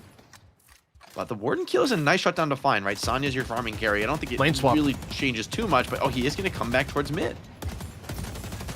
Yeah, so this is a new home for Lash. Lash has just said, yep, I'm going to be the better duo partner here, and Warden ends up in middle, though Lash is also, you got a double field trip potentially towards mid here, Jake. Billy was heading towards mid, Lash thinks better of it, but you got 3 for Abrahams here in mid on rotation, looking for Geist Ivy. Yeah, Lash is doing some box running, but him being off the map itself is just a huge implicit threat. Nice parry, though, and the big heavy counter melee is just slamming down into together. And he is just down for the count, man. One parry, you just become feeding. Or this guy's Ivy is standing in that Ivy status pit, and even the kill comes in from overseas rotating. It's a party lane in the mid. Huge rotations from Leviathan, and actually pretty decisive victory for them here in the mid lane. Yeah, Leviathan looking good. Wait, the rotations may not be over yet. Take a look at Mina's ready. But they read this one, and now Mina even sent packing. So all together, really nice plays. Yeah, from things Leviathan, getting a little bit hectic. Dealing with an active Abrahams, and Nemo even has the Nox Nostra, so he kind of spent all this time for nothing. Although Consolation Prize could be the buff. Pocket here, though, looking to contest. Doesn't have affliction. I think this is going to be pretty disfavored against him. He does make it down into the pit. Oh, Together's like, no, bro, this is for me. I'm the frontliner. Billy getting a vitality is tragic. Not quite as tragic as a Shiv getting it, but still pretty brutal. Of course, done from the Lover's Quarrel, providing a little bit more room, but OC's back in mid, lands the bomb onto Tass, creates a little bit more room as Hoot is back in middle, going here, Death Slam off into the tower. Geist has no swap here, so she's vulnerable. Low HP as OC's, parry comes out, as OC's gonna be able to get away. Bomb comes out, actually not scared at all. Ivy in onto Lash. Lash gets healed a little bit towards the end, but no, not enough to stay alive as you got the rotation for Tass back in the lane, off Def. Maybe he can get something here, but this is getting all sorts of hectic, Jake. An absolute brawl here in the side lane as well. Viscus looking to get up for an active move here, but a parry wasted now and some heavy melees coming in against Saint. He's got that Battle Vest making him tanky, but Sonya does not want to stick around, right? There's an execute here you've got to worry about here in the side lane.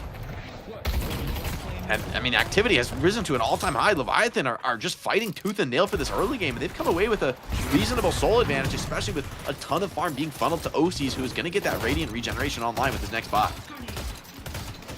Ivy getting hit with a bit of poke damage, down to half HP. Mid Guardian, the objective here between Hoot and Tass, but airdrop has been used, and suddenly Tass in all sorts of danger. Goes for the carbine wall, trying to live against the odds, gets a swap for a little bit extra, 100 HP, and a dream. Might be able to break LS, but no, Obakim able to get the last bit of damage there, Jake. This is so big. OC is getting fed a ton of kill participation in the early game, which is exactly what you need on guys to start that snowball rolling and really just swarm through the jungle. McGinnis now fulfilling some of that promise with the tower pressure, and I think it's going to be Guardian going down with the wall behind. I don't know what you're going to do about this one. Yeah, Warden and McGinnis happy to take that. Diving forwards the Shiv, but bites off way more than he can shoot into Taz's waiting arms, and now even Viscous in huge trouble, pretty much dead to rights here. Yeah, you're not living out of there from the cube, and that's a danger of the Warden McGinnis is that you get an advantage, and the gun damage is overwhelming. Easily going to cut through the Guardian. And now Tass in on the rotation, back over the mid. Mina in mid along with Lash. And this is during a chase down here onto Obakim. Obakim lower HP, able to get far enough behind and not have it turn to disaster, but it's an overload of 3 right now for Abrahams into mid. Leviathan though, rotating some of their own here in response. Puddle punch out. Tass once more, the priority target, a punch from behind.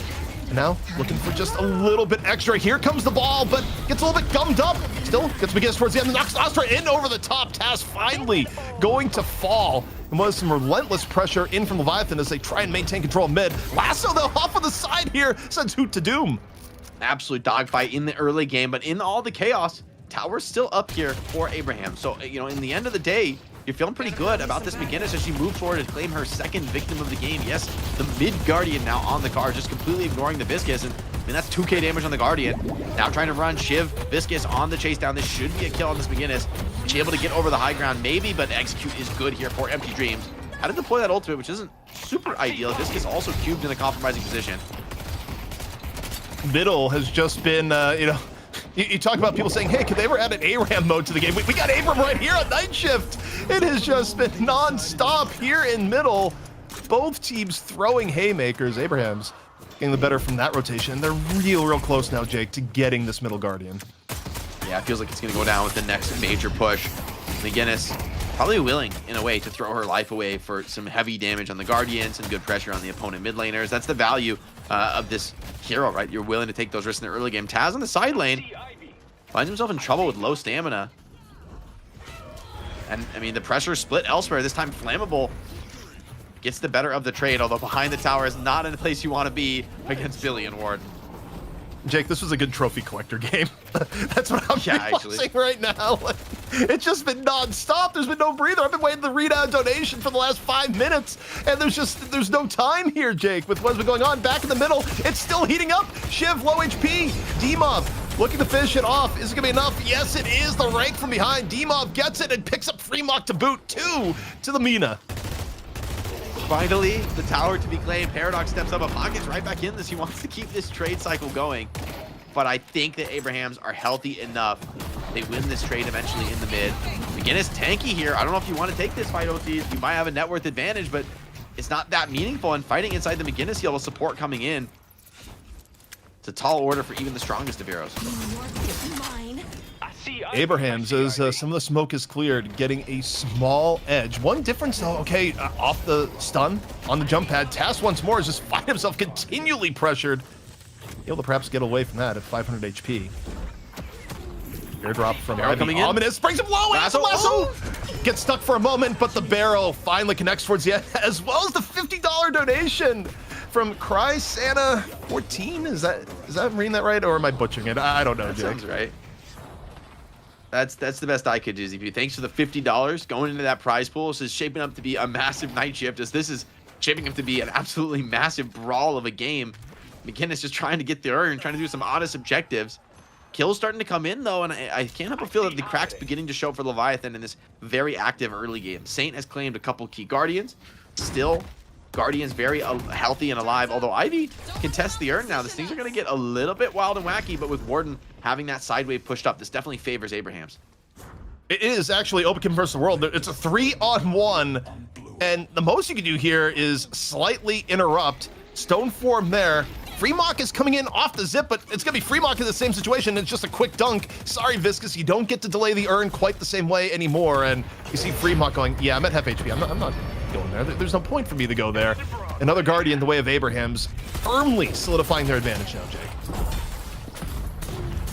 And both Billy and Mina sent packing from the side lane, but Billy just doesn't have the mobility to escape out of this. He's forced to turn and fight, but against a pocket, it seems to be an inevitability. The Spirit Nuke's coming in. Flammable finishes the job.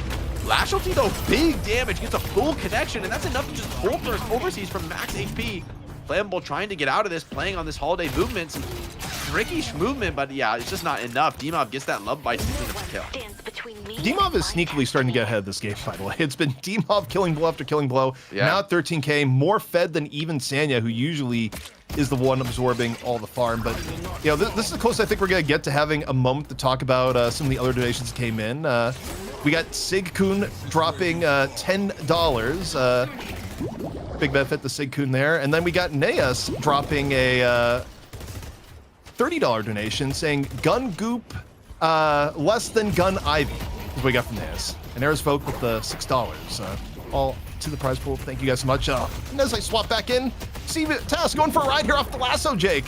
They were so close to killing Empty Dreams, and Taz just had to chase. He couldn't give this one up. Gets the Guardian warded. Oh, and a parry on Flammable. There could be a chance for a turnaround, not to be. And now it's, oh my god, it's a death brawl in the tiny room. Ivy happy to take this fight, but McGinnis can give it right back. Has that wall deploy if you want to stick around a little bit too long here.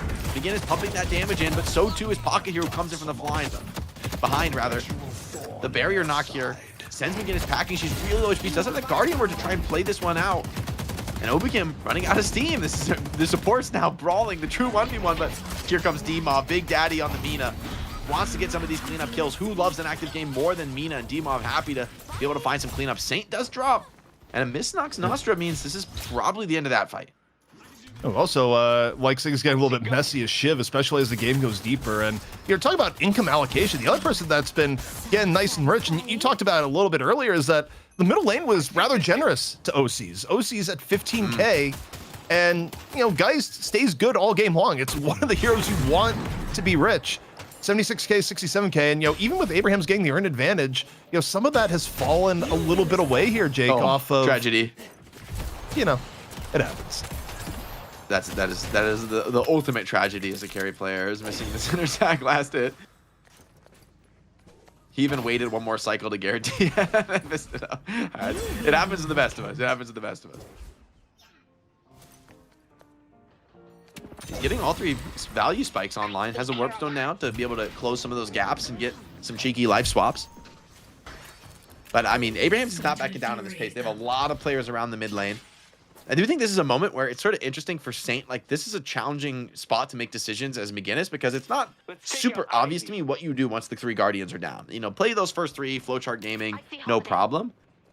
But now that the Walker Siege is online, it feels like a little bit more awkward to play around the McGinnis. Holiday taking a huge amount of damage. He's going to get out through the teleporter, but Demov's going to commit for the chase down and try and clean this one up. Well, the jump pad kind of reveals where you went. Wait, still on it. Still waiting for the rake. Barrel comes out the other way. Love bites. Rake dead. 1200 Demov souls. on the chase. Finds it. Finishes it.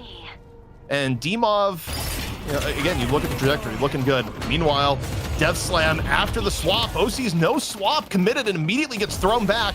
And now you can dive this Geist fearlessly. There's no swap to defend, and OC's next to fall. And with how farmed OC's is, that's a long nap time, Jake. 30 seconds at 15 minutes. Yeah, Sonya on the Warden has just done a fantastic job of keeping that right lane super healthy, right? McGinnis, Warden in that lane, they just have never really taken tower pressure. And that healthy Guardian has led to the enemy Walker now being down to half.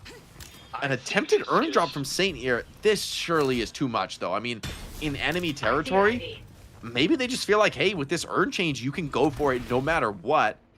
But this is a huge risk to take. I remember last game, this was a comeback moment for Leviathan. Swap as well onto Obikim, as well as the Nox Nostra silencing him. Already used that stone form.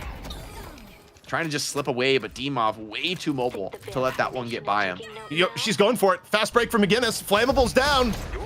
Okay, do you go for it? Oh, there's Warp Stone. They can't quite get the connection to drop the urn out of Saint's hands, and he might have overextended now into a fight. That is a McGinnis in quick retreat, but that was nearly grabbing it. Also, D-Mob is still farming up the scraps in this fight that's been kind of scrappy, and all around, it's another pickoff for D-Mob, now turning his attention more in onto the walker. So yeah, you don't get the earn, but off the distraction, you're able to push up middle, get serious damage onto the mid walker. On a macro level, you're liking where this has gone so far from the Abraham side. Yeah, they've even cleared up the sidewalker at the same time. Midwalker is like one wave crash, and a single hero is going to be able to finish off that midwalker. So it's a really meaningful amount of damage. Obakim is going to try and dive under this tier 1 and maybe try and clean it up, but it's so risky. And yeah, together there, it would have been a risky play. Lasso in mid, though, a great catch on a Lash. It's a really dream character to find first. However, this is a Lash we're talking about with the Vitality buff as well, and he's not even in serious danger there, man. With the McGinnis healing field, there's no chance of them sticking around for that one. Oh, this is a fun spot. If he has ulti, man, like, you just can't walk up in mid, like, ever. I don't know how you ever clear this position. The Holiday Lasso is probably one of the only threats you really have to respect as Lash. Oh, the hyper line! Oh, it's done, man. That's OC's down. This is your most farmed hero. Luckily, there's enough of a net worth advantage for Abrahams where you don't have that respawn penalty on OCs, but that just speaks to how, you know, potentially out of control this game has already gotten. That is rough, as yeah, I mean, that the upside, hey, the bad news is you died. The good news is you get to be dead for less time because of how bad you're getting demolished. It's like, oh, cool, thanks. Yeah. Wonderful. That's how it all makes a difference. But I mean, look at the activity on mid, man. It's just, this Abraham squad is all over the map. They're keeping such pressure. Every time they send a wave out on the right lane, they immediately bring more players and just look for any fights, any kill opportunities that they can get. And it seems that they found just that. Holiday, though, hold on, dodges away from a couple powerful ultimates. Empty Dreams can't do the same. Pocket with a 5-man affliction. Okay, this could actually be a fight, maybe, if Leviathan can bring the numbers, but there's 2 players who have no chance to get to this fight. In the fight out of the Veil, D-Mob used it for cover. Overseas. Again, hit on the rougher end of it here. Oh, of all things, just the Glash gun damage. I think it may have been, was that a Headhunter proc towards the end? It I don't might even have think it was been. a Headhunter proc. I think it was just a Mystic shot that finished him off, but I guess Lash had already dumped his full kit. Obakim was, I mean, hey, that's the patch, man. The old Earn resistance, he would have gotten out of that one. Now, guy, maybe is it all for nothing? Guy's trying to do the Earn drop, trying to slip past, but Mina is contesting the Earn. Does D-Mob actually stop it? All 3 rejuves have gone the way of Abrahams, and the Earn is still not in the hands of Leviathan. It is D-Mob that's been doing God's work off on the left-hand side. Finally, OCs gets the Earn turned in, but the fact that D-Mob merely stole that is ridiculous as the chaos continues in middle. Hoot looking for another victim, finding Flammable with the aid of Together, as Abrahams truly is putting themselves in a winning spot. I'm gonna be so for real right now. I did not even know they were doing mid boss. Abraham's all over the map right now. This is just smothering Leviathan. And I mean, Leviathan brought the pace in the early game, and Abraham said 2 can play at this game. D-Mob finds another kill onto Freemock, and I mean, I still think there's a game to be played here for Leviathan, but the vibes are not good for Leviathan right now. Abrahams is just fully running this game in complete control. McGinnis sieging this walker, daring somebody to contest, but D-Mob is just cutting them off at the heels here. He's like holding the base, denying any minions from even getting to this walker defense. All right, D-Mob, who has been man of the hour in this game, just the Mina where I think prac to game 1 where Empty Dreams looked really good on the Mina. It was a solid Mina play where he didn't die. D-Mob, meanwhile, has just been the one making plays, getting pick-off after pick-off, and again, just nearly having a massive hero play to get the Earn on top of Abraham's taking other macro objectives. Oh god, the RG just, yep. Second time today, a super farmed Mina just gets a spirit buff at the perfect moment. Freemock also very deep down this side lane. I think D-Mob just didn't realize he was there. Could have gone for that kill. He's going to gank mid, solo 1v3. I mean, surely that's too crazy, right? But no, he's going in. And they're running from him. They're respecting this. They know they can't really fight this Mina. This is the power of the D-Mob Mina. Maybe a Mina in the current patch. Holiday just running for the hills. I like the part where you get the slowing hex on the Mina in that fight. It means absolutely nothing. He's just like, well, I was playing moving anyways. I'm still gonna keep He's like holding the debuff remover. He's like, I don't need that. I'm chilling. Last stand force from Warden. The ball is a little bit late from Viscous. Doesn't get to cancel that ultimate, and Viscous has no spirit damage in this build. He is not really a threat. I believe he's got Viscous. And Warden just pumping in big damage. Has lost the rejuve and could actually end up falling again after this. Ivy Up close personal ability, never where you want to be. OC's still here, still a swap. Doesn't really want to use it here. This would be rough. It's forced out here. Also, other side of the fight, D-Mob continuing to clean up. Great HP, another pick. And now looking to take Pocket's head right off. Overseas, not much left to go. Taken down as no one can really deal with D-Mob at the moment, Jake. D-Mob is just running the table on them here. He tries to bait the swap out there. I like what he's attempting, but even the swap, I just don't think it's going to do enough here. Yeah, he lets it come. He's like, no respect for that guy. He's just going to take a quick reset down mid. And, I mean, this Spirit buff has been huge considering the activity of the game so far. I kind of want to go back and compare the amount of total kills in this game, though, relative to the other EU games, because this has felt This is a like crazy 3 times the bloodbath. action. All of the sick moves from Hoot. The backwards corner strafe. Mad respect, mad respect. Backwards air strafe is somebody plays Source games when they hit those. Oh, yeah. Well, also the people that go in here and just immediately air strafe like gods, it's just like, yeah, I've done a little bit of Source in my time. I played a little bit TF2. You got, I think it's Leaf who still has some of the absolute best movement videos around. When you go to Deadlock, just, he goes like, oh, you could just move at Mach 5 and no one realized. That's pretty cool. But now a 30,000 soul difference here, Jake. And the win conditions for Leviathan, they're slim. Yeah, you just don't have like the dominating team fight ultimates on the other side. Together but a curse on Billy. I mean, this is just bullying at this point. OC's down. Taz found that one. McGinnis just farming it up on the other side of the map, clearing waves, doing the honest work of wave janitor. It's actually kind of the perfect role for McGinnis. But, I mean, you can't really leave your base, so you got to send somebody back. Even Sonya securing the late game as well. Another swap, this time onto Flammable. Just looking for something, anything, trying to find a lasso, and instead he just gets swapped and bursted down. D-Mob is so rich that he's been able to provide for DoorDash there. Just getting swapped in. Oh, big Death kill. Slam! That's exactly what he wanted to find. Pocket just has to use cape to get out. Oh, he tried to even slam down that Ivy. That could have been a very real threat if he caught that. Glass cannon spot by Fremont and Sonya, but yeah, it's a nice vortex web, but it's just not enough. There's no damage. There's no genuine follow-up here. Hoot just styling on him, hitting from all sides. And has that next ground stream available with Vlog. You better get out of this one sooner rather than later. And they will get out, but it's going to be back to the spawn. Not the preferred way to retreat in Deadlock. I feel like we've had a brawl across the entire game. It started in mid lane and now is still in mid lane, just at the base instead. Cube comes out, but OCs is in real danger. No swap, no HP, a lot of problems. D-Mob once more, pick up another 2. Every killing blow seemingly heading the way of D-Mob, who is insatiable. They're toying with him. Flammable goes down, this time to the Headhunter proc. And yeah, there's shrines of the Patriot. The game's not technically over, but this beatdown has been immense. I mean, the Leviathan do find a couple counter kills there. But this is one of those rare moments where we actually see a team willing to take the fight to the opposition in the base, even without a region. It feels like they're hanging out. It almost feels like a lower level pub game to an extent. Sure, Just this guys, feels like a pub, actually. It feels so chaotic. I feel like both teams are just running it down, full sending it, which I kind of respect. I mean, I think that Leviathan played that early game super aggressive, fearlessly, and it actually looked really good for them. Echo Shard bot here. What do you buy Echo Shard? Do you buy just double ground slam? Or double, I supposed to be ground slam, right? For what? For Echo Shard? I don't think it would be Flog, right? Because I think that ground slam is where the real damage is. We can get the check-in. We can get the observer check-in what it is, but yeah, I mean, I would expect ground slam, but ground slam has a pretty low cooldown. Yeah, I don't know if I've like ever seen this item bot on Lash. No, this feels like a bit of trolling. I'm gonna be honest. Swap onto the Holiday once again. Taz is just sending it on the opposition every time, and oh, Flammable. Oh, he just can't get away. Affliction on the Lash plus the health swap, and okay, Echo Shard's not gonna save you from that one, buddy.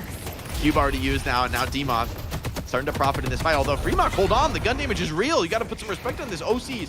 Fremont quietly farmed up in this game. Who needs to be patched up? Support items available for Saint, but he doesn't seem to see a way back into this fight. Mid-boss is about to be back up. If Leviathan can turn another kill here, they can't. They run into Ward and Sanya. Still plenty farm to do some damage. 3 down for Leviathan. But if they could somehow turn it, it would be huge. Mid-boss is on the agenda. There's no swap for the Geist. OCs, absolutely no recourse. It's getting run down by 3. Leviathan, only Overseas and Fremont still alive.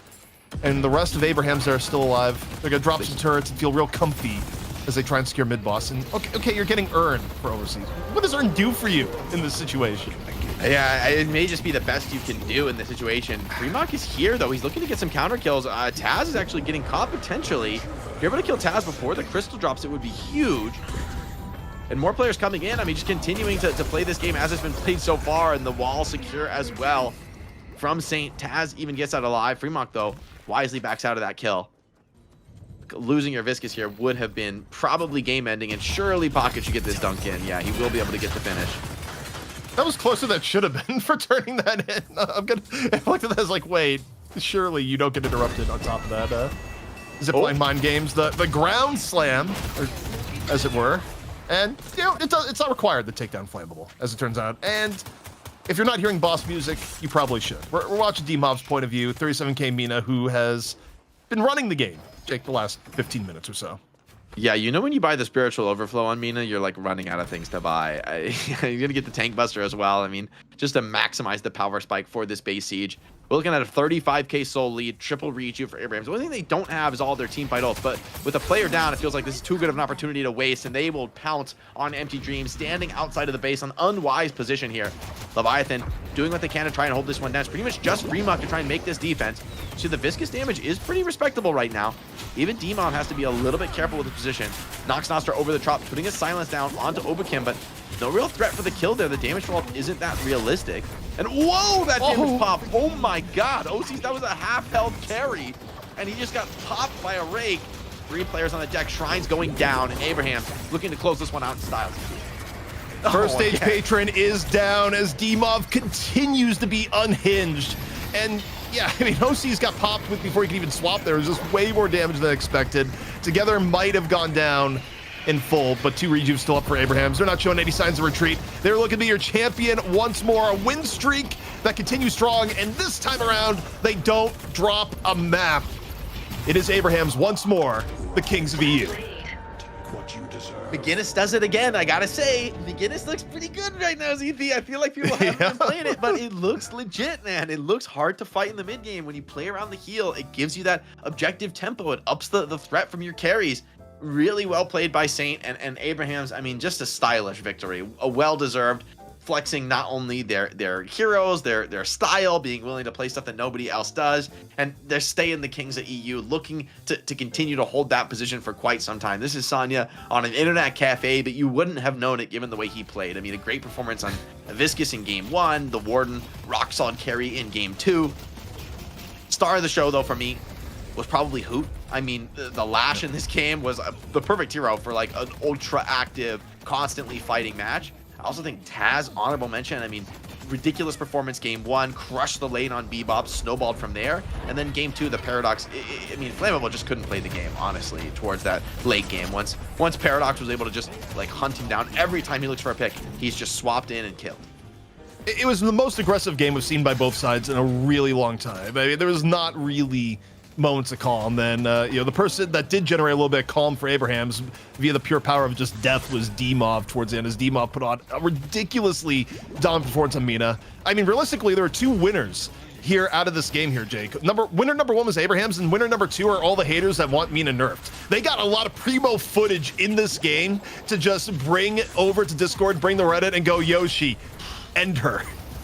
Mina does look a little bit broken right now. I mean, every Mina game so far has been pretty dastardly. So incredibly well played for sure for Abrahams getting this win locked up. And I mean, I don't know what you can. I mean, Leviathan looked so competitive last week. It looked a lot better.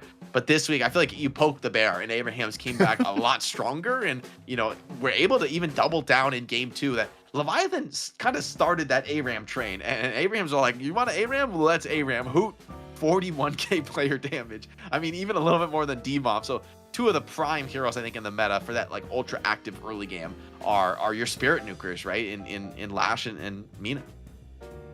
Yeah, I mean, you look at the stats here. Once more, I think the overwhelming advantage of Abraham is obvious, but you got to do an item audit here. And again, the cult is not looking as strong as it once looked like. And wait, am I looking at this correctly? Is there not a single cult to sacrifice for Abraham's this game? I don't think there is. And, you know, no getting baited by Heroic Aura this time, Jake. Be my second pair of eyes. I'm not seeing a cultist at all. I don't see it either. They have 2 Heroic Auras, actually.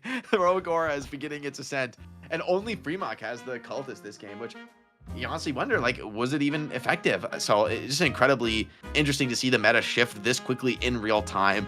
You know, we see a lot more presence from like spirit carries and nukers, even Warden, like not going the full gun build, right? Like teching into the spirit value investment, which we often haven't seen recently for the Warden builds. And also some, you know, interesting building from Saint, right? Like just a lot of utility, a lot of value, which is really, I think, why you play McGinnis Hero, right? Because you can bring all this utility and value. And meanwhile, he's top objective damage in the game. I mean, that's like, this is not a heavy gun investment McGinnis where you would expect to do a lot of damage. Like, it's kind of impressive that he's doing that much objective killing. Well, then again, maybe no one else on Abrahams was interested in shooting towers. They were too busy killing players.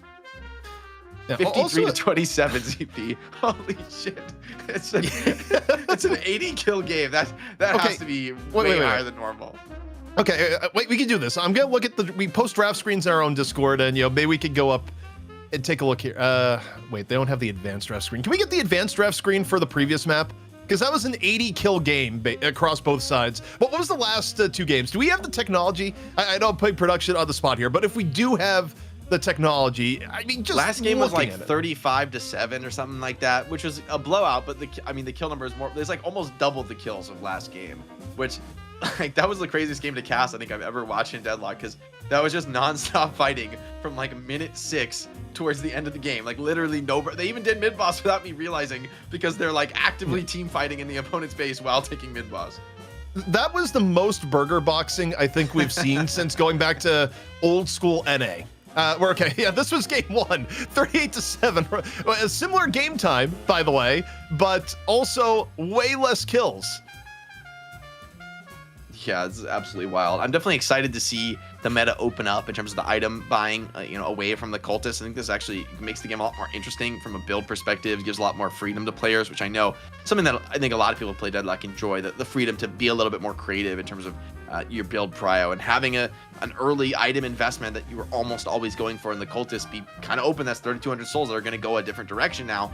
Super interesting to me, and I'm kind of curious to see this meta continue to develop, and also what the NA team's take is on this big shift in the macro economy side of the game.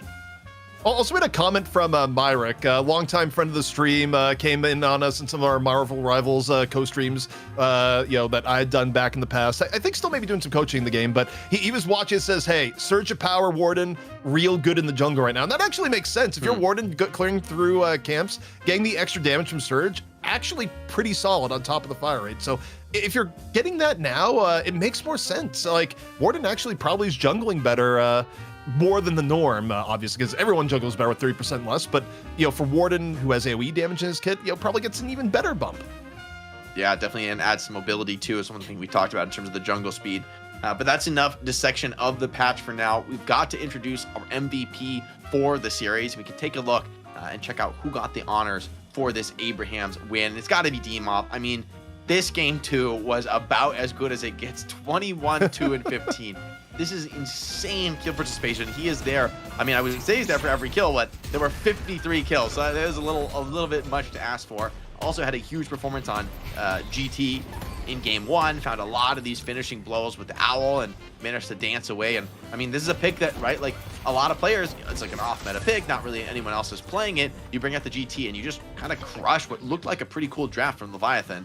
Then the Mina, much the same story. The Spirit nuking. I feel like at one point, right, wasn't Demob playing a little bit more of a supporting role and, like still fighting, but not really getting the econ. And I think Abrahams have wisely realized this is a guy you want to have economy. You want to really gamble on his ability to carry the game, because he's going to find that time and time again. I think Mina is actually a match made in heaven for Demov, because the thing that Demov excels in as a player relative to most other players in the game, and yes, it has famously backfired on him a few times, but overall, Demov has this ridiculous sense of how to be aggressive, get a kill, and stay alive in the process. And that is the entirety of Mina's playstyle. That's how Mina is designed to push limits and get out of sticky situations with the lowest amount of HP possible, but still getting it done. And you combine Demov's game sense with the current power of Mina, and we saw in the last game, it is a brutal combination, Jake. Yeah, definitely a well-deserved victory for Abrahams. D-Mob putting on a show for us, and Abrahams, I think, really delivering a secured victory across the roster. Saint with the flexibility, Hoot with those tempo fightings, I mean, getting insane damage in game 2, D-Mob with the massive carry, and of course the entire cast ensuring that it's locked down, together. Sonya, no slouches in their own right, and Taz with the catches. So Abrahams looking like top dogs, looking like one of the best teams in the world. Definitely a squad that is hoping for more challengers to come up, whether from EU or from abroad, and potential future LAN events that Deadlock hopefully will have soon. So definitely an exciting team to watch. And also I want to give a shout out to all the viewers for sticking with us through the EU matches. Up next, we are going to have the NA games. And ZP, I got to ask, what are you excited for in NA? Is there any, what do you think is going to be the NA reaction? Given the level of burger boxes we just saw in that last game, if you think about the spawn timer has been reduced, it does kind of enable that hyperactive playstyle, which could be interesting to see the NA's take on. I kind of want to see the role reversal here where, EU devolves to the burger box and NA just becomes the dignified reach. And we're just like, I will farm, no. actually. There's plenty of jungle for me to clear, guys. Exactly. Yeah, I'm excited, too, to see if Ido's internet has recovered in time, or his power grid, as it were. I think there's a funny a story there. A little bit. Ido can also really R farm. If melee creeps lose because Ido's not there, you'd be like, the streak, of course it ends, but I'm not here. So there's a bunch of funny stories there if Ido's power doesn't recover. So we'll see how that one ends up. Yeah, we've got a competitive challenger match and then an attempt for melee creeps to defend the throne, keep the streak going. It's all coming at you right after this. Just a short break, and we'll be right back with you.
Ladies and gentlemen, this is not a drill. Go look at your downloads over on Steam, and one thing you are gonna see is no update for Deadlock yet, because we're still just a few days away until it finally comes out. I'm gonna keep running with that until people stop falling for it, which I think inevitably will be never, ZP. You know, this is on us. He did warn us. He did go, guys, don't have me host today. I'm going to do something that you're not going to like. And I was wondering, like, he's going to do the patch bit again?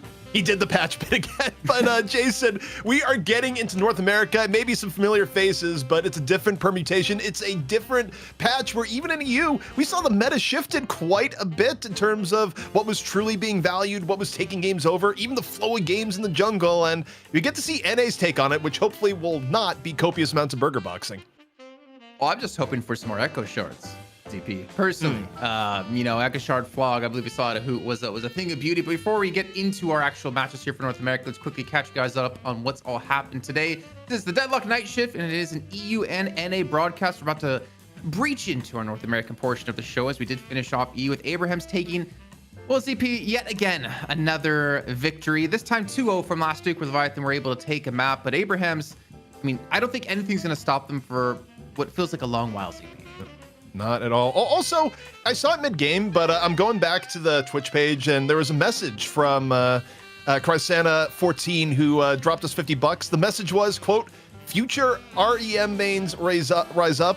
You know, I'm not entirely sure what that means there, Jason, but, you know, they're getting ready. They actually want to get good sleep, is what they want to get. REM, as it were. ZP, REM. You know Yes. what REM is. Like, you've Yes. literally seen all the Rapid eye leaks. motion, Rapid eye yes, I movement. know. It helps you mean you're in a deep sleep, and it has nothing to do with Deadlock or any playable hero that might be coming to the game. It's all about your sleep schedules. And my sleep schedule, well, it's already 1 a.m. here, so let's actually start to get into our You North don't actually American get portion. any REM, as it turns out. No, not when I'm the sole EU broadcaster here on the show, though there is some people in production who also are in EU. However, they work on North American times. Let's quickly check in on, well, I guess our patrons. We've had actually a lot come through today. I don't know if they've been added to the list in particular, but if you guys want to support the show, you can head over to our Patreon and even become a supporter of any rank. Though, of course, the more money you do give towards us is always appreciated. And you know what? It's time, ZP. I did this last week, to pick out one random name in our $5 night shift residents that we don't normally talk about, because normally we talk about Tetsio and Matthew and Affix, Flint, Snow, Jonesy, etc. But we don't give love to the little guys. So I'm gonna give mine over to, oh man, there's so many good ones. Pariah, because I've seen Pariah in chat. I've seen Pariah over my own stream as well. Who do you want to give a shout out here to, ZP? You know, I'm going to give love to the tier above here, because, you know, we don't want to create this dynamic where we're only talking about the top and then we're only talking about the bottom. And those, we have a sandwich in the middle that's just never talked about, you know, the ham that's going on here. I don't know. Whatever. Don't call him ham. Call him a nice burger. A nice burger. You know, some farm animal anyways. Okay, this is a terrible lead-in, but cop it in all caps. Any name that's all in caps, I'm down for it. So cop it. Thank you for your support. Well, that's not fair, because your name is in full caps, right? That's true. Yeah. That's true. That's true. You know, it's also in all caps. Abram's Tale in our brand new Night Shift Abrams skin that we do have to release to the public once we hit 1,200 subs. Now, what you can't see in this picture, ZP, is probably my favorite part, but also the scariest part of the skin, the potato sack butt that Abrams has. I thought he would have had some nice glutes, but it looks like a sack of potatoes.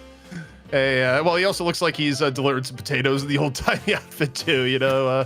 It just reminds me of the old Simpsons skit where, you know, Homer's going to the U2 concert, he's like, "Potato Man!" It's just like, well, yeah, you know? Why not? I didn't see that episode. I was kind of a Family Guy kind of guy. Can you give me like a Family Guy, like, relative version of that?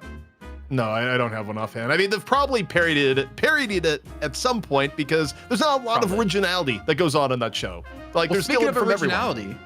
we got to talk about our first team competing in North America, Floormen, as we're going to take a look at the roster and who they are bringing to the table this time. And Pop, not only showing up here in North America, you got a little bit of love in EU, though didn't get to play for Abraham's here. But if you look at this roster, you know, we've had a lot of discussions about this. I have a player in particular that I want to talk about, but I'm curious, in your eyes, who is a player that you want to focus on coming into this match from this team? I think when I look at it, I definitely look a little bit more towards League when you talk about players that have been really consistent over time, particularly at times getting thrown in the more carry-centric roles. I think, when you talk about who's on Floormen, right, they had to make a choice, I believe, between League and Leffa, and they decided, nope, we're going to go with League. And that's, no hate towards Leffa, there's multiple team dynamics, but the fact that you could look at League and be like, yeah, we think he's on that same level, says a lot about League. And Floormen, it's a roster where, of course, if you're new to the Deadlock scene, you may go, oh, these are the guys who lose to melee creeps or BWC every week, right? It's like, no. The core of this roster is a lot of Hydra Nation alumni. At one point, the most winningest team in North America. I think still, if you count it all up, Hydra Nation is still the ones on top, but this is kind of their newest iteration, and they've hit some speed bumps here, Jason, but they did show signs of life last week. They were able to get through the challenging match for the first time in a while, and while it didn't quite work out against melee creeps, it's a team you look at and you have to respect the potential for them to rise up any given week. Well, one thing about them is they are grinders indeed. We think back to when they were Hydra Nation. We knew every time a patch came out, they were playing nonstop. Even when other teams were on breaks, they wanted to be at the pinnacle of the meta going forward. And maybe that's going to be something that gives them an advantage going into this game. And to take a look at their opponents, once again, BWC, Bunny with Clock. It seems to be the matchup we see every week between these two teams, and it always seems to go one way or the other. And two heroes off the bat that we're gonna be seen most likely in this game, or in a ban fashion, is going to be the Vindicta out of Aiden and the Viscus as well, which has seen such popularity when it's come to, well, to be fair, not only NA but also EU. Gun Viscus is good. Again, people have just kind of cracked the code and realized, wait, I still get a lot of really powerful utility and a lot of gun damage, and my overall damage is higher with gun on Viscus than going into more of a Spirit Nuke build. Yeah, this is pretty good. And if you're Gibbs, you're really loving it, given that you've done tons of Viscus, like hours upon hours upon hours into Viscus. And truthfully, I mean, with that level of Viscus pedigree, I kind of feel like draft-wise, if you're Floormen, you probably make it a higher priority to get the Viscus or just ban it, just when you know there's someone on the other team that is, that acquainted with the hero. But it's a tough call, right? Because on the same note, do you give Aiden Vindicta? NA, more so than EU nowadays, definitely still has more of the trend of having people that are really, really good with like one particular signature hero. That's very true. That's very true. And to be fair, normally Vindicta isn't something that's going to draw a ban in any game until Aiden's going to be in there. And then, of course, you have to almost respect ban it. Though, as we do get to that point of having more and more heroes in the game, ZP, I believe you did mention we might have to start adding in some more bans as well. Yeah, that's an interesting one. We're going to do like a informal player summit, because it has gotten heated in my DMs where there's some EU teams that are saying, yes, add extra bans. I don't care how, get them in there. And then there's some EU coaches and some NA players are like, no, don't add extra bans. You're going to ruin it with the new heroes. So there's going to be a war to decide how that goes down. Honestly, I feel like we probably do add an extra ban, but it's not at the beginning of the draft. But we'll see. There's multiple options. What if we meet them halfway, and instead of adding a ban, we take away a ban? So you get one ban per team, because they can't seem to agree on what we're going to be doing going forward. So we'll say, you know what, screw you guys, you get one ban total. We do have our Mo 1v1 coming up soon here between these two teams to determine which side gets pick priority. But ZP, one thing that's always been interesting to me is the difference between EU and North America. And with this patch just hitting, were there any changes that you've seen in EU, bar the heroes in particular, that you want to bring into light before we go into North America? Because this is where we're going to really kind of compare the two regions. I think what I want to see NA do properly is recognize the value of both Viscus and Mina and have high pick priority. I would also love to see NA kind of call EU's bluff and go, no, Doorman is still good. I do think Doorman is still really good. This is one of those ridiculous player overreaction moments where Doorman, gets a nerf by objectives, by the fact that you can't bring urns through the door anymore. You can via a few exploits, we banned that. So you shouldn't, you'll get disqualified. So you can't do that anymore. But the rest of Doorman's kit is still really good. It still gives you really strong presence around mid-boss. I think EU overreacted. I hope NA still looks at it and says, wait, this hero is still great. I don't know if they'll do it or not. But that's one thing I want to see NA do. They could get one up over EU, Jason, if they did that. Yeah, but I'm trying to think of a game we've seen North America be ahead of the meta when compared to EU. And I don't think that in Deadlock they've ever been ahead of the meta. I got it. Fighting games. Fighting games. I think overall NA has probably had a little bit more success than EU fighting game players, but there's also not that many. And I'm speaking specifically like the Capcom style fighting games, not Smash. I think in Smash Brothers, EU may have more success. I don't know, but fighting games is their best shot. I can't really think of another genre off the top of my head. Rocket League? I got no clue. Yeah, I know no clue nothing. either. I've never Rocket watched Rocket League, though. It's still an amazing game whatsoever. Let's head into our 1v1. The Mo and Krill 1v1 is ready to go here, though, ZP. At one point, we're going to have to adapt onto this or add into this. The snowballs are gone from the game, so we couldn't even do the snowball 1v1 anymore. But it is Tanner up against Lord and M. And, well, Lord and M, I mean, this is his hero, right? This is Mo and Krill. He should not be losing these. Yeah, it's just Lord right there if you were listening to Vegas. You know, Lord no Mo. Lord no at this moment, but the parry comes in again, and Tanner is taking him to the locker room right now here, Jason. About to shove him right in as, wait. Oh, what? he goes for the pause. He goes for the pause. There's no way that they paused in this recording. 100% that's Lord and M pausing. That's absurd. 100%. Well, you know what? Yeah, Floormen is true for Lord and M. But again, I mean, it's not going to be a massive thing, I think, in this game as we're about to break into this. So first ban's coming through. I personally think ZP Doorman. Can we say that? Can we say what? Okay, so Lord and M, I'm just take my own choice on this and probably get in trouble. He says, "Let me win." I got better things to do than getting shot at. And then he dies right after, so that's pretty funny. Abrams actually being banned out. You know, we talked about, I believe, Billy being a first ban consistently when it comes to EU, but we haven't really seen many Abrams bans. Yeah, and we saw it a little bit, you know, at the very end of EU where they said to ban Abrams. But yeah, I mean, overall, the trend in the last 2 weeks has been ban Billy, pick Abrams. And now for Bunny O'Clock, maybe it's going to be well, it can't be a pick Billy because Billy is banned. What do you value here? Do you go for the frontliner and go Shiv, or do you go and grab a Viscus or a Mina? I think, Jason, to me, it has to be one of those three heroes. I don't think you can go away from that. I think Mina is like highly prioritized by both these two teams. So I would personally lean towards Mina if I were Bunny O'Clock, because you put Lord and M in an awkward position. Instead they go for the Shiv. I mean, okay. That's fair. That's also, I think, a solid pick, but I think you do give over Mina to Floormen here to put in the Lord and M's hands. They, honestly, strongest two picks, Mina Viscus would go wild in this moment. GG go next at that point, ZP. Well, we'll see. I think one of the two has to be Mina. I would be shocked. Okay, they go Yamato. Okay. That's a bit of an overpick for Yamato. I get you need frontline, but I don't love picking Yamato this early. I mean, I guess the idea is 3 frontliners are off the board, but that, I don't know. I'm less than convinced, Jason. Yeah, I think, if I'm not mistaken, are Floormen one of the only teams actively picking Yamato? I think I'm pretty confident in saying that. I haven't updated my database the last 2 weeks, but I'm pretty sure from like memory, we don't really see Yamato often. And if we do see her, it's generally on this team. It's either going to be League or AVG going to be on it. Yeah, and NA, I think that's right. Also, when you pick Mina, that's the main hero that Aiden would play other than Vindicta. So if you're Bunny with Clock, you probably have to pick Vindicta in the next 2 picks here. Well, I would think. Because if you don't pick Vindicta, surely Floormen will ban it at the mid-stage bans. Although it's weird because sometimes there have been a few games where Bunny with Clock hasn't played the Vindicta at all, but usually it's under the context of having Mina. I almost want to say let him have it. Isn't the day Okay, for well, mercy. yeah, now you're definitely letting him have it. They're not going to have a chance to ban it or pick it. So we will be seeing Aiden on Vindicta.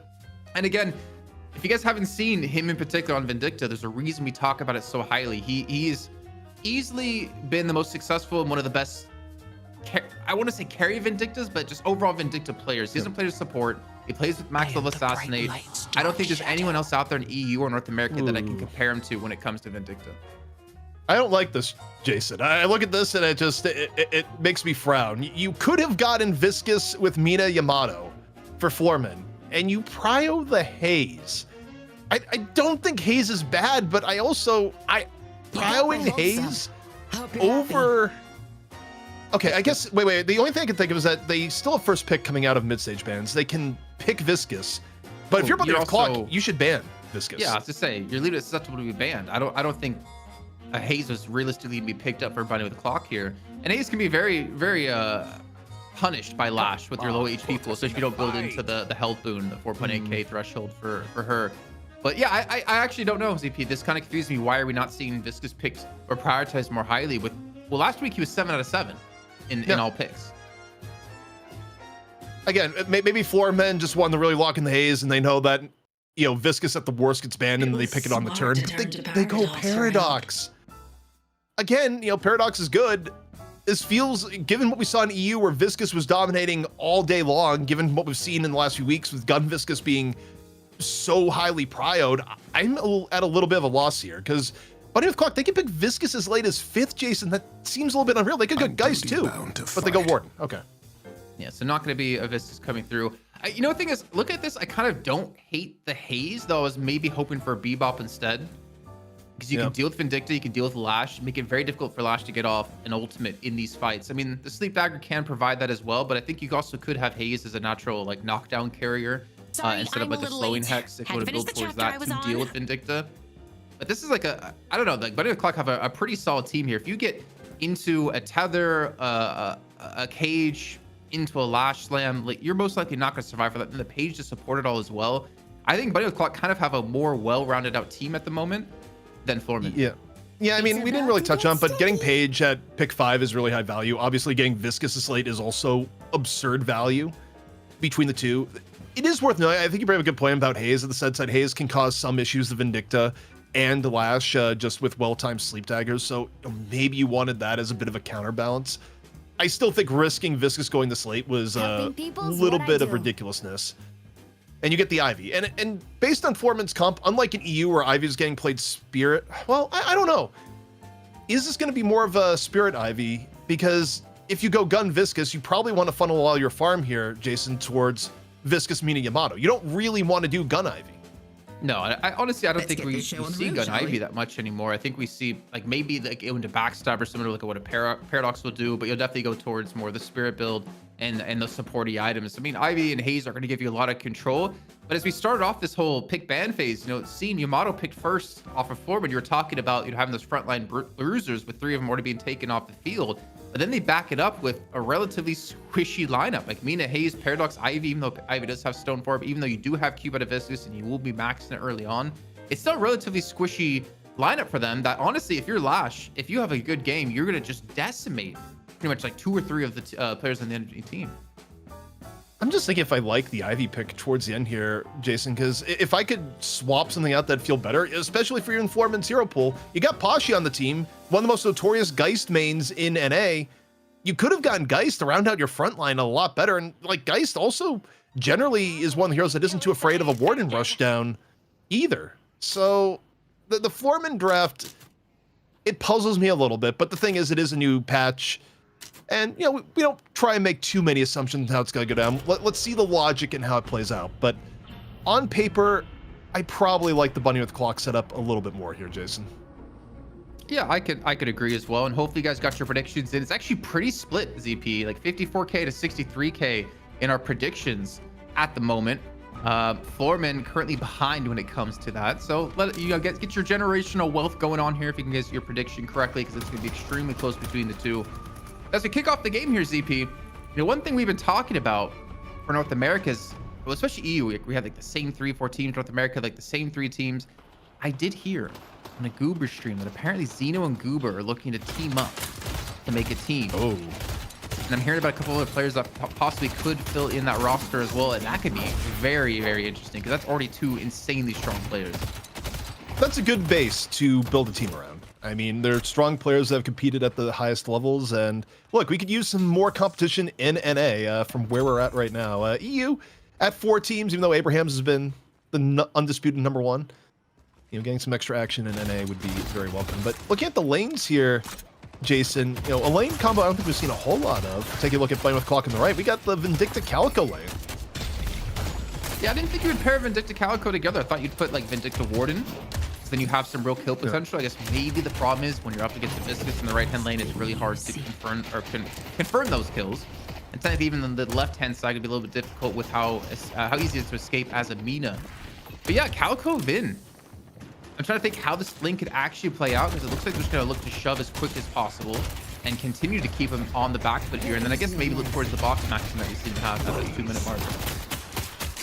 Well, things are getting down and dirty here. Mina on the hot seat. Not so you see too often early. So low HP is Lord of M. He's going to take down to the knives. He does. Tanner able to finish it off. A great start against what is honestly one of the hardest characters to lane against right now. Yeah, that's actually even more action happening. Matt goes back in. Try to go for the catch on to League, but gets him down to about half HP.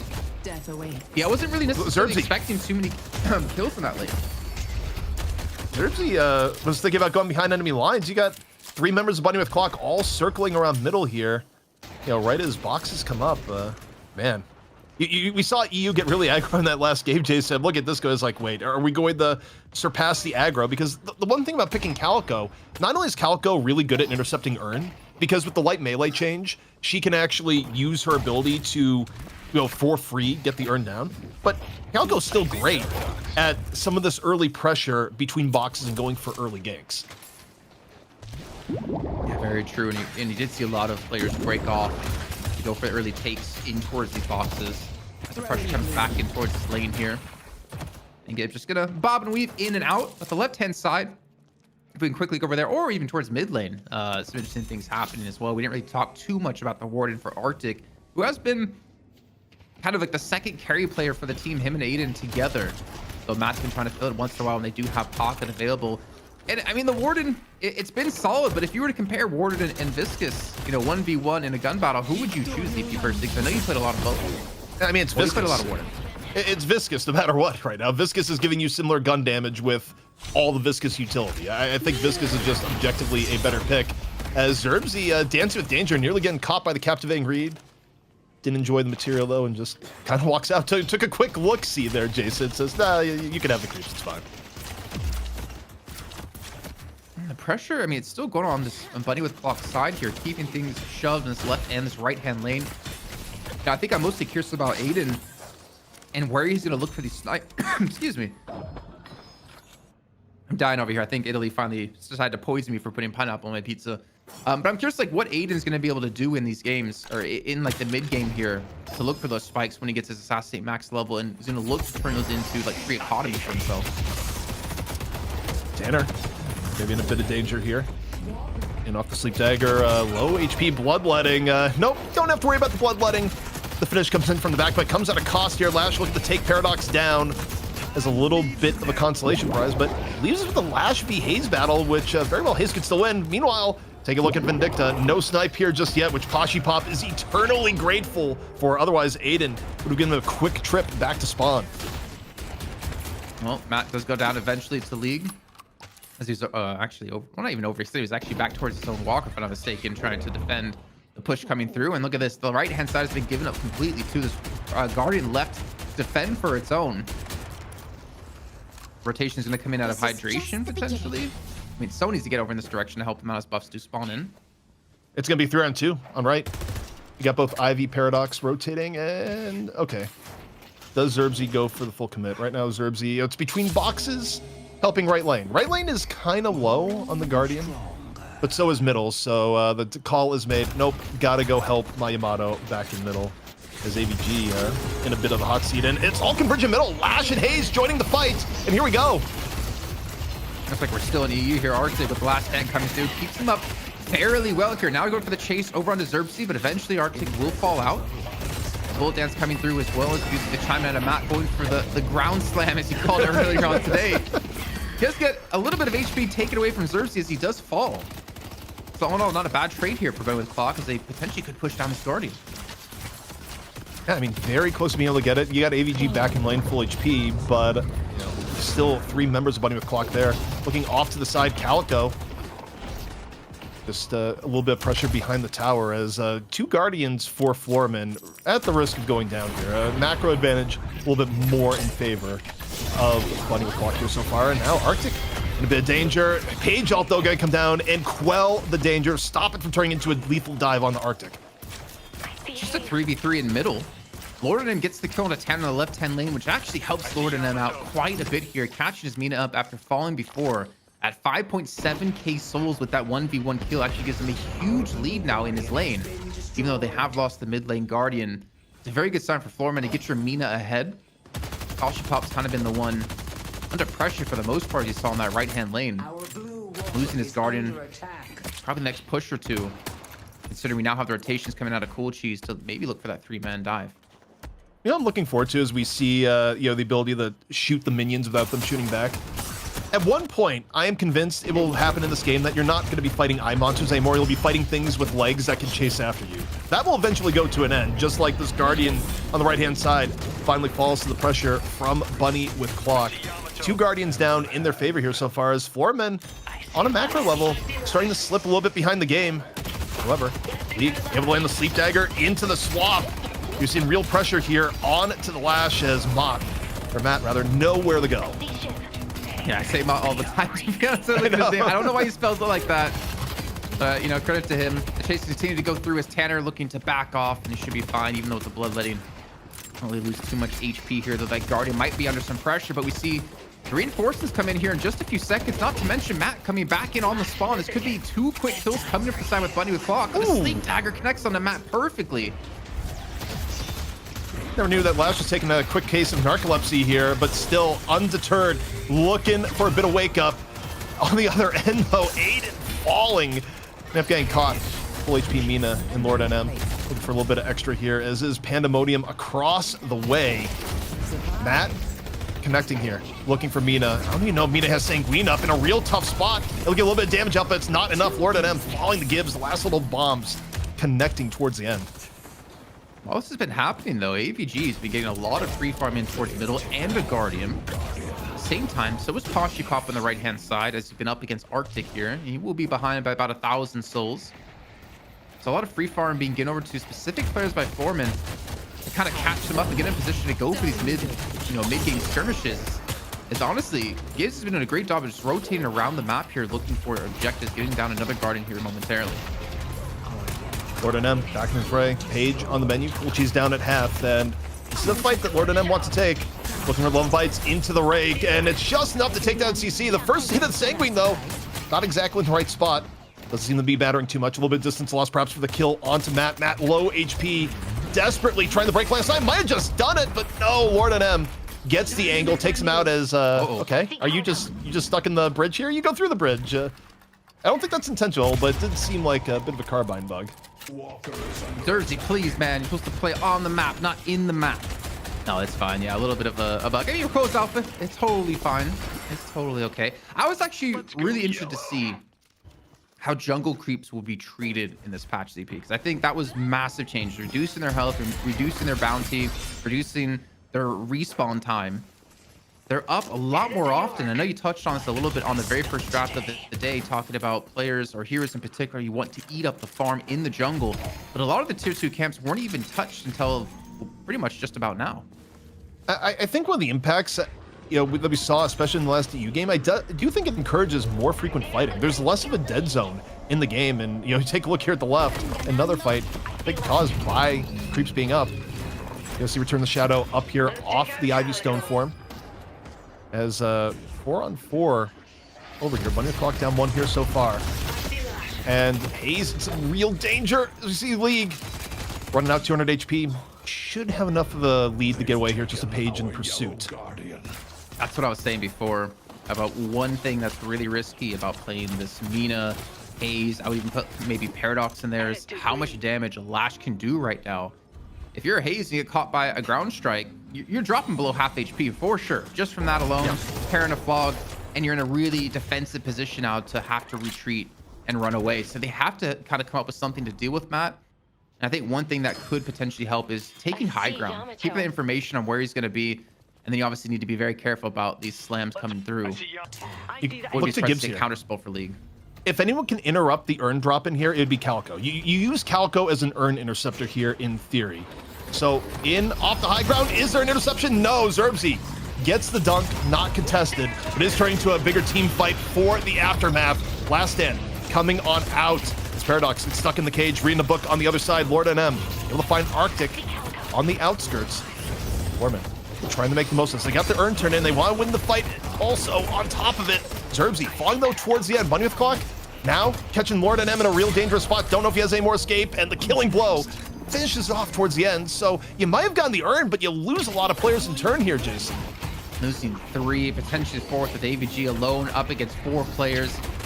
Such a shame too, because Poshipop, he was in this left-hand lane, allowed to free push on that walker if he wanted it, but he had to retreat back to the mid lane to defend his own. And oh my god, Aiden almost went down there. Gotta be careful, he's got a bag with him because he got 1 assassinate kill at least in that last fight with an extra 850 souls for himself with a rapid recharge online.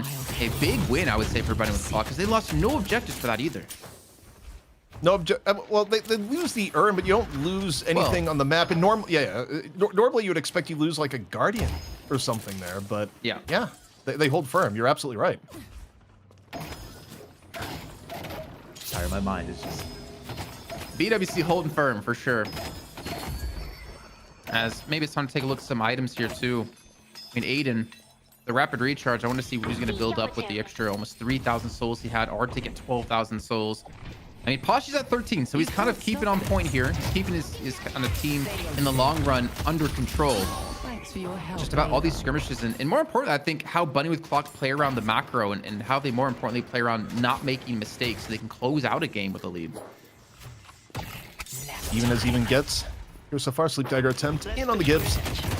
Not quite going to connect, in League actually getting bursted and then some. Hayes though, not the easiest to chase down, but then we can do it. It would be Gibbs on the Calico. Stone form here off in the outskirts as Tanner gets squashed.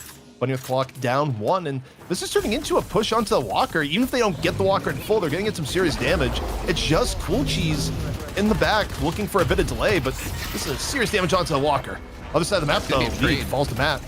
It's gonna be a trade of Walker's mid for the right-hand lane, and I would be very happy to be able to be Bunny with Clock here. I think that's a trade you're gonna be happy with, considering the mid Walker gonna be much more important to the control in this match. And you saw in that last little skirmish, League gets just insanely blown up by Matt. He has no health investment, which is I think is the problem for League, and for him to get to that point, you know, Fury Trance is typically an item you'll see picked up for Hayes to help get to that threshold, because he does not have the HP right now and won't have it for a few thousand souls to survive a combo at a Matt. Jason, we got a problem. Vegas chat just came in and dropped the Lord No Mina. It was Lord No Mona, it's Lord No Mina. You can't keep doing this. You can't keep terrorizing Lord NM with heroes that begin with M, although, yeah, a little bit self-inflicted. I don't know. They're just gonna bully him out of the scene at this rate. I'm just thinking, you know, heroes that begin with M. You know, Lord NM's be like, I can't play that. There's a recurring meme. You never played MASH or Myvi? What about Meradox? I can't believe you've brought us to Meradox. That is unbelievable. How have you done Mamato? this? Headed to green.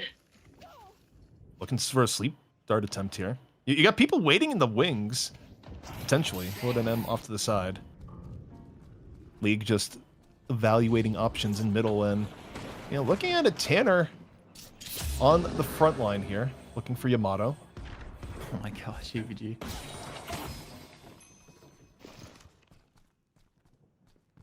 He's got to be careful. Hide out in the Veil Closet. And found. Floormen Pulse gave that away. The entire team of Bunny the Clock is going to be closing in. And with a kill like this and an earned pickup right on the cusp, could be another huge advance for Bunny with Clock. Earn pickup is important. You got to fight for it. Shout Transformation pulled early here from AVG. Off on the other end, Vindicta brought to ground in off the swap. 1 kill so far here for the Floormen. In turn on the Gibbs on the League. Both teams down 1. Captivating read into a big ground strike in from Matt. Floormen though, still at good HP. Bunny with Clock getting the worst end of it. Lord NM chasing down Arctic in the middle as Matt now half HP going to the zip line. And Floormen in the chaos, they get earn control, and Matt falls towards the end. This is a rout in favor of the Floormen.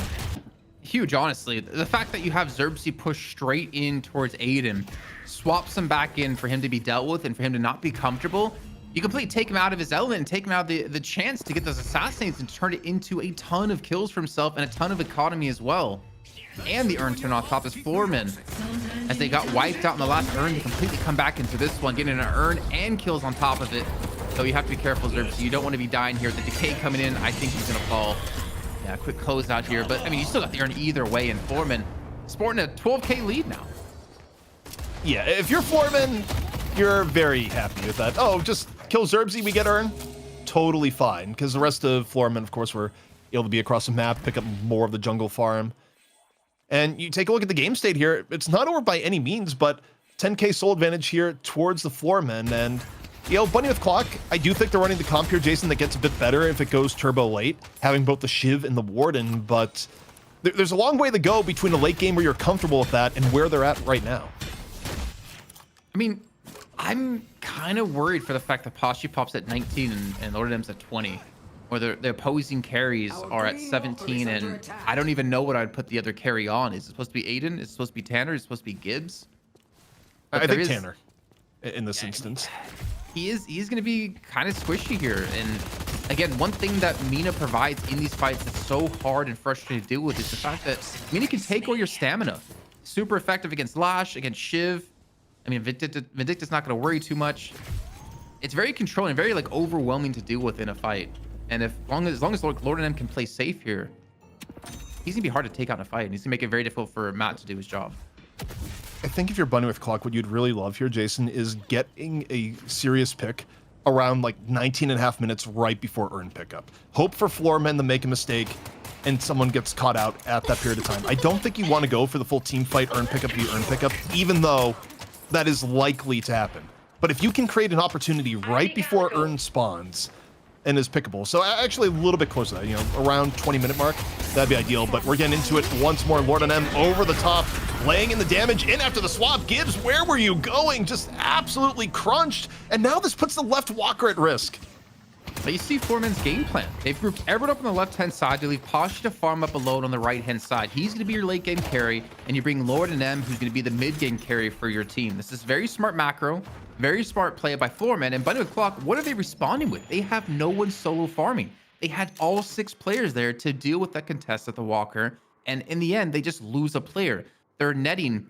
It's like a double loss for them, ZP, right? Because you don't have someone solo farming, and you lose a player when you had a man advantage. You're losing a lot of resources around the map because you're not splitting, and you don't really have that person to split except Arctic, but you kind of need him there because he's the only one that can potentially contest Lord and M. Well, while we have a moment of reprieve here, we can just say thank you to all those who have donated to the prize pool so far here today. This goes directly to the players with exclamation point donate. And, you know, so far at 800, split between both regions, 400 a team. And, you know, just to go through some of those names, Jajo37, Caramello, Sigkun, and Chrysana 14, Aras Varok, and Nayus. I kind of went through that because I had to, you know, look at the Twitch subs in between. But thank you for those who have contributed here so far. Definitely means a lot to the teams. What was the 4th to last one you said? I can't calculate that. There's no way. Okay. I might go back in the VOD and hear it back one more time at some point. As we do get into the game, finally we have the health threshold being picked up now for League. To spot a Wild Calico with a Torment Pulse, or maybe the Torment Pulse spotted a Wild Haze. So he's a little bit tankier now to deal with the damage that Matt can do. But honestly, if I'm him, I don't even mind being a focused target. Because once you get your like slowing hex in, you kind of like did your job, because Lord and M is going to be able to have the damage to just wipe out the enemy team. And obviously, I'm not saying Lee can just do one thing and die, but We'll survive. at least he can survive the slam now to Matt. Looking at upcoming threats, Arctic has been able to get a little bit more online with the Warden farm at 21,000. Again, I think, you know, we kind of talked about earlier. You said, hey, who do you prefer between the Viscous and the Warden? Definitely the Viscous, and Boshy's richer on top of it. So it's not necessarily an area of edge, but it's where you still need your Warden to be. As once more, things get a little bit hectic here in the middle. Return the shell used by Gibbs, and Gibbs may be the pickoff target here once more. Gets a Divine Barrier, though, from Cool Cheese, and that's enough to abate the threat. Let's go for a walk, Ava. Whoa, whoa, whoa, whoa. What's this chase going on here? League looking for Matt, forces them back to the base with both buffs spawning, and of course the Urn on top of that. Matt's gonna have to just fly on in with the Death Slam for this next fight. The Urn gonna be on the ground here to be picked up in just a second, as AVG's just being courtesied over towards his meal, and that meal might be Archie's. They completely catch him out with a great Stoneform on top of him. There's no chance for him to survive this. And this is the perfect time to have a fight for Floormen to win. Floormen, they're able to get the early pickoff. Gibbs was out of the fight at the beginning, was off with the Urn, ends up dropping it. So, you know, I don't know if the coordination was on point there in terms of who's grabbing the Urn, who's getting out at the same time. Instead, Bunny with Clock, they're in a full retreat here. Floormen, they've just been full focus on the team battle the entire time. 3 down here so far. League diving on in. Bullet Dance immediately canceled, but 4 down for Bunny with Clock here thus far. And Floormen, they get to leave at high HP on top of it. So, Jason, not only is that a team fight that goes very much in their favor, they get Urn control, and I don't know if they're going to have much fear about dunking it. And no, forget about anything else. Control the Urn, go for mid-boss, and then go for Urn after. This is an unbelievably bad set of circumstances here for Bunny with Clock. Catastrophic for them, I'd say. I know Sai is over there in chat right now saying that one Death Slam could turn this game around, but it is starting to fall by the wayside. A great swap comes in onto Arc to prevent him to have any sort of chance to contest here, but Gibbs managed to steal away one Reju, but honestly, that's not going to matter too much here. At least able to take one away from League to keep it with only one in the hands of Floormen. And actually gives, you know, escape. No, Floormen should take him down. Honestly, yes, you're giving up extra souls for the people that are going to fall for Bunny with Clock here. You got rid of the Rejuvenator threat, and that was probably worth it. You are still at a terrible spot, and you're not going to be able to prevent this Urn Dunk. But the silver lining here, Jace, is you don't have to deal with the triple Rejuve. So as ugly as that may have looked, that was probably the best that Bunny with Clock could have hoped for after getting found in this situation, especially given 2 kills towards the end of it. Yeah, exactly. Very smart contester. I actually didn't even see who got the initial parry to allow them to steal away one of the Rejuves. It might have been Gibbs too. I don't know if like it was Gibbs who got parry and Rejuve, or if he just got the Rejuve with some of the casts that went down. But the upside about Calico is that you can get yourself into those positions to get the Rejuve, and you still have enough mobility to escape. I like Hydration's plan here. I like the build he's going with IV. I mean, we've seen the healing Nova quite consistently out of IVs because the Watcher's Covenant gives like basically like double healing, though it's not technically double. But Mystic Slow with Mystic Expansion and Vortex Web. So it's very difficult to run away from these Kutsu bombs that are on the ground that are taking up so much real estate in these fights. And also it can be used as like a decent like protection item or even chase item or ability, I should say, if you can throw them ahead of them, making it very difficult to run away and forcing you to use stamina in situations that you really can't, you know, do too often when you have Lord in them there stealing your stamina. Yeah, I mean, Web in general is probably one of those items that's been underbought, would be my feeling. But okay, Flash Pressure from Matt, gonna force out the Shout transformation, but does Matt live to reap the fruits of his efforts? Flying Strike, come on in. Matt on the way out, gets hit with the Power Slash, nearly takes his head clean off, but is not able to get away. Enough damage was done towards the very end, and Matt just barely dying there after getting Shout transformation out. So, you know, mission not entirely successful, and still a bit of a fight here in middle as we look to the left-hand side. Jason, another Walker falls in favor of Floormen. I mean, ZP, this was a 3-on-5, and Floormen come out with a kill. In what world should you be able to come out with a kill and get a Walker in another lane when you're down 2 players? I think that's maybe the reflection on the soul discrepancy now between these 2 teams, or maybe a lack of information. But that's very unfortunate with Bunny with Clock, and playing from behind 25,000 souls. I don't know how they really get into this one, because Aiden, you're typically the star for AVG. That's true. He is dead for a very long time at 24 minutes. Well, he just took my point here, Jason. I was just going to notice that you're seeing the impact of the new changes here, is that AVG is ahead of the curve on the winning team, and yeah, his penalty is that you died. You get to sit in timeout for a very long period of time, which, you know, when you're asking for Bunny O'Clock, what do? Well, you get a little bit of moment advantage here because AVG is just stuck for a while. And also, it just prevents him from farming too, which is, I think, a very important factor. So if someone's ahead of you by, you know, 5,000 souls this early on, if they die and have a really long respawn timer, they can't farm this entire time. You can catch on up here. But now we just see the Walker push on the right-hand side. At a bonus clock, Aiden playing from the back end, gets the kill. Extra souls in his pockets, got Boundless picked up too, and looking for some more snipes. 2 left to go in the chamber, but no one's low enough just yet for him to pick up a kill. And I think they're gonna have to run away, though they've left Tanner behind on the Walker. Guys, we have to go back. Tanner is very, very dead at 150 HP.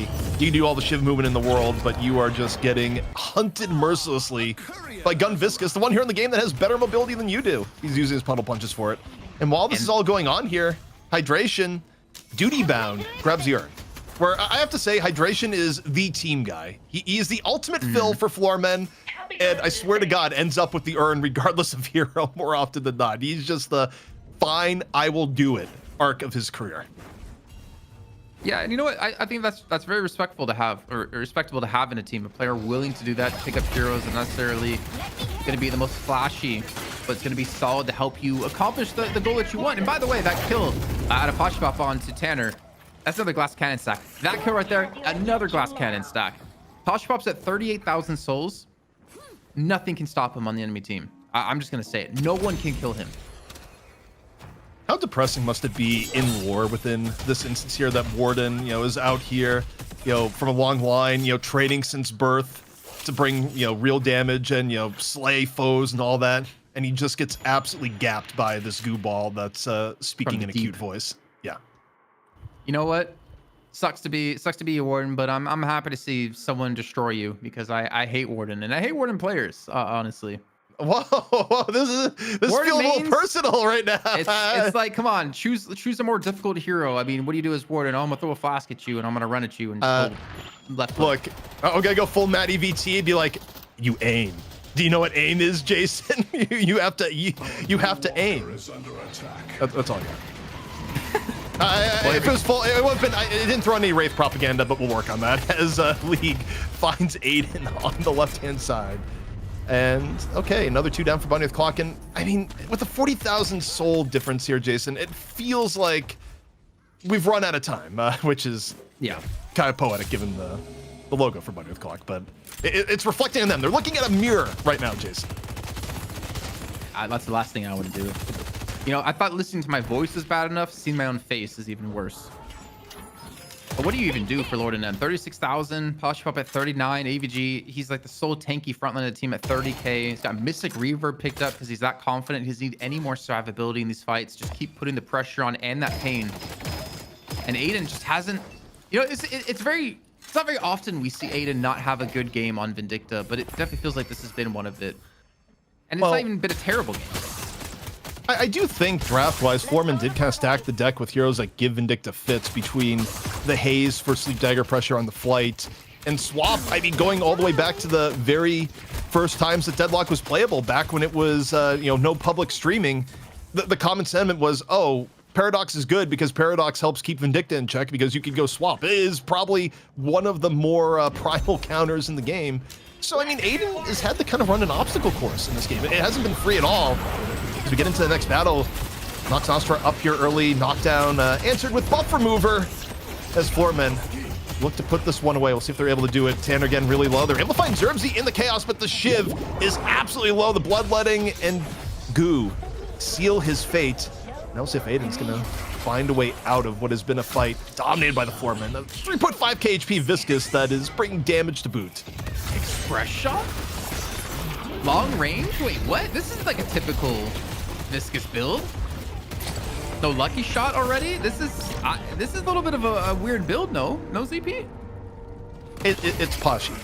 I will say this, is that Pashy's builds are controversial. There was one EU coach that told me in private, stop letting him cook. Stop letting him do whatever he's doing. But you can't argue with the results that Pashy gets oftentimes. But his builds are more unconventional. Also, with a full 6 dead, there's no chance for any shenanigans here at this mid-boss. It is the... Not only is it a clean mid-boss, but it may be a delayed mid-boss, where does Hydration sit here and wait on the last stack? Nah, he just goes for it.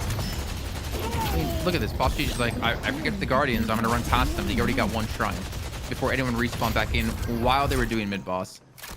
And he's got Metal Skin on top of this, so if you had a chance to 1v1 him as Arctic, there's no chance. Does anyone even have a curse on Bunny with Clock side? Can they even afford a curse right now? And who would even run the curse for the team? It would be, I guess, Cool Cheese on the page? Didn't John pick up Curse on Warden of all things? I think last week. Yeah. I don't think Arctic's gone towards Curse. Yeah, probably not. And I mean, Arctic also, the Warden is a little bit newer for him because you stop and think about it. The Warden player for Bunny with Clock forever was Pashy Pop, so Arctic has had the, pick up a little bit more Warden duty for when they want to run it. Sorry, I had to delete a message in chat because that was too much for me what I was reading. You're welcome, chat, for that one. But the lead, it is skyrocketed. 60,000 souls now, ZP, and it's just a stream of goo. It's not even individual bullets anymore for Poshpop, the attack speed that he has. And then we go for the full-on dive here, catching out 3, and there's no chance to survive this. No Death Slam that's going to save you. And this has to be Floormen moving on yet again here for 2 weeks to play up against melee creeps. Yeah, I mean, Pashy Pop just entered his Teenage Mutant Ninja Turtle villain arc with the amount of ooze that is being spilled all over Bunny with Clock right now. It is... Yeah. There's really not much of a path to victory left here, short of disconnects. And even then, I mean, you take a look at for Floormen, if Hydration just DCs out of the game right now, does Bunny with Clock win? No, they don't. No, I mean, reading this, there's no chance to come back into this. You can see 2 players left alive. the page is going to fall before they even have a chance to get more respawns through. Even a Vortex Web being thrown in, a Bullet Dance on top of this. And that's going to be it. I mean, Floormen, they fumbled the first urn quite a bit, losing quite a few players. But you know what? They came back in the second urn. Pop got Giga-fed, proving that Viscous is always be better than Warden. So stop playing Warden, you Warden main cope people, and learn a proper hero like Gun Viscous. Well, just play the even more meta overpowered thing where Viscous's day will come, by the way. I don't think he is going to last in this particular state where he is doing everything. I have a side rant that I'll go on maybe later about Puddle Punch just being the most ridiculous ability in the game, and it does like something that other abilities would be happy just having one aspect of it. It's just absolutely absurd. But we're into the highlights here, Jason, and all in all, I mean, it was close for a while, and then Floormen, the dam broke, and that was it. Yeah, that was it. Floodgates open. Again, Floormen able to fight like at a 3-on-5? A 3-on-6, I think it even was. And they were able to come out the kill and back away without losing anyone while they were 3-men pushing a left-hand walker. Sorry, it was actually 3-on-5. Someone was one defending there. I mean, credit to Lord and M. He got punished very hard in the beginning. Matt and Tanner did a really good job in the laning phase off the get-go, but Lord and M continued to get farm and get kills. More importantly, they become more and more slippery. Same with Pop is didn't have the easiest of games on that right-hand lane, but eventually became the sole leader at the end of that match, and really no one could take it down his goo ropes that he was slinging. Yeah, I mean, it goes from goo shots to goo ropes to just full-on goo stream. Just the amount of volume that was being added there. Like, who knows where Viscous is keeping it all? It looks like the same volume of goo, and yet somehow it just, turned into a flood by the end game. Instantly. Good nutrition that Viscous has. That is an interesting point though, because like it'd be kind of cool. You know, they were if you have like some interaction with his magazine. The more bullets he has in the magazine, the bigger Viscous is. And then the less bullets he has left in the chamber, he becomes skinnier and skinnier, and then he has to like recharge the goo back. That could be cool. That just reminds me of, we got scammed in our childhood relative to today, where they have like basically new age super soakers that reload themselves and are electric powered and are really, really cool. Whereas we had to actually do manual pumping. It's just unbelievable. People don't know what they get today. But Jason, this is 2 weeks in a row that Floormen have come on top here in the challenging match. This is a team that is on the upswing, potentially going against a melee creeps that has no Ido. This could be the closest week we've had in NA in a long time. Well, I've seen Saya in chat talking some smack here. And by smack, I mean he believes in the one death slam to turn the game around. I mean, melee creeps have been I will say far beyond better than every North American team. Not to the same extreme as Abraham's in the EU, but they have been unbeatable for such a long time that you have to imagine at some point, some team will eventually take them down. And honestly, Floormen are looking better right now than I've seen them look in the past. And with a sub coming from melee creeps, I think there is a chance it could happen tonight. Also, we just got a message from Saya, hot off the presses, that is both pumping up Ido and taking him down. Quote, this is all from Saya, direct from him. Dorian is back, in all caps. Quote, he helped them reconstruct the power line after I said he has soft hands. There you go.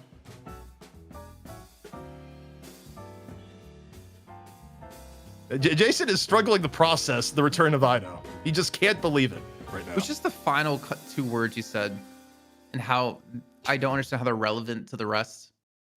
Well, and are you blushing right now, ZP? It looks like you're blushing a little bit. Absolutely not. I am laughing though, because melee creeps have hit the zone where they just trash their teammates with reckless abandon. But also, I don't believe anything about melee creeps. I would say, guys, we're missing a player, because every time they say they're going to miss a player, they come back and they're around, period. So, they're the ultimate team of just saying, hey, we're not going to have players, and then actually have all the players. It's like a fake NFL injury report. It's ridiculous, Jason. While we get into our MV, well, actually, no, we have match stats. I didn't think we'd have these right away. Pop leading the charge, almost 50,000 souls, 10 kills, no deaths. I mean, they had, 10, 20, 30, 35, 41, 44 kills for Floormen. And I'm really bad with 7s in addition, so I'm not going to bother to do it for BWC here. I mean, it was honestly, a lot of this was the total kill count was padding towards the end when we saw Pop just going on a rampage that flooded the streets with green. But aside from that, You know, all in all, I do think meta-wise, I would say that Floormen won a lot of this in draft. I think giving up both Viscus and Mina, and also getting Viscus as late in the draft as they did, I just don't think that's a draft mistake you can make at the moment. I think you look back at the draft, if Bunny with Clock decided to go in and take down the Viscus in the mid-stage bans when they had the chance, this may have been a different game. I just think they gave up way too much power, and realistically probably should have taken the Viscus themselves when they had the chance. Yeah, I just don't get why Viscus isn't prioritized earlier in the draft, honestly. I honestly give Aiden, I mean, he does play kind of like the spirit carry, but like just have Arctic play Viscus then. Because I just still feel like Viscus in general will be better, and he provides more to the team, provides more threat, more mobility. I think in general, he's just going to be a better hero to take over a Warden. But maybe it's something that's not in Arctic's hero pool at the moment. That possibly could be it, because one thing that does affect teams is, of course, hero pool limitations. I learned that actually like 2 weeks ago, or was it last week, talking to Trax as we were watching Loki W lose a match against Leviathan, and he ended up talking about how their comp ended up being what it is because they have hero limitations, and potentially that could be something for the side of Bunny with Clock. It'll be really interesting to see how that develops, as, you know, presumably a new patch from Yoshi being sent to the pit this week, likely coming with new heroes. The hero pool is going, you know, the demands on having a in-depth hero pool are going to get wider, Jason, overall in the players as you get more heroes added to the game. So we are in this period of time where if you want to be a complete Deadlock player, if you want to compete with the best of the best, you know, you have to be versatile. You cannot be someone where it's just like, yeah, I got 2 or 3 heroes and that is fine. It's just not going to fly. I mean, it doesn't really work now, and it definitely won't work as the game goes on. Very true. Well, you know what? It's time to take a look at our MVP of this last match, and it's going to be none other than Mr. PP. Pashi Pop coming through here on that Viscus, pulling off a couple of highlights. Again, 0 deaths, blast cannon picked up. He was just decimating in this game. And the funny thing was, he wasn't even interacting with the game for the most part of it. Only the final, I would say, 10 minutes or so. Yeah, and then it became a horror simulator where just the other team did realize they started hearing ominous music anytime Pashi is on screen, because it was just too much damage to be dealt with. I mean, take a look at that. Was a shiv, Jason, a shiv. He couldn't have really told it from what happened to the HP bar there. It was just absolutely ridiculous.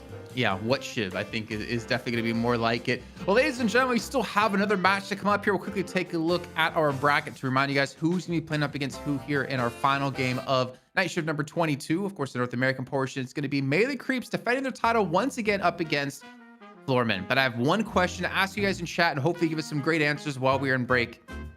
Who has, out of all, let me roll it back. Out of all the Deadlock players out there, who has the softest hands? Let us know your thoughts in chat. We'll see you after the break.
It's not the size of the patch that matters. It's about how you deliver the urn. Now, I left you guys in chat with a question before we went to break here of which Deadlock player has the softest hands, and I think we have a winner. I'm not gonna say the whole name, but Waffles says Zergy probably doesn't even have fingerprints for rubbing that ball all day. I think we have a winner. Zergy, you have been crowned. Congratulations. The Deadlock player with the softest hands. Can't wait to touch those hands by shaking them. You guys are weird. I love how Zergy's catching strays even when he's not playing in comp right now, which, by the way, Zergy, please come back soon. We miss you. But, you know, that's a pretty good answer. If you have a better answer and you're watching the VOD over on YouTube, you know, drop us a line there. Curious to see if anyone can beat that. But overall, Jason, the Zergy answer may be top tier. Why do you look at your own hands? Are you trying to compete with Zergy now? What's going on? I'm just saying, I moisturize. Uh-huh.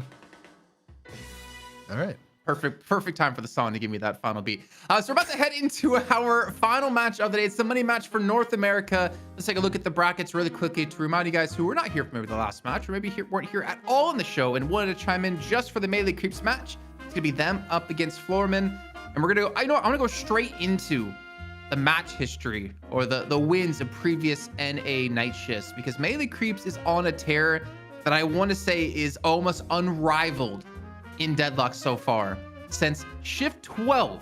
This will be their 10th shift in a row that they've won, and the thing they won right before shift 12 was the Trolley Open for $5,000. So they're swimming in money right now. Yeah, and truthfully, it's kind of interesting too, because it broke what was the NA cycle. The NA cycle before this was Hydra Nation was generally the top team, but they would, you know, win 4 or 5 in a row, lose 1, kick a team member, sometimes kick 2 team members, come back with the new team, and then reclaim the throne after a week or 2. That cycle's been broken. It's been broken by a cat in a business suit for Melee Creeps, and also you look at recent times, the Hydra Nation alumni, they've just now gotten back into it, Jason. The Floormen, as they are, took a while to assemble and get working, as it were. It was a lot of Bunny with Clock that were the stars of the show over the last 2 months. Yeah, and maybe it's a change in the shift in the guard of what the number 2 team in North America is. But ZP, you've been giving shout outs to everyone that's been donating throughout the entire night. We have another donation come through that didn't get shown on screen, but I want to give you a chance to, you know, thank this person. But more importantly, you need to read the message, but you need to read the entire message because it is a big donation, ZP. All right, yeah, I got the message right here from Killbot with a 1 and a 0, dropping $100 directly to the prize pool, saying, love the work, guys. Can't wait for this game to get the attention it deserves. 2026 will be the Deadlock year, and I hope you guys keep this up throughout the months. Anyways, for the Jin, I can't, that's all I gotta say. There's a lot of A's, H's, AU's is where we're at. But thank you, Killbot. If we could get some shout outs to Killbot in the chat for the donation. Of course, it goes direct to the players. Thank you so much. I respect it. I said for you to read the whole thing, so I already read it through it. I knew what the last line was, and I know you didn't read through it. You had to just do it as you went. But you know what? Respect. Yep. Let's take a look here at Melee Creeps roster. GFG has caught up on who's going to be playing for this team. So if I'm correct, the dude we can scratch out. We could put Ido in, because Ido's power did get restored because he went out by himself. He put on his, construction outfit, and he fixed the power himself, and he's gonna be ready to play. So maybe that means he's playing 7. That would be wild. Where he has one experience with the power lines. He's like, I need to be 7, guys. It doesn't matter if it makes any sense whatsoever. But Ido coming back in the fray, definitely good for Melee Creeps, who, as mentioned, they continually bait me at the very least behind the scenes, going like, we're not going to have everyone here today, and then they have everyone here today. Although most of those have been Fishcake just getting guilted into avoiding his family to play over holidays and that sort of deal. How dare you? We're your family, Fishcake. Deadlock is your family. Come on, man. How dare you? I'll have all the people in the chat if you look at a ZP for the Jin. And I'm not going to do it because you didn't tip $100 for me to do it. It was for ZP to do it. I believe we should have draft ready soon. Now, going into this, again, we've seen Doorman completely disappear. You saw Abrams and Billy being banned out in the last match between BWC and Floormen in the get-go to take away those early game bruisers.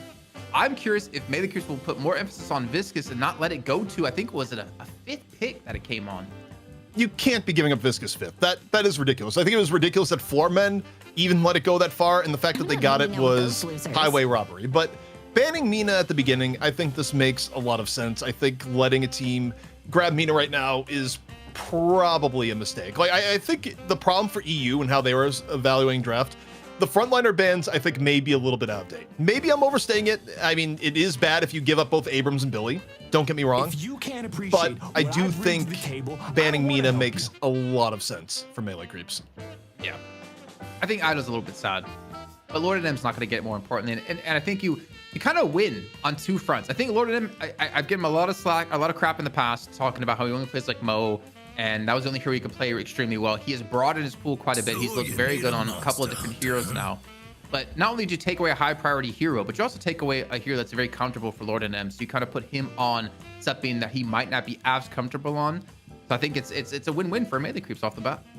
You want to make Lord NM really uncomfortable. If you go to his hero pool in recent times, you grab Pocket with the next two picks. If you're Floorman, you actually may need to grab Pocket as pick number 2 here, which truthfully, I think you still want Viscous. But if I'm Melee Creeps, like imagine if Floormen don't grab either Viscous or Pocket here, you could grab both on the turn from Melee Creeps. And not only are they both really good at this part in the draft, but you would put Lord NM's hero pool in real danger.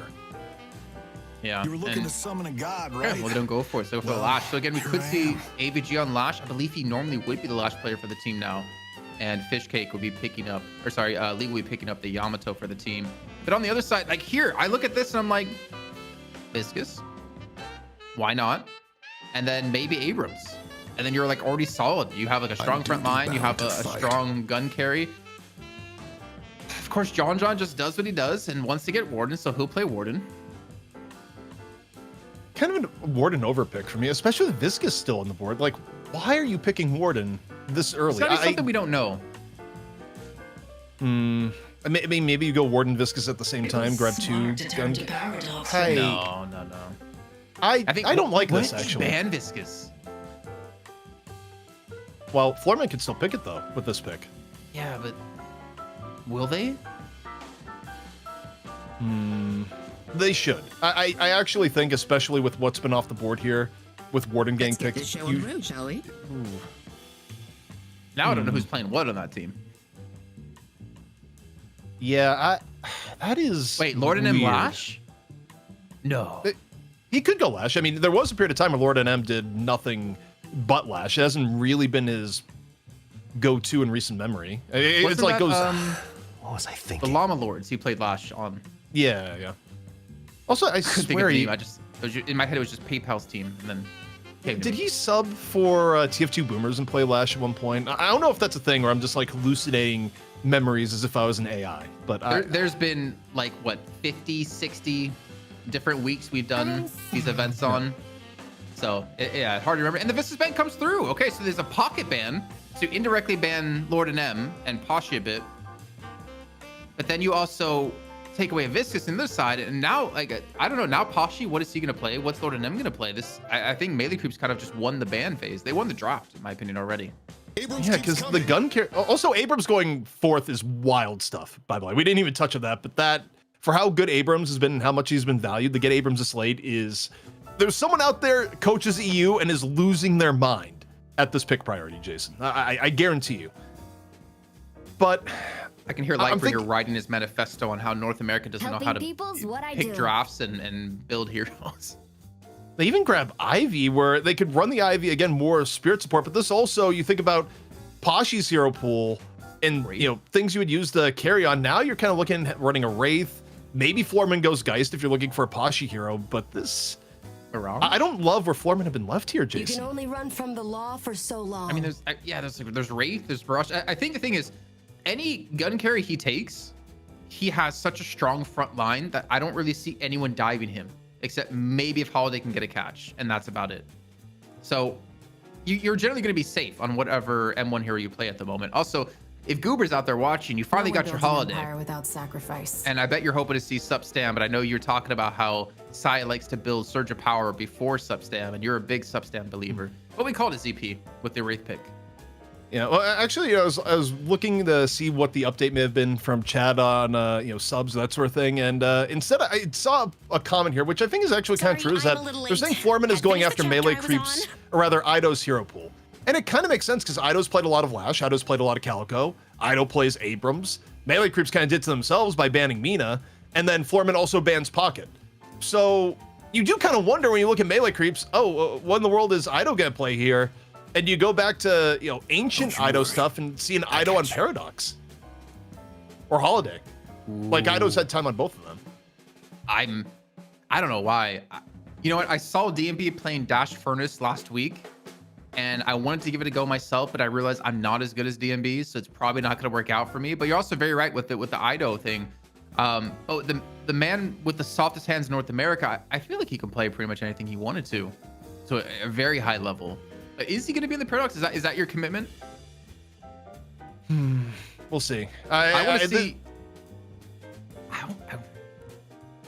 Saya on Ivy, DMB and Furnace, John Warden, Fishcake Shiv. Ido's going to be on Paradox or Holiday for sure. I would guess more the Paradox See him on is. Holiday. Well, has Ido played Holiday in a while? Like, it used to be something he played a lot, but I feel like I've seen Ido more in Paradox. No, I think it's going to be Paradox, but I want to see him on Holiday. I want to see. I mean, I'm sure you've heard this name before, ZP in the community, Ilaria. Yeah. And the movement tech that this guy is able to do. I'm hoping like him and Ido have a coaching session together, because Ido already has ridiculous movement, but you throw him in with a proper coaching segment of movement, Ido might become like one of the best North American players at that point. Yep. There's also the outside chance, like Ido did go through a Shiv era at one point, but that would be odd for how melee creeps has usually been apportioning who is playing what. It's not out of the question. Also, I think for Floormen, I'm looking at their draft. While I don't love, some of their choices in the mid draft and letting Viscous get banned, I also think getting Paige at last pick is ridiculously high value. I think EU has the right read on things right now, of Paige being a top pick ban, and to get Paige this late is pretty game changing. Yeah, what I don't love though is the Wraith. There was a really interesting thread on Reddit today, or whenever it was. I saw it today, talking about healing in this game and how different it is compared to supports in other games. In games like League of Legends, you have like burst healing, like Soraka can instantly heal. You have like instant shields coming out. In this game, the healing is generally like over time, like healing right, extra regen, healing Nova. There's a little bit of instant, but most of it's like over time. And I think Paige is like the only true source of burst healing, because Kelvin's Frost Grenades really don't do that much healing, but her ultimate is the only thing that completely catch you off guard and bumps someone's HP up quite a bit. There's no one in the game that can heal you from like 1% to 70% and turn around a fight in a 1v1 like that. Yeah, I mean, it's one of the biggest boosts in the game, but Jason, we're getting into it. Melee Creeps versus Floormen. The NA Finals is upon us. And Scout on Paradox. So we're going to see the Ido Holiday, man. This is... I can look at my database and see the last time Ido has played Holiday for us. It was in the last year, for sure, Jason. It was a whole year ago. We're not going to go into specifics on how many months, but it could be as much as 7 or 8 months. As man, we're getting into it. He's played Holiday only twice so far, across Fight Night and Night Shift. So this will be interesting to see. But I feel like it fits him as a player, anyways. Yeah, he did go through a phase where it's just nothing but Holiday on stream. I know that, because Ido's Mr. Movement, and don't get much better movement than Holiday with what her kit is loaded with. But as you take a look at the lanes here, Jason, and you get the Paige Yamato lane, which has turned into be more of a classic just for how aggro it lets Yamato go. But in terms of aggressive lanes, you got Holiday pairing up with Shiv for melee creeps here on the left-hand side versus Lash Wraith. And, with the nerfs that Wraith has been taking over time, her early game power and not as good as it used to be, feels like it's going to be a tougher lane for Floormen, and one that melee creeps, has one of the better chances of exploiting. Yeah, that's a very deadly lane, man. That looks disgusting to play up against. Maybe one upside they do have is pairing League and Hydration together with the Paige and Yamato in the mid lane. But also for Floormen, really hard to predict who's going to be on what, honestly. I mean, Poshpop, I think, and Hydration were the only 2 players out of the 6 that we could say with confidence that we knew who they were going to be on. But Xerxes going to be on the Lash Lord, and M's going to be on the Calico, AVG on the Abrams, and League on the Yamato. This is wild. I never in 1,000 years would have predicted this. The hero pools have gone through some changes over time, to say the least. Also, once the Inferno's pick got locked in, you kind of knew it was going to be John Morden, DMB Inferno. There was the world where, you know, maybe you get the late Dormhand pick and it's, you know, Gunman and DMB Warden, but they, you know, kept it to the tried and true. As we look here to the left, forgot about the Deadlock community, the players ZP. They always overreact on nerfs and buffs. Remember when no one played Shiv for a few weeks because his raid generation got nerfed, like changed, and then all the people were like, "Oh yeah, he's still good even without that." Yeah, that was actually wild. Where people went, wait, Shiv's still good. Abort. Bring Shiv back in. Yeah. So AVG going to be doing a little bit of reloading. And already, boxes just spawn, and you talk about a player who gets active early, Jason. Ido just in the middle of the map. I don't think it's going to turn into a gank attempt here just yet, but it could. There's a lot of people that theorize right now in Deadlock that players are not taking advantage of using boxes to roam. It's been expressed to me by a few people behind the scenes saying that the optimal way of playing Deadlock is probably closer to a 1-1-1 with a lot of team roaming, as opposed to people at times treating it as more of a 2-2-2. Yeah, and considering these 2v2 fights don't really net kills, I'd say generally in pro play, there's a lot of non-interactiveness or a lack of interactability because people are like, you know what, I'm just going to go farm boxes. It's more efficient. It's safer. The chance of getting a kill with how good people are at movement and how safe they play, it's very difficult. So I could definitely see a world where you do transition into those roaming gankers on the side lanes to interact with middle. But that's also a difference between EU and NA. In EU, it was typically the mid lane would bounce off into side lanes. In North America, it's about the side lanes interacting with the mid lane. For now, a little bit more, well, I say quiet, but you had Paradox. Scout was off to the right-hand side for a brief moment in time, so already taking the opportunity to apply a little pressure. Not too much coming out of that from here. Now going to relocate into middle. Is Ido looking to come middle here, Jason? Grabbing the boxes is dangerously flirting with the idea. In off the jump pad. 3-on-2 here in the middle. Is Ido looking to bring the pain here over to League on the Amato. Barrel comes out, lower HP in. Just needs a little bit more of the finish off the kill and gets it. Well, at least there's a trade kill coming in as John does fall. We do see Zerps now going towards the middle lane to interact with this one and look for a turnaround kill as it's very much divulged into a 3-on-3, leaving AVG alone on the right-hand lane because of the death that happened before. And actually, they're going to do a little bit of a switch up. League to be heading to the right lane to pair with AVG. And are they leaving Lord and M in the mid lane with Paige? That might be what we're about to look at. I mean, it's Paige, Calico in the mid, and looks like Lash is going to be heading back over to the left-hand side. And oh, off the jump pad. A little bit of a stun and damage coming on in. Gonna be answered by healing, right? The NA roam so far maybe a little bit more erratic in this game than even what we saw from EU. And you know, I do wish players would experiment a little bit more than sometimes I've seen. And just taking advantage of the fact that, you know, the way the game is right now, you can get a lot of value by turning your box run into box run plus game. Mm-hmm. Yeah, very true, especially if it's someone who can easily facilitate things like a Paige, or sorry, like a Holiday. Looking through this, pretty much no difference between the teams at the moment, both at 20k souls.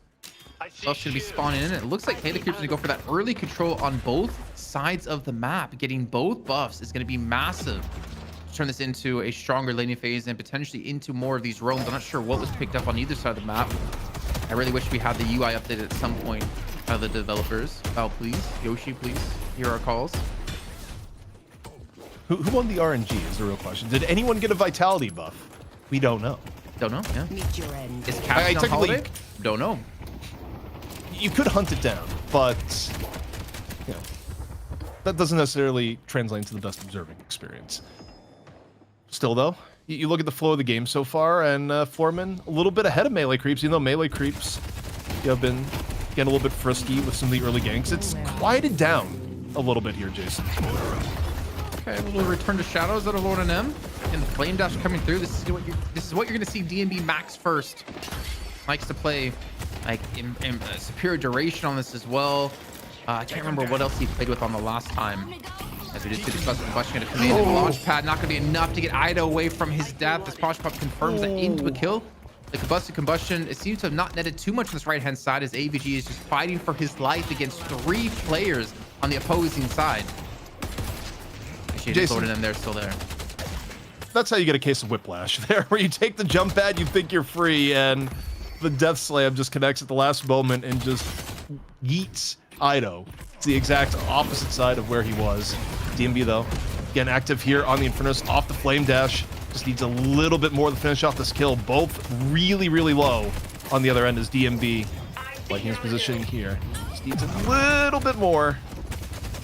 Teaming up, and you know, DMB at this point, Jason, is kind of the last hope for Infernus at the moment. Everyone else has abandoned Infernus, but not DMB. He truly is the only Infernus player right now in NA and in EU. And he's going the special dash build. I mean, I think the thing is, Melee Creeps practice and play around it in particular because it is like I think he gets expansion as well, so he makes the afterburn even bigger and just puts tons of debuffs on you. He slows your attack speed. He eventually gets the spirit damage reduction as well. In Infernus, he's kind of moved almost towards like a supporty kind of role, funny enough, with the way DMB plays. You can also play in a way that going after you is rough, but in middle, Shadow Transformation out here from Yamato, 100 HP, not the best position here at all. The Carbine from the side. Scout shutting down the escape option. 3 in yellow, or 3 in middle here from Melee Creeps as they look to get a little bit more damage here onto the Guardian. Lord NM in the middle of the fray, but there's only so much a solo Calico can do. I've managed ZP to summon Goober to the chat. I pinged him on Discord saying we have a holiday, and immediately starts criticizing Ido's build. But that's fine. I think Goober's been putting more hours on holiday in the last 3-4 weeks than probably a majority of players have done their entire career so far with them. But this is, I mean, go on. No, you saw the movement tech, and Goober's just like, this is my main now. I will everything to holiday. Oh, the earn runs he does with like IADs against the wall. If people don't know what IADs are, the instant air dashes, and how you can abuse them on the walls, it is ridiculous. And I kind of wonder if it's something that's going to be changed, but oh my God, like movement has the highest skill ceiling in this game by far. It's funny we say IAD. People are just like, wait, am I playing a fighting game now? This fighting game for IAD Right. was a actual tech to extend combos and go from there. But looking in the middle here, got Paige and Calico in on the rotation along with Lash's Floormen. Look to make their stance here. Death Slam comes out, picks up 2. John in real danger, 200 HP. Calico smothering him as Herbsy able to finish off the remainder. That's what else Floormen does here. Melee Creeps rotating over. Saya into the fray. At the very least, Paige is going to be getting away. As this has been happening in all games regardless of region here, Jason. The mid lane is a bloodbath. It's a big jumping off pointer between all these lanes, a lot of access to the farm as well. It makes sense, to be fair. Major solo laners farming in the side lanes as well. So we see the Guardian go down the mid lane, maybe a push on a Lord and Emma. He's going to fall on top of this. Melee Creeps off to a very strong start. 3k solo lead. They've allowed DMB to start solo farming as well as John. Also, you gave me a phenomenal idea, I have to say. What's ZP. that? We need, like, there needs to be a mod for whenever Lash death slams, like, take out the ding, ding, ding, you know, and instead just put yeet in it. I would love to, in Lash's voice line, like his voice, sorry, just yeet as he throws them. It'd be on brand. And who knows, that could be a skin mod someday. Just modify your ult sounds as you know, more modular approach to the game. But Earn is coming on down here, Jason. And the one thing we have learned here today is that with the change, first Earn control is imperative. And both teams recognize that. Both Melee Creeps and Floormen getting into it by the Earn. Swap comes out first. AVG gonna go for a charge. Then after Seismic Slam, right as Page ult comes in, AVG still in a good spot, even with cooldowns down. Melee Creeps looking to turn it. Lasso coming in late, but that's not a very healthy holiday. Ido, wrong place to be. As Zerbsy is able to punish. Earn picked up by Scout, though, in the melee here, so it's 1-1, but the all-important Earn control goes the way of Melee Creeps. Sure, you know, you look at where it's going, they even get the Guardian. as this happens here, Jason. Well, I think they're going to trade on Guardians, though. Floormen's still on the chase here. League going to be leading the charge with a lot of damages. John gets a parry onto the League. What the hell was that? And also he gets one on, I think, on AVG. They turn this fight around, defend the Guardian while DMB was pushing the right-hand side. And not to mention Scout gets an urn turn in with no contest. A massive win for Melee Creeps. Now they're 8,000, almost 10,000 ahead.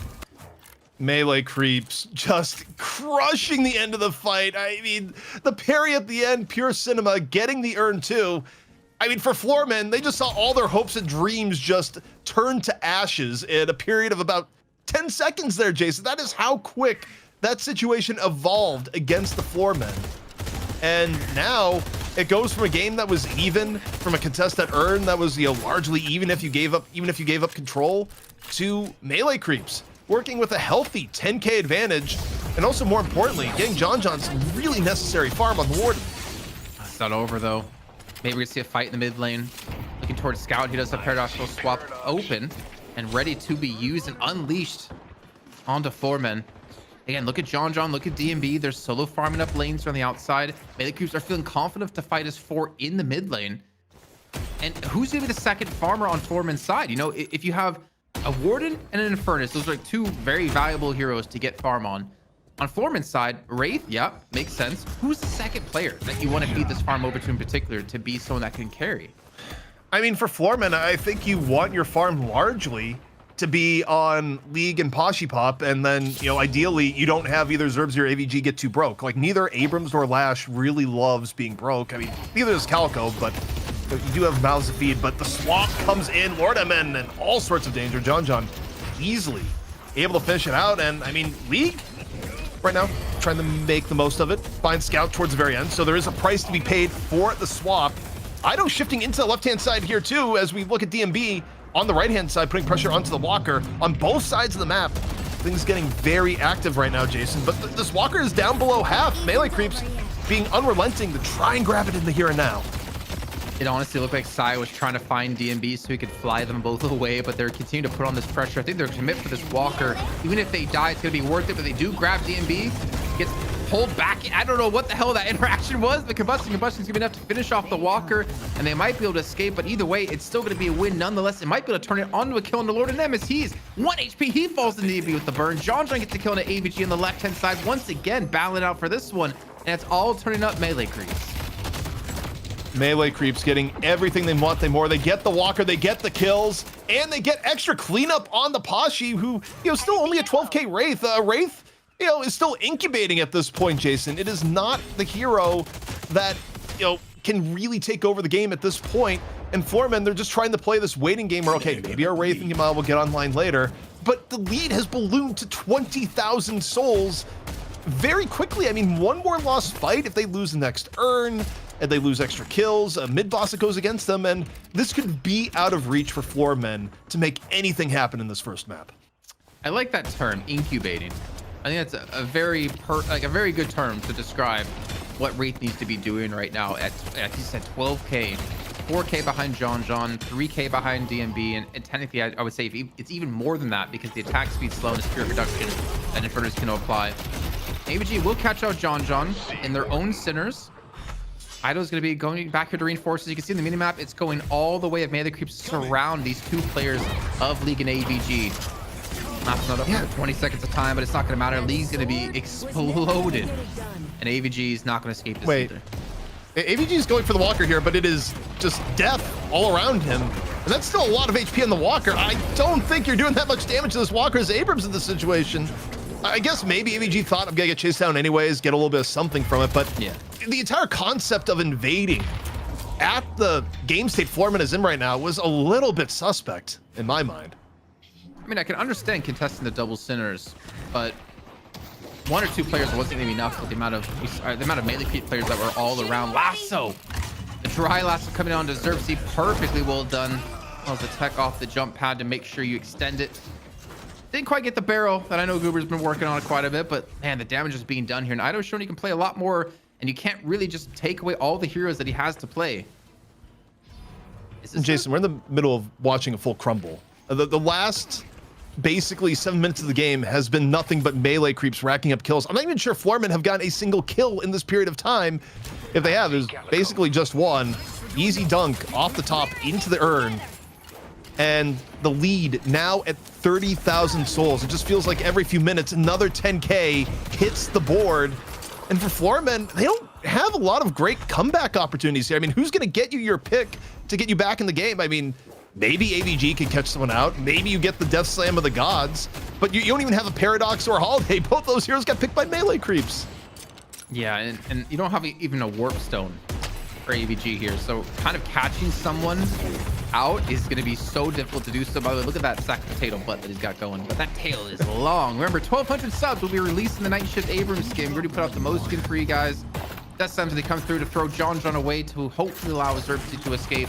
But Saya's still there, and the backstabber's even have to slow him on down. And there'll be another kill for melee creeps. If you're a melee creeps, you could almost just go mid-boss here after pushing the lanes. You're at the point where you could have that level of disrespect.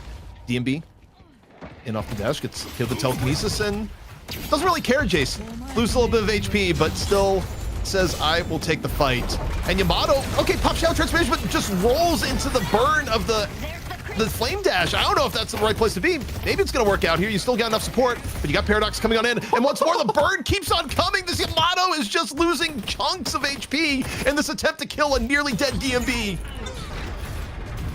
Wow, that Spirit Resilience doing wonders for DMB. And you said before, you don't even know the last time Floormen got a kill against them. It's feeling like it's been all melee creeps for the last 10 minutes of time. And that soul light is reflecting almost 50,000 souls now between the two teams. This Walker should not be surviving. Koshibov can be here in the vicinity. Xerxes is going to be coming in with no Death Slam. Even the health or healing Nova going to be thrown out to keep the teammates healthy.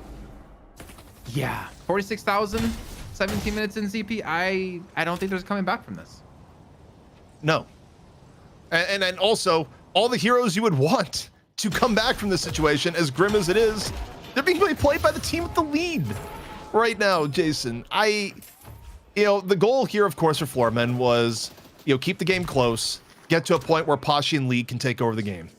Well, let's do a little bit of math. Pashi is the most farmed on his team, but it's only 16K. John on the other side is at 23K, backed up by a bunch of people at 22 and 20. Even Pashi, your most farmed player, loses a straight up one-on-one the most of melee creeps at the moment. Yeah, I mean, incubating,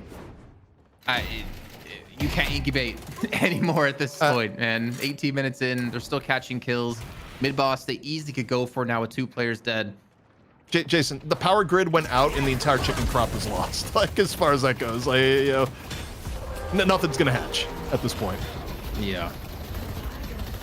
If you're Floormen, you can't. I mean, maybe get a Walker here. I respect the push out of League. They go for a double push. I think they're gonna just pretty much say, okay, we're not gonna get Reju, but we can take 1 Walker from you.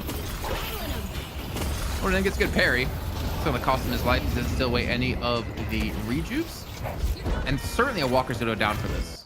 At least 1. Probably, there's a chance it could be 2, but the thing is, once you kill 1 Walker, Florico, then the other one gets a lot more HP. That doesn't have quite the same ring as Floormen, does it? No, not quite. It does not. Also, in fairness, Lord NM, I think Calico of all heroes has the best chance of sniping a rejuve charge there. And what's your opportunity cost? The upside is you get a rejuve charge. The downside is you lose a Calico for 25 seconds when it doesn't matter that much at this point in the game anyways. It was, I think, the correct play to try and grab a rejuve charge here, but this is, I don't know. I feel like the play for Floormen right now is you call the power company and you tell them that there's still a hanging power line in Ido's area and you take him out of the game, and then 6v5, maybe you get a shot, but it's still not looking good. Yeah, it's not looking good, man. And I mean, think back to the draft CP. We were talking about how Floormen were trying to take away quite a few of the heroes that Ido plays, kind of focusing on him in particular in the draft. And honestly, it didn't really net much.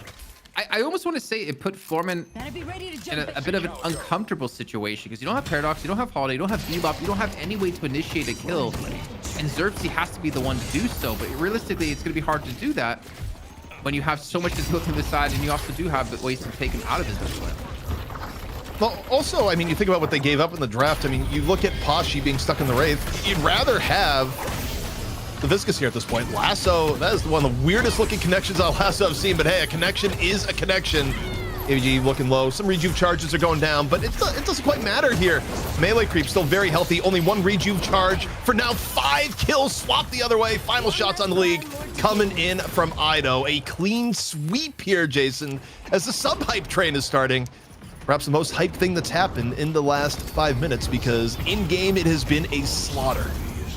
You know, I have to do this because there's not a lot to talk about in this match. If you guys didn't know, last week, Melee Creeps were streaming as 5 players together their matches in the night shift, and then they put together, I didn't watch the video yet. I believe it's just a compilation of their 5 points of views playing together. If you haven't seen that, go check out the Melee Creeps over on Twitter or their YouTube channel. It's putting out some really sick content, and I gotta give a lot of respect to them to openly stream their matches like this so people who want to learn and want to improve as a team can hear the comms and the inner workings of how a team plays. I just wanted to give them a a little plug for that. Yeah, Melee Creeps, well, that kind of goes to Ido's dream, where Ido, I forget the team he uses reference, but I think there's a League of Legends team that streams all their comms no matter what. And Ido told us on the Graveyard Shift, which, of course, all our patrons and Twitch subs been able to visit for quite a while. But, Ido told us, it's like, yeah, his dream for the game is to, be competitive, but also stream everything. Like, that is the model he wants to go for. And some teams won't do that, Jason, because they feel like it puts them at a competitive disadvantage. But Melee Creeps, for now, they're doing it while being the #1 team in the game, as Zerbzy just gets crunched. That was criminal what just happened. It's kind of the perfect team for him, no? Because Melee Creeps did this before he joined the team. They did this back when it was the original Melee Creeps roster, when no other team was out there doing that. So it kind of fits exactly what he wants to have. And Pashi calling out his page here, but honestly, when you're down 74,000 souls around the 20-minute mark, there's no coming back for that. Melee Creeps will once again take the first map in the series, leaving it into map 2 with just utter domination. There's no way around saying that, TP. Yeah, I mean, the last half of the game, it just wasn't close. Also, we can't read every subscriber message, but every now and then, so they'll catch my mind, as the Glowing Hay, resubbed a sub for 4 months, which we really appreciate, saying, quote, as a sub, how soft are my hands? Blush face. The softest. Wow, that kind of sounded sinister, Jason. Like, why was my voice so high? what have you done? Is this better? Take a soundboard away, production. Like, remove it. No, that's why I bought this thing. Yeah, anyway, so back into this game. I mean, I do have a soundboard buttons I could hit CP, but I'm keeping my fingers away from those today. My fingies ain't touching those. But yeah, this was, as Goober was talking about in chat, as we saw that dive over in the left-hand lane, I think that's where the big turning point was, where we saw the game completely turn around, because that's when Floormen, they realized they lost control of the urn because Scout was running across the map, and Floormen go for a dive on the left-hand Guardian right here. But John hits a massive parry against League. Stuns him, saves John, and I believe he parried AVG right after that too, or I'm not sure because they flipped it off there, but a complete turnaround of the game from that one play.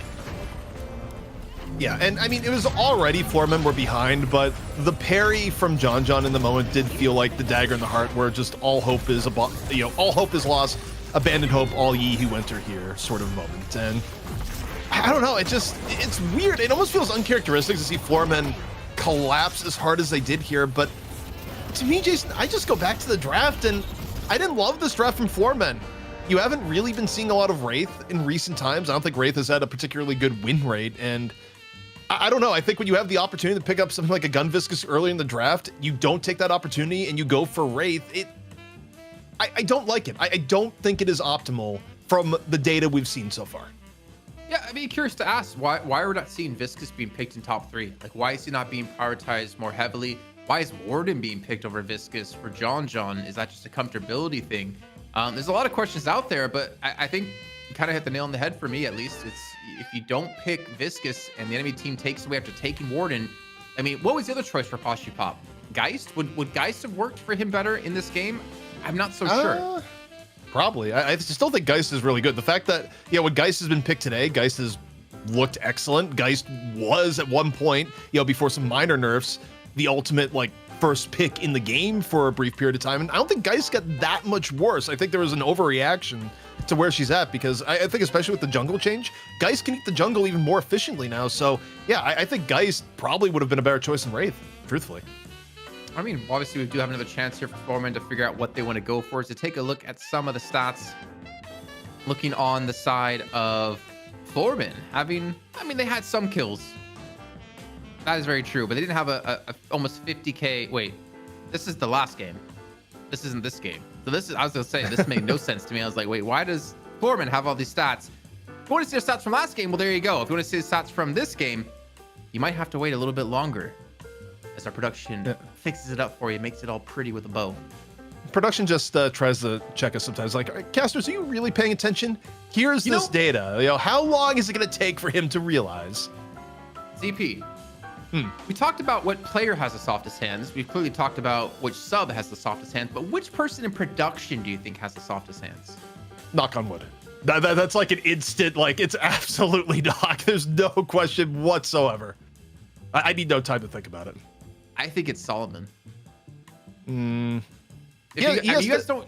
The thing is, like, the viewers don't really hear the production in our ears. They don't really hear what their voices sound like. But Solomon to me sounds like he moisturizes his hands and he's got very soft hands. Yeah, I mean, Solomon is a reasonable shout. Part of choosing Knock immediately is I was hoping for the clap back in production chat, and it didn't happen. I'm not even sure he heard it. Like, he's one of our observers, so he might have just been AFK. He was away moisturizing his hands, funny enough, as we spoke about it on Carrion. I'm hoping we get some match stats. Here we go. Real stats coming in. As we do see, Melee Creeps did indeed take the game. 30,000 player damage done for John John. What? For someone who's supposed to be farming most of the game, that is insanely high. Yeah, it was a very good game for John John. And look, I mean, I would still argue the Warden was picked a little bit early, but when you get good results and it is such a comfort hero, in the end, it works out for Melee Creeps, right? It certainly didn't cost him the game. And good God, Jason, I'm looking at the final stat line here. We talk about the soul deficit. I think I said at one point, it's like, hey, every few minutes, the soul gap goes up by 10,000. That was eerily accurate. The game ended 180 to 106. That is brutal. Yeah.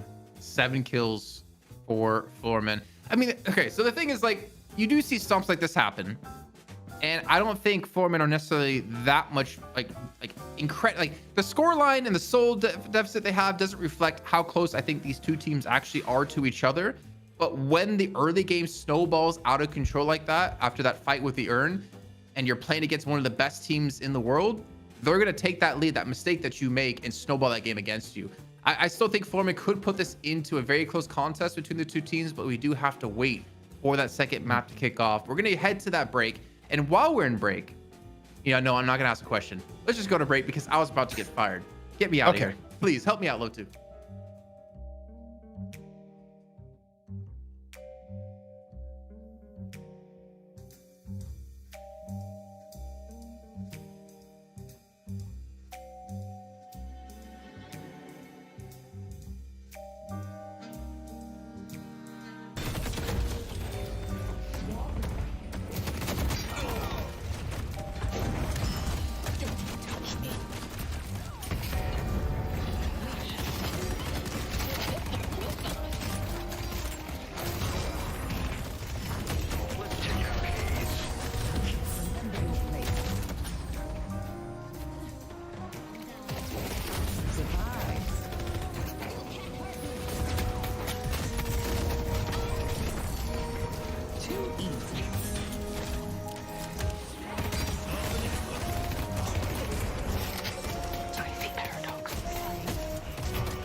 Oh, let's talk about lotions. Got you a little bit horny, ZP, as we do have the Oh my Minnesota Vikings hat come back on out and quickly fall back on up. I've never seen you go flaccid so fast in my life. But we do have the second. Okay, now we have the second map of Melee Creeps up against Floormen here coming up. ZP, yep. Talk. I have to talk. I should have just let you twist in the wind after that. But hey, someone in chat was like, hey, looking pretty Abrams today. It's like, well, I got a surprise for you after the break. I was not expecting the lead in, but who's expecting much not here? The only thing long on ZP. Jason, Abrams. You know what people shouldn't expect, though, as we go into this game? It's a Melee Creeps game, too. Who knows what's going to happen? The most notorious team in Deadlock for just losing map 2 after winning map 1. They haven't lost a series in a long time, Jason, but you look at the stats and boy, do they love dropping at least one map. They did 2-0 last week, though. Yep. Will it happen again? Who knows? But I do want to see what Floormen's plan is, because I mean, I like how they came to the series with a plan, clearly, focusing Ido and his hero pool and picking like a frontline heavy composition. But they had to have had a backup plan beyond this. I know they're like a team that likes to be very methodical, think things through and prepare. So I'll be really curious to see what they're going to be running in this game. Again, I think for me, the adaptations I want to see, Viscous a more higher pick priority. Don't put Pashi on Wraith, put him on something that's a little bit safer and can do a lot more damage, like we saw with them up against BWC. And then a pick hero. I think they have to be very careful. If they see like a Paradox or Holiday pick, they have to be prepared to bring out a Bebop to kind of alleviate some of the frustrations they had of securing kills or like opening up kills. Yeah, I mean, there's a lot of the lack of playmaker is another good point to bring up for Floormen, where, I mean, yeah, they could have made it work without, but it's not ideal. I think for what Floormen are good at here, I really would like to see them pick up either the Viscous or, barring that, the Warden earlier in the draft. I mean, with how Melee Creeps seem to be hyper-valuing Warden, get the Viscous early. Give Pashi a lighter load here, but Mina is going to be first banned from Melee Creeps because, Jason, given that they won the last game, you don't have to change a thing about your draft. It's on Floormen to make the adaptations. It's a very good point. Like when you're winning and you're winning like that, you don't have to change a thing. Force enemy team to be the ones to do so and continue to play your own game plan. And we're pretty much seeing exactly that. I believe it was a Billy and Amina being banned out in the last match. Then we saw Shiv picked up by Melee Creeps right away. And then Floormen forgot Viscous existed until he was banned the second turn. So, is it a Shiv? Probably, I would guess it's a Shiv here. They didn't seem to be too scared about the Abrams. I mean, the Abrams in NA has way lower priority, Jason. I mean, Abrams went like, what, 4th or 5th Floormen in the last game? It was actually really, really low Abrams priority. Yeah. But here for Floormen, they got their first 2 picks on the docket. Do they make an important change based on the results of the last game? This is the time to do it. What are they going to pick? Instead, no, Jason, the first pick is exactly the same. They really highly prioritize the Yamato. I don't get the Yamato. Not because I don't think she could be viable, but just because I don't think there's a world Melee Creeps picks this in top 3. Or ban it. You know? Yeah. So why not save it for a later pick down the line and pick something a little bit more high priority? Right? This is, well, I mean, did we get the same draft? Is this like so an far, this is the same so far. Oh boy. So for Melee Creeps, if they go for the logic, why would we change anything? Warden is going to be walking through that door right here, right now. Abrams keeps coming. Bound to fight. I thought it was gonna be that voice line. I was wrong. So yeah, well, I'm starting to question production right now. Maybe they're all putting lotion on their hands because this is the exact same draft, and nothing's changed except that one in front of Melee Creeps or the one next to Melee Creeps. That would be really funny if production loaded in the old draft and didn't realize it. I wouldn't just blame it. like I mean, I wouldn't be surprised. It's not, right? Like, of course it could happen. Yeah, so far it is a full-on repeat. And for Floormen, if you don't pick Viscous here, he's going to get banned. We have completely just redone the script from last game. I mean, clearly on some level, the signals Floormen just thinks it was an execution problem, but they go out with Viscous. Thank you. This was one of the big changes I think they need to make, Jason. And they banned Pocket last time, and that's when Melee Creeps banned Viscous. But Abrams is still open. Yeah. Melee Creeps will not have the first pick, right? Floormen gonna have the first pick. I always get so confused. Floormen will have the first pick after the second ban. No, Melee Creeps will have the first pick. No, Melee Creeps has the first pick. If you have first pick, Abrams. then you pick second out of mid-stage bans. Okay, there you go. So Floormen can pick it up then. If I correct myself, eventually we get there. But still no spirit heavy here. I mean, I guess, actually, ignore me. You have Yamato, you have Lash, you're fine with that. Yeah, so Floormen have first pick coming out here because melee creeps first pick Shiv. Murder can wait. Hayes gets banned. Haze. They should banned. grab Abrams here. I mean, I'm still looking towards what's Lord and M gonna play here. Well, it won't be Mina. We know that much for sure. Pocket. Let's Pocket get would be this show good. on the road, shall we? No, maybe Calico again. Yeah, I don't know. It's kind of hard to judge their comp that's very similar to the first game because it did just get so wild and out of control on the first turn that you really, I mean, coming back from that was pretty difficult to do, especially with the follow-up fights that happened after. So we maybe didn't truly see. Does Abrams? I thought Abrams says. Yeah. Abrams keeps coming. Yeah, because that's a reaction from Warden in game. When Warden's shooting Abrams and he's not dying, Okay. Warden will just randomly shout that out. I was gonna say, I thought Warden would say it when Warden's picked, but it's when Abrams picked that it gets locked. Okay. Yes. Don't you Makes worry. sense. And furnace again for DMB. Not really hating melee creep so far. Page is still open to be chosen. I wouldn't be surprised to see maybe a Page as the last pick for melee creeps, but then again, like Saya, does he play much Page? You know what's really bad for Floormen here in hero pools? I would love to see a Geist. Geist would be excellent for Floormen as a pick here. Okay, and they do go for it.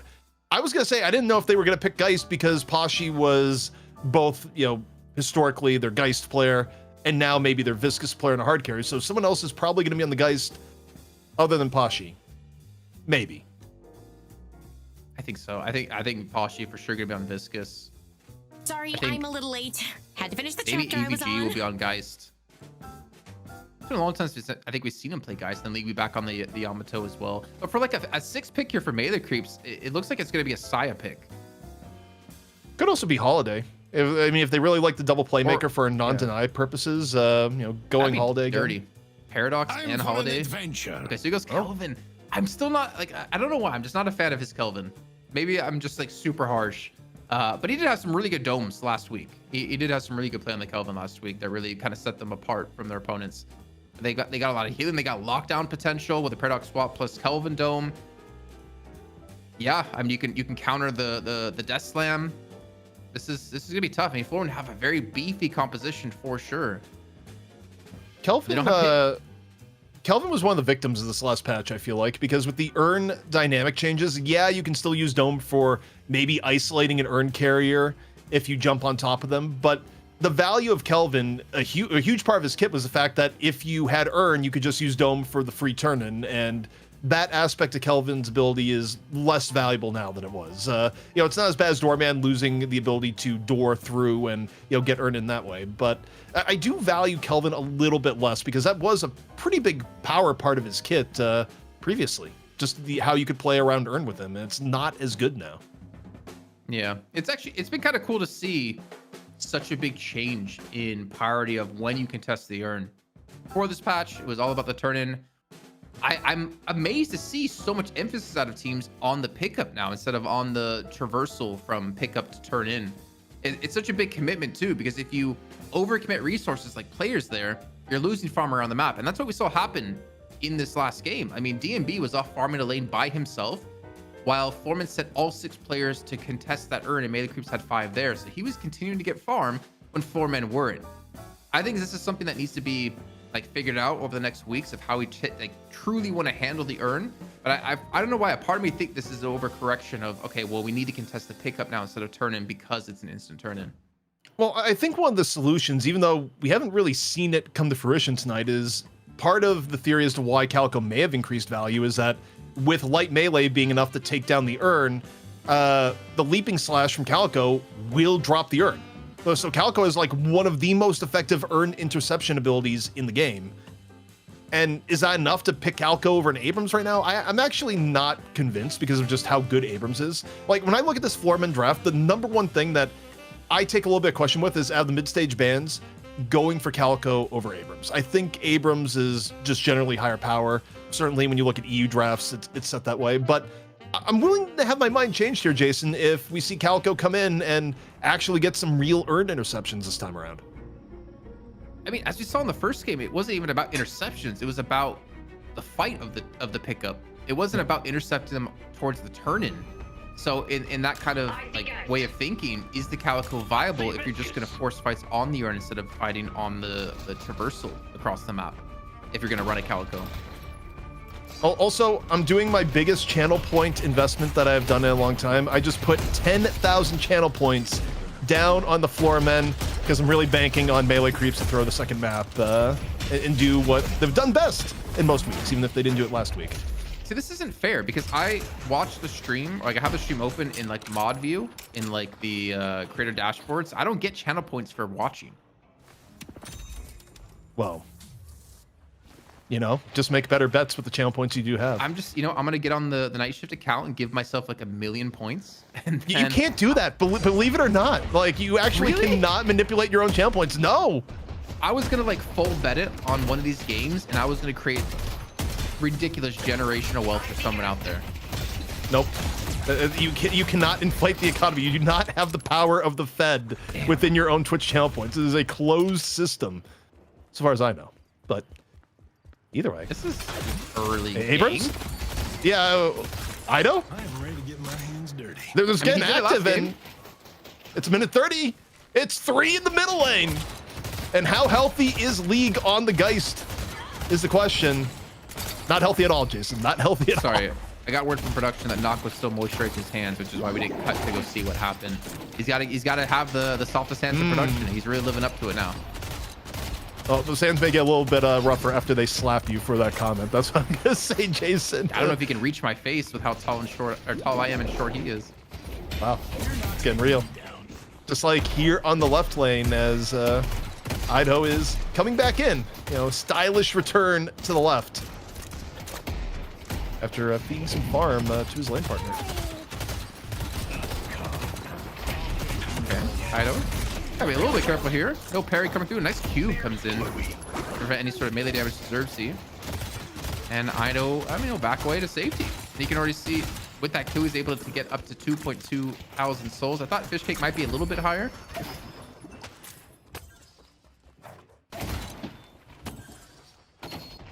Relatively quiet start to the game, aside from the early Ido roam, where Ido's box route is taking him on a journey. And the one nice thing, at the very least, when you're off map for this long period of time, if you're Floormen, you don't know where Ido is. Maybe he's doing a box run, or maybe he's about to slam into middle again, even though middle is also pretty far back by Walker. I mean, look at where Scout is at the moment. Scout is in between Guardian and Walker off in mid lane, so some of these box runs are taking players to pretty varied positions. Yeah, I respect it though, pushing in to deny boxes from the enemy team as well, instead of just picking up your own, kind of having a set path of who in that lane wants to go for aggressive boxes and who wants to go for the defensive boxes to maximize your gains. It's another step, another level to becoming one of the best teams in the world. So small little micro things you can do for any sort of advantage. And Size gonna be a little bit careful here. 150 HP and he gets taken down by AVG. And a third person coming hydration on towards this right-hand lane looking for another kill.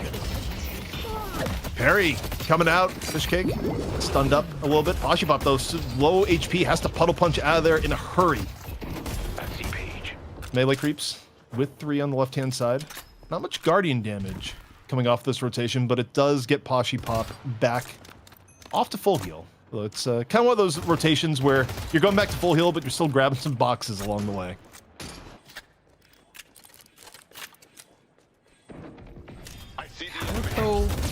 Calico lane. That's something we see too often. Very brawlerly. Is that even a word? Brawlerly. You know what? I'll allow it. I don't know if you're going to get in Webster, but the chat understands. Yeah. That's what mostly matters. Is okay, Fishcake getting a face full of goo here. Maybe a little bit too aggressive here in the moment. Puddle punch going to seal his fate up from above. And that is a rough kill in lane, where now it's going to give Floormen some serious advantage on the left. Trevor Texas teammate is going to go down to Ido. Gets the kill basically through the goo man. Can't really stop bolts as a goo man when they fly through you. This say, maybe looking for another. And again, 2 games in a row now. Melee Creeps, the first set of buffs, get both gun buff here for Scout, who's actually sitting very low eco because he's been roaming around so much, and John quite high at 4.2. Unluckily for him, though, League is matching him at the same pace. You feel a little bit scammed when you get the gun buff on the 1 and 4 when you are there first.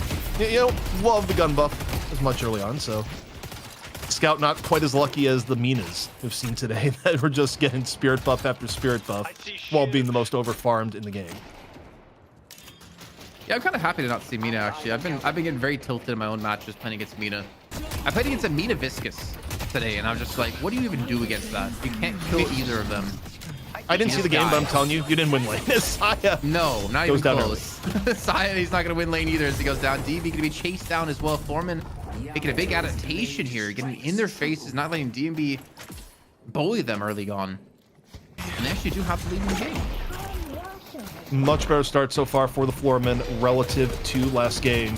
Pashi getting active here on the goo ball. See, Ido, really low HP, trying to do a little bit of movement to survive, create some distance, but just not going to happen when you're smothered in the moment. Back over in the middle, hydration, at half. Trying to do some movement here to keep the mid guardian in a decent spot as once more mid starting to get very, very contested.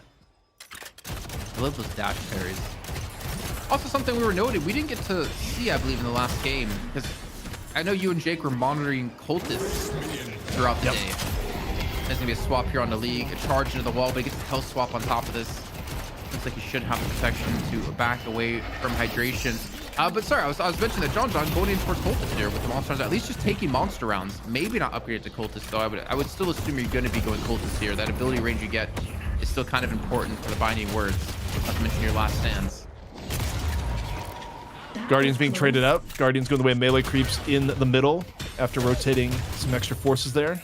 Losing the Guardian on the left-hand side. And the thing that's pretty nice for Floormen here, it's not wildly taking over the game yet, but you can see the path for Pashi Pop to get really good farm. Already, Pashi Pop has had more impact on this game as Viscus and looked better than the entire last game on Wraith. Yep. But now, off here to the right-hand side, seeing a little bit of back and forth. Swap still on cooldown here for Scouts. As that's AVG doing shell transmission, not the healthiest here. Surrounded by 3. Is AVG going to get a kill in another moment? Gets the page shield, so this is more durable than you might think, but still the page shield is gone. AVG is burning, and DMB collects the kill in the end. Yeah, I mean, eventually he's got to fall right to the afterburn. There's no way he survives forever. The sinners have spawned in. Monster rounds also picked up here for Scout.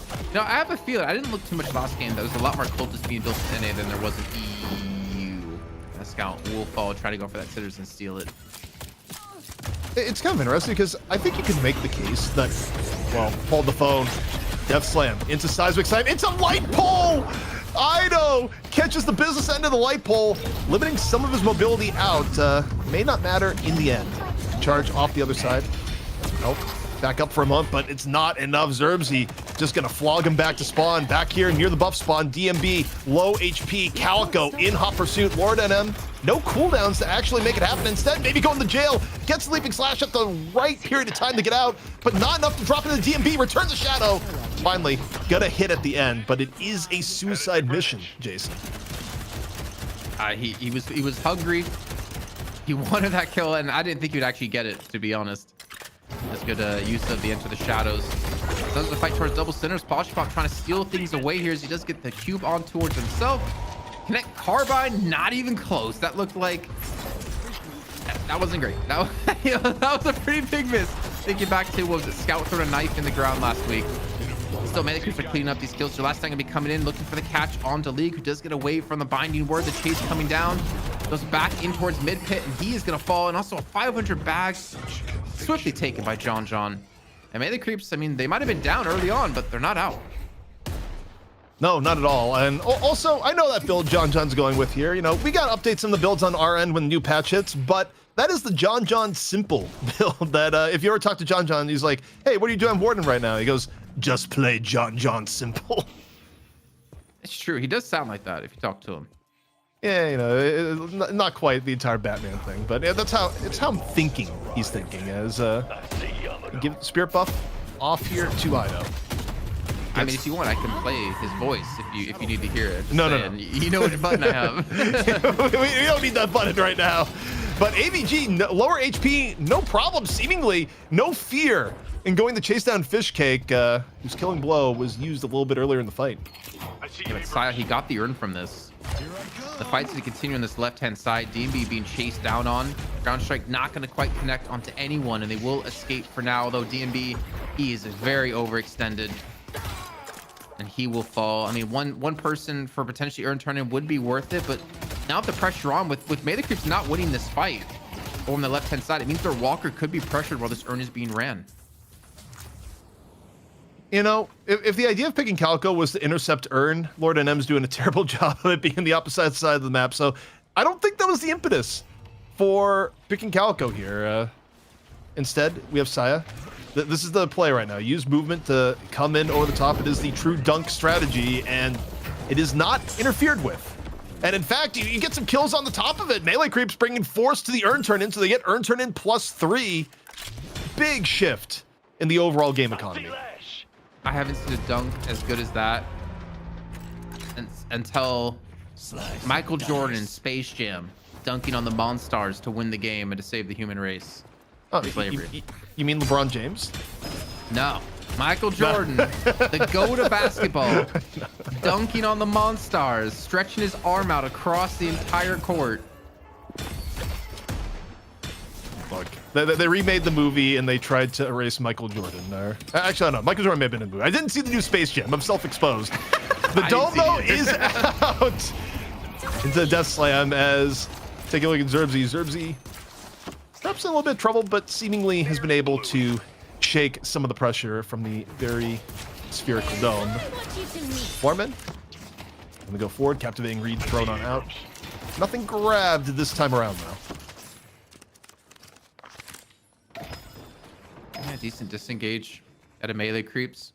Sporting now, you know, very quickly a 7k lead. It's relatively even for the longest of time. If anything, Floormen had a lead. And with that urn, they've quickly been able to turn this around. Flame dash being used to get away, create some distance. They're not going to go on the chase. I mean, chasing in Furnace through this flame dash is always a stupid mistake that I make. Also, Jason, John stacking bags. We see a little bit of puddle bunch pressure here on the Fishcake. Fishcake has been off target for Floormen this game, Shiv or no. As we go in the middle, Pashi Pop got a little bit too deep for some of that harassment, ends up getting punished for it. The fight now going towards Paige underneath mid lane. Paige running for her life. And Hydration, we'll see if he has enough gas in the tank to get away. Is still very much in contest, trying to get over here into the jump pad. Has to go for the mantle, up, over, dead. Cannot cleanly get to the jump pad. Ido pays a little bit of a tax for damage after it, but you're Abrams, you don't really care too much. I like how Ido was just melee, like heavy meleeing with melee charge to actually catch up to the page. It's a funny thing to just think about, that you can just heavy melee to catch up to someone. Lord, I'm going to be getting caught. Takes down DMB again before he does fall. Still getting one kill. I mean, he gets a solo kill too, so I think he actually comes out net positive in that fight, even though he dies. Interesting off some of the last few engagements. Fishcake going down. It's kind of back to even with 4 men getting the urn, and it's almost heresy to say what I'm about to say here, Jason, if you go far enough back in time, but I do wonder if the Kelvin pick is going to be something melee creeps regret as this game goes on, because I look at the 11k Kelvin and just think, I don't love it relative to the other options. Like, if you want support play at the moment, Paige to me is head and shoulders above where Kelvin is, as far as comp, especially as the game goes on. So I look at melee creeps, and you're excited for where John is, as by the way, in Cultist track 2026, Pashi as Cultist. You like where John is at farm-wise, but the rest of melee creeps, I mean, it's been a tough game for Fishcake. It's even been a tough game for DMB, who's been caught several times. Yeah, honestly, I think DMB's probably had the roughest game. Well, I don't think it's necessarily had the biggest of impacts, but considering how safe he's been able to play this week and last week, he has definitely had more deaths so far in this game than he had in the last 2 weeks combined. I know, out of nowhere, looking to bring the pain to Zerbzy, but rescue beam Hydration, right place, right time. Still a seismic slam coming in. Out for some form of blood. I don't know if Ido was quite able to connect that. AVG though, Shadow transformation. And you talk about DMB and wait, no flying strike to connect. Ido is still chasing Paige. This is still going on. This has been a chase down now for about the last 20 seconds. Siphon life up, just barely out of range. Hydration being swirly and gets parried towards the end. The bloodlust a little bit too intense for Ido as we still see the back end of Paige running the whole way through. That DMB is still there to assist him, and the urn, it's on the ground, so they will still trade 1 for 1. John, in the meantime, gets a guard on the left-hand side. We're actually seeing the true Warden v Viscous battle, though it is a little bit in favor of John being 6,000 souls ahead, but with the push here, he's helping secure the turn-in with this urn. His scout's going to be running this one across the map. It's also be another great kill if they can get it. Killing blows up, and AVG will fall. Melee creeps off these 2 urns is going to create such a big buffer and lead. And now DMB's allowed to farm by himself on this right-hand side, even under Walker here, knowing they can kind of catch up on souls where he's been previously held back. All right, well, Calico's in the way. Calico could intercept this with the strike, but it doesn't happen. No interception of the urn, instead simply dunked in by the Paradox. And oh, the Carbine tech. Love to see hit those Paradoxio. Gets a little bit manipulative with time and space. Brings Pashi back in with the swap. Time bomb out Pashi on a whim and a prayer. Super low HP, but the backup has arrived. So close yet so far for Scout. Yeah, I think he knew he was kind of dead there. Even going for the crouch spam, realized, okay, well, I parried and none of you meleeed, so I'm dead. Though Geist League here is able to keep Saya and DMB back. I mean, again, the wave clear out of Geist is ridiculous. Has swap up, so that alone is a threat, and more importantly, a deterrent for melee creeps to go for the dive. And DMB's definitely not as strong as he would hope to be. But speaking of strong, John, 23,000 souls, 7k ahead of Pashi, 6k ahead of Lord and M.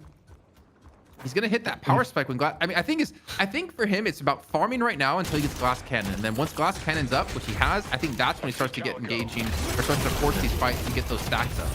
Yeah, I mean, John is absolutely not defunded right now, as Lord and M pretty low, and okay, the angle is such that John says nope, not something I want to chase. You look at the overall build though, I'm not seeing any cultist. So yeah, it looks like he sold the monster rounds. Yeah, he sold monster rounds, and the change of John's build, the simple build that he's done never used to have Headhunter. So Headhunter is the new addition that has been put in place of where Cultist would be last patch. I like it. Okay, so some small adaptations. I mean, there hasn't been a ton of time by these players to play with the new patch, and with how Cultist and more importantly how jungle has changed. Warpstone in out of Ido, looking for a charge. Next on to 1. The ground slam comes through, but unfortunately Zerby dies for his chance to throw it on down. And that's 2 quick kills for melee creeps. Attention to a 3rd. Mid boss is definitely on the cards here.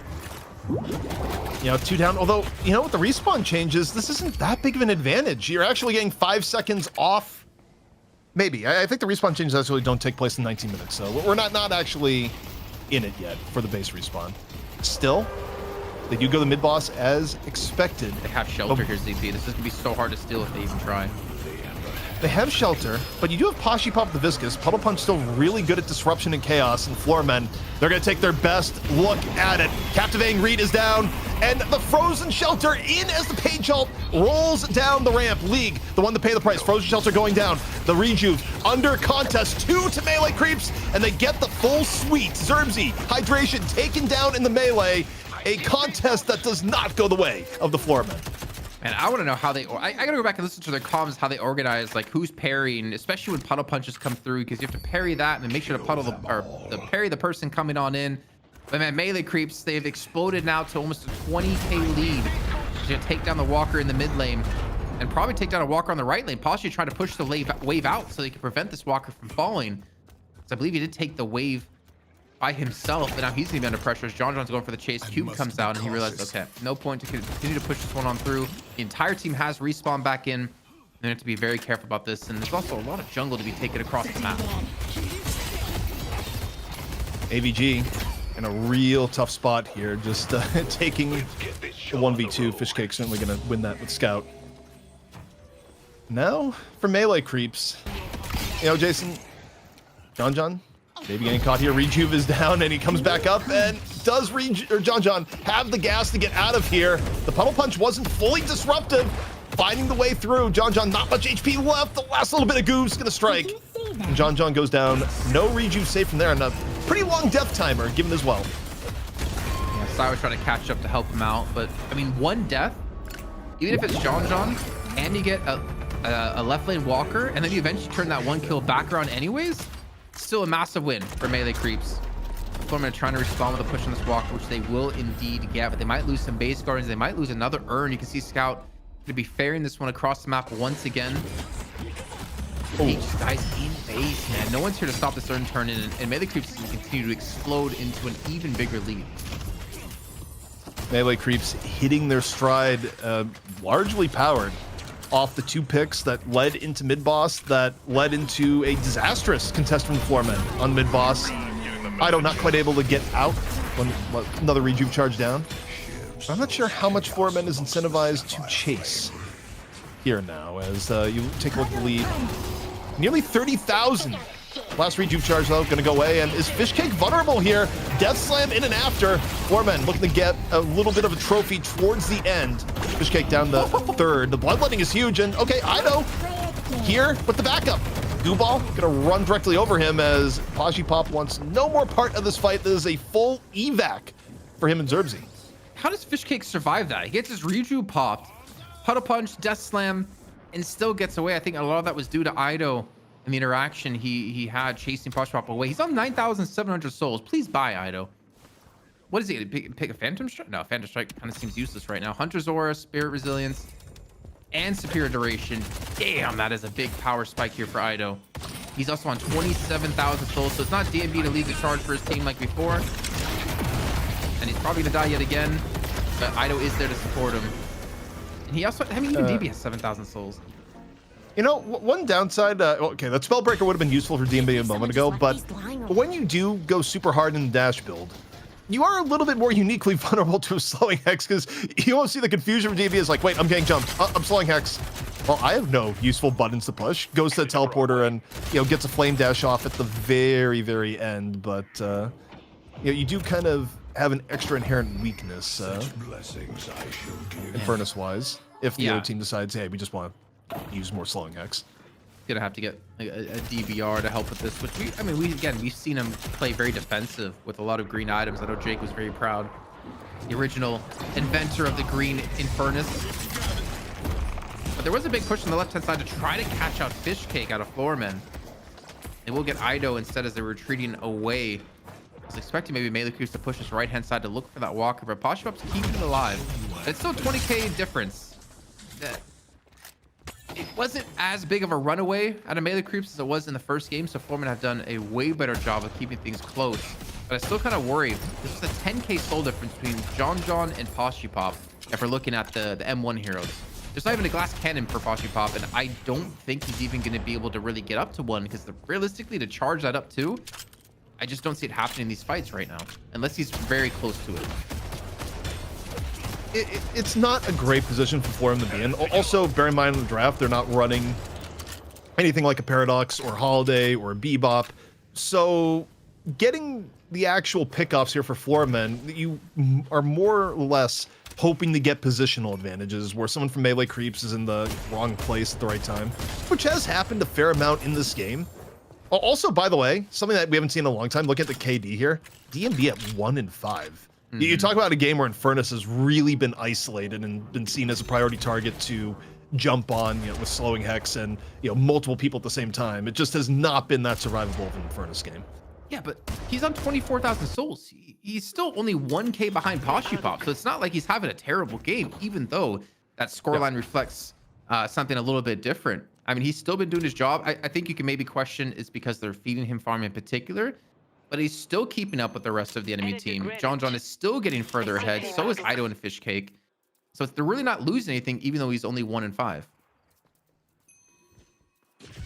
So 20k difference between the team. Floormen who want to extend this to a map 3. Look for an opportunity, and it's going to be a frozen shelter here, followed by the Death Slam from Zerbzi. All the fight here around the buff, 20 seconds before the spawn. And Saya, the one under the gun. Ido, again, active here in the fight, grabbing the charge. little bit of damage thereafter. Now, damage shifting over the Ido. A little bit back the other way as AVG falls up. John, though, has entered the fight. Good HP here on John, and is the biggest threat. He needs the kill. Yeah, you can see Ido stopped attacking. They want to feed specifically over the glass cannon stacks to John. But look at the damage he did to League, man. That's your guy, Sleepy. It's kind of brutal. And there's still maybe more cleanup to go here. Lash just getting cut out of the sky. AVG, though, gets Fish Cake while this is going on. May have said, hey, Fish Cake, hey, John, help me. John, though, having his priority, still a menace right now, HP-wise. Still good to go. AVG finally falling after being a bit of a scavenger throughout most of that fight. And, oh, this is terrible timing for Floormen, Jason. You get all those kills, Big Boss comes up, and you still got massive gun damage ready to shred through it with John on the Warden. He got 3 glass cannon stacks in that fight because the team specifically let him finish off these kills too, even if it cost them to die. I mean, that's Melee Creep showing confidence. Earns here as well. Being an enemy turn in. Here comes Lord and gets pinned to the wall. There's still 1 rejuve left, but it doesn't matter. Ido gets it as he punishes Lord and at the exact same time. I mean, again, it's a Hail Mary play, ZP, but you can understand trying to go for it. And I would assume most certainly that Melee Creep's going to use this turn to transition into another fight. Thanks for keeping me in the fight. Oh, bit of a screw. Oh, God. Page just hit the back wall of the subway off that punch from Ido. I'm trying to rack my brain here, Jason, and maybe I'm wrong and, glossed over it. You see a easy earn dunk, but has Calco won it all today? I feel like we've seen Calco get picked, but I don't think Calco's been doing much in the way of winning. I won't lie, I didn't really watch much of the EU games because I like to rewatch the games I didn't cast on my stream the next day, like tomorrow on Thursday. Yeah. So, was Calco picked in EU? I think Calco was picked once in EU. Okay. Maybe twice, but I don't remember. I don't think it got a win. Well, I know it hasn't got a win in NA. That one's been, yeah, because Lord M wasn't playing it the first game. Well, here we go. 1 walker remaining. Realistic, if you're Floormen here down 35k, do you contest this walker? And you do have Death Slam. I will say, if you find a way to kill John, which is easier said than done with Rejuve, it's a winnable fight for Floormen, but actually dealing with John, difficult story at this point where once Warden hits this level of farm, you just get the mouse one, remove people from the game. You're playing a different game, Jason. I mean, even if you get him low, he Oh my god, oh my god. That's 4 stacks now. That was like 3 shots and one of them being a lucky shot hitting for 1600 damage is what that just was. Well, John's on the chase here, looking for more. Another stack added to his tally. That's 5. Floormen are falling by the wayside here while their base is soon to come thereafter. Ido went for an aggressive Warpstone charge in, trying to pull someone out of spawn. You got to be careful, but more importantly, Floormen have to respect and be careful of what John's going to bring to the table. At 42,000 souls and 2 rejuves left for their team, they take the Patron stage 1. And honestly, they can just finish it here, ZP. 20 seconds left for Zerbzy and League. They have nothing to worry about. There's no big ultimate that can stop them. Who's going to stop him? Who's going to stop John at this point? At this level of this many glass cannon stacks on Warden. The Page ult comes out. Whatever disruption you can do, I suppose, hydration. But there's no one in the pit. The Patron... Oh, you kill the last few people with Dome, and then you take down the rest of the Patron. An easy way to clean things up. It is going to be Melee Creeps here, Jason. Winning once more, 2-0, even Flash out the end. It's not going to prevent the damage to the Patron, which will be lethal. Lethal indeed. Melee Creeps for 10 weeks in a row here, ZP. Have won the Deadlock night shift. No one coming close to taking down this team, even if they have an advantage early on, proving to definitely be the best team here in North America, and no team can come close. Man, it's very similar to EU, where Abraham's winning everything, and I have to sit back and wonder now, when will we see a team dethrone the Creeps? I mean, when the power grid for Ido is down for a longer period of time and he doesn't take matters into his own very soft hands to fix it, according to Saya. I don't know, Jason. What more do you want? Melee Creeps, it doesn't really seem to matter what the meta is. It doesn't really seem to matter who they have available, who's playing what. They just win. And they're not even dropping map 2 anymore, which means I'm broke 10,000 more channel points. You are. Yeah, that's just how it is. help all of you in chat who soaked up every point from ZP there enjoy it and rub it in his face as well. I didn't win any points. Don't worry, ZP. I didn't bet on that game. Well, you don't have points. You can't do it without 870. currency. Yeah.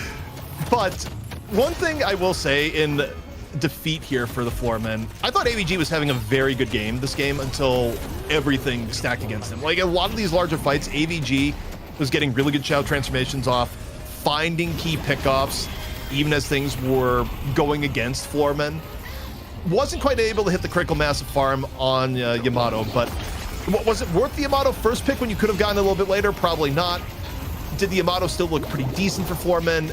Yes, it did.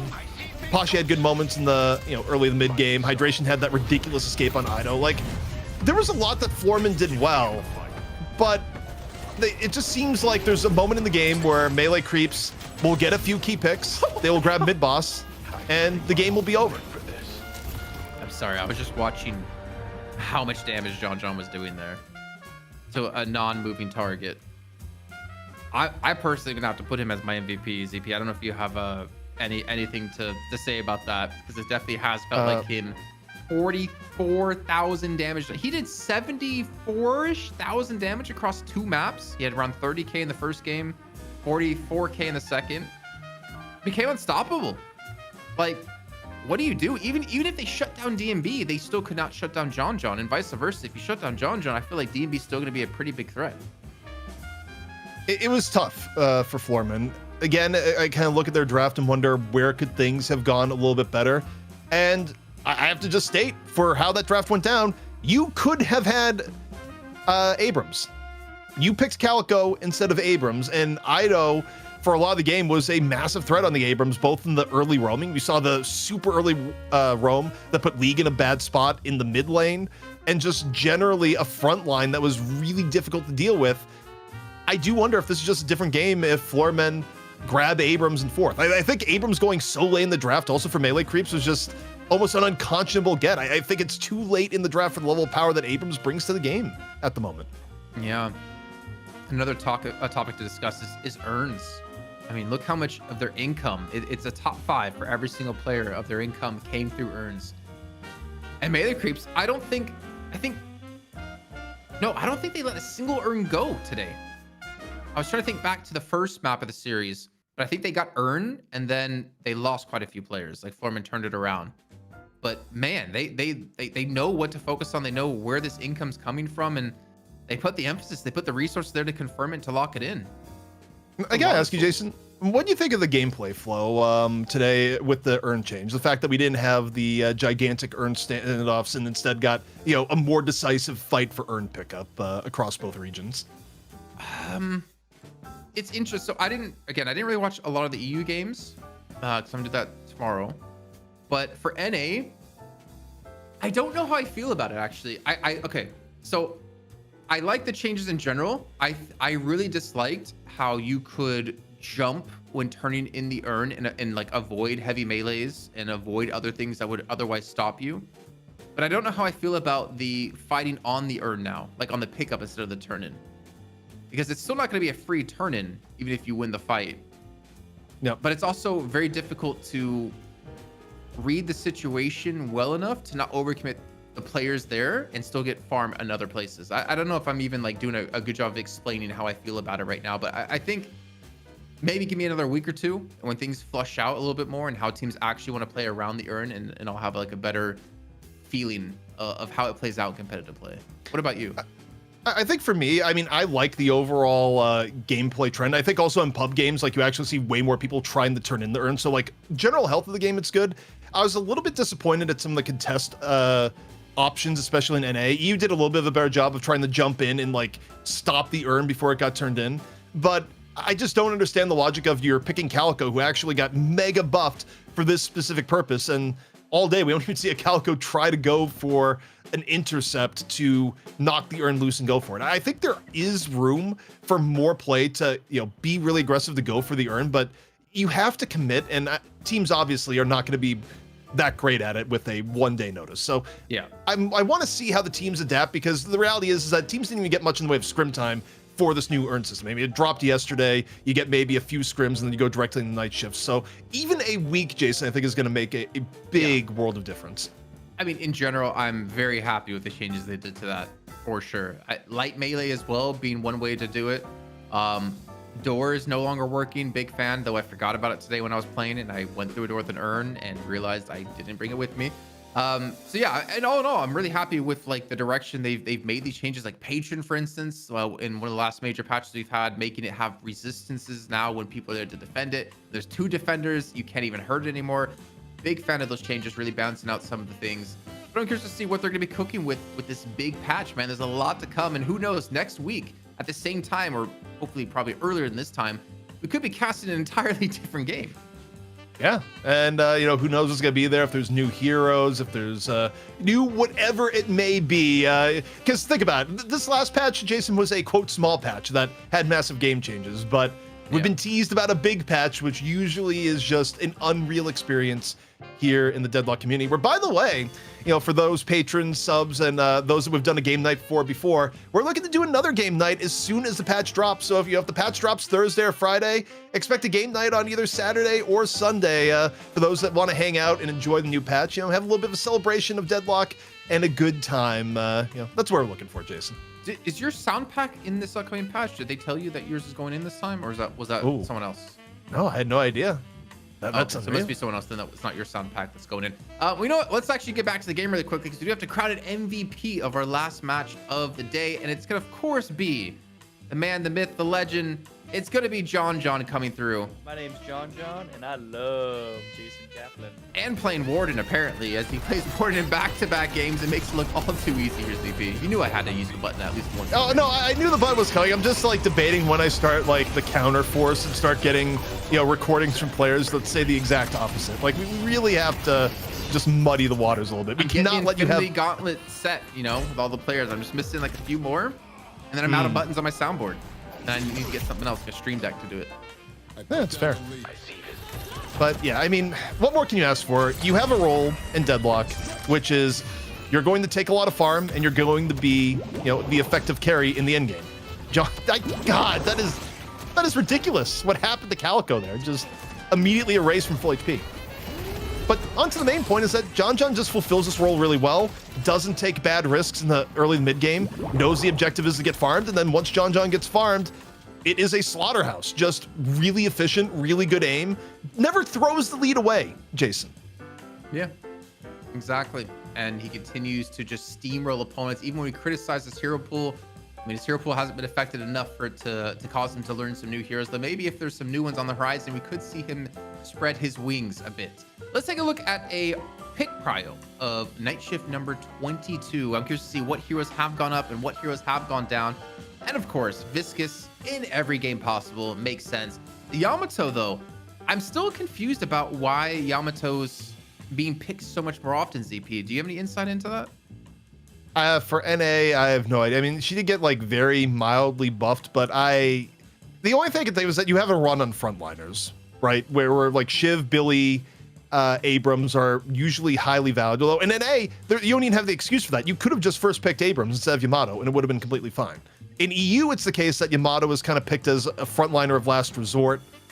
In NA, clearly for Floormen, they just really love Yamato and value her super highly. To me, it was a bit of an overvalue. I think the surprising thing to me, especially given the fact that it was more of a spirit build all day long, Ivy's back. That's Ivy at 5 picks, Jason. She was either 1 pick or not picked at all in the last night shift. She was picked 4 times in the last Was night she picked shift. 4 times? Sorry. Yeah, just take a look wait. at the Why did I caster think she was channel we picked have. low? Hang on. Maybe I'm wrong here. We were hooked up with last week, so we could do a comparison. She was picked 4 times. Because I remember, the healing booster or the healing Nova that she would pull off with the Watcher's Covenant was like insane healing you could put down, plus the CC in the middle of the fights.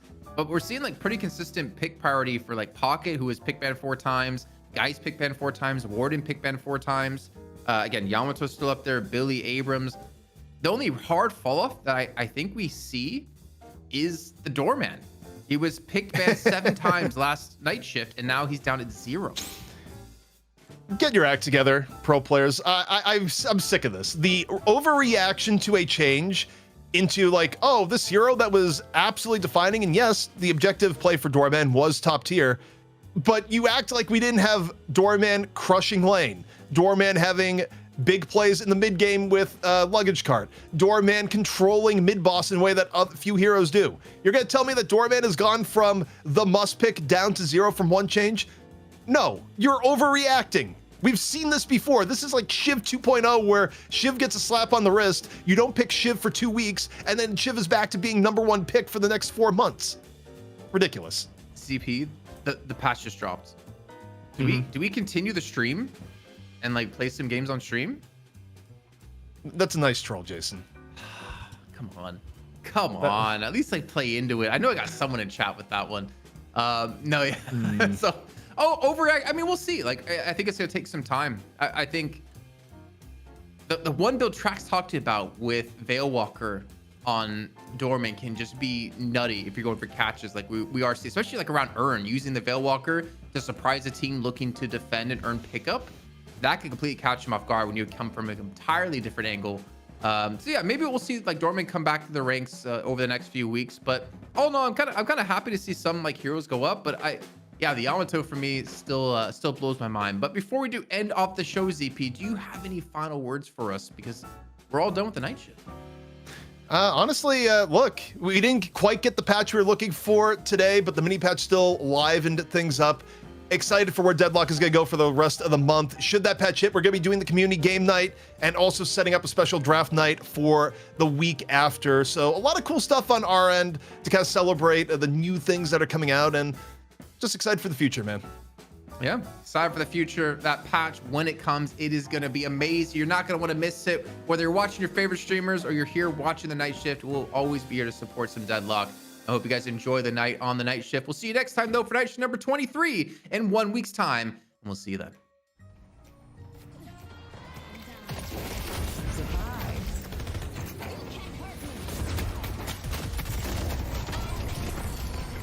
Too easy.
Ooh.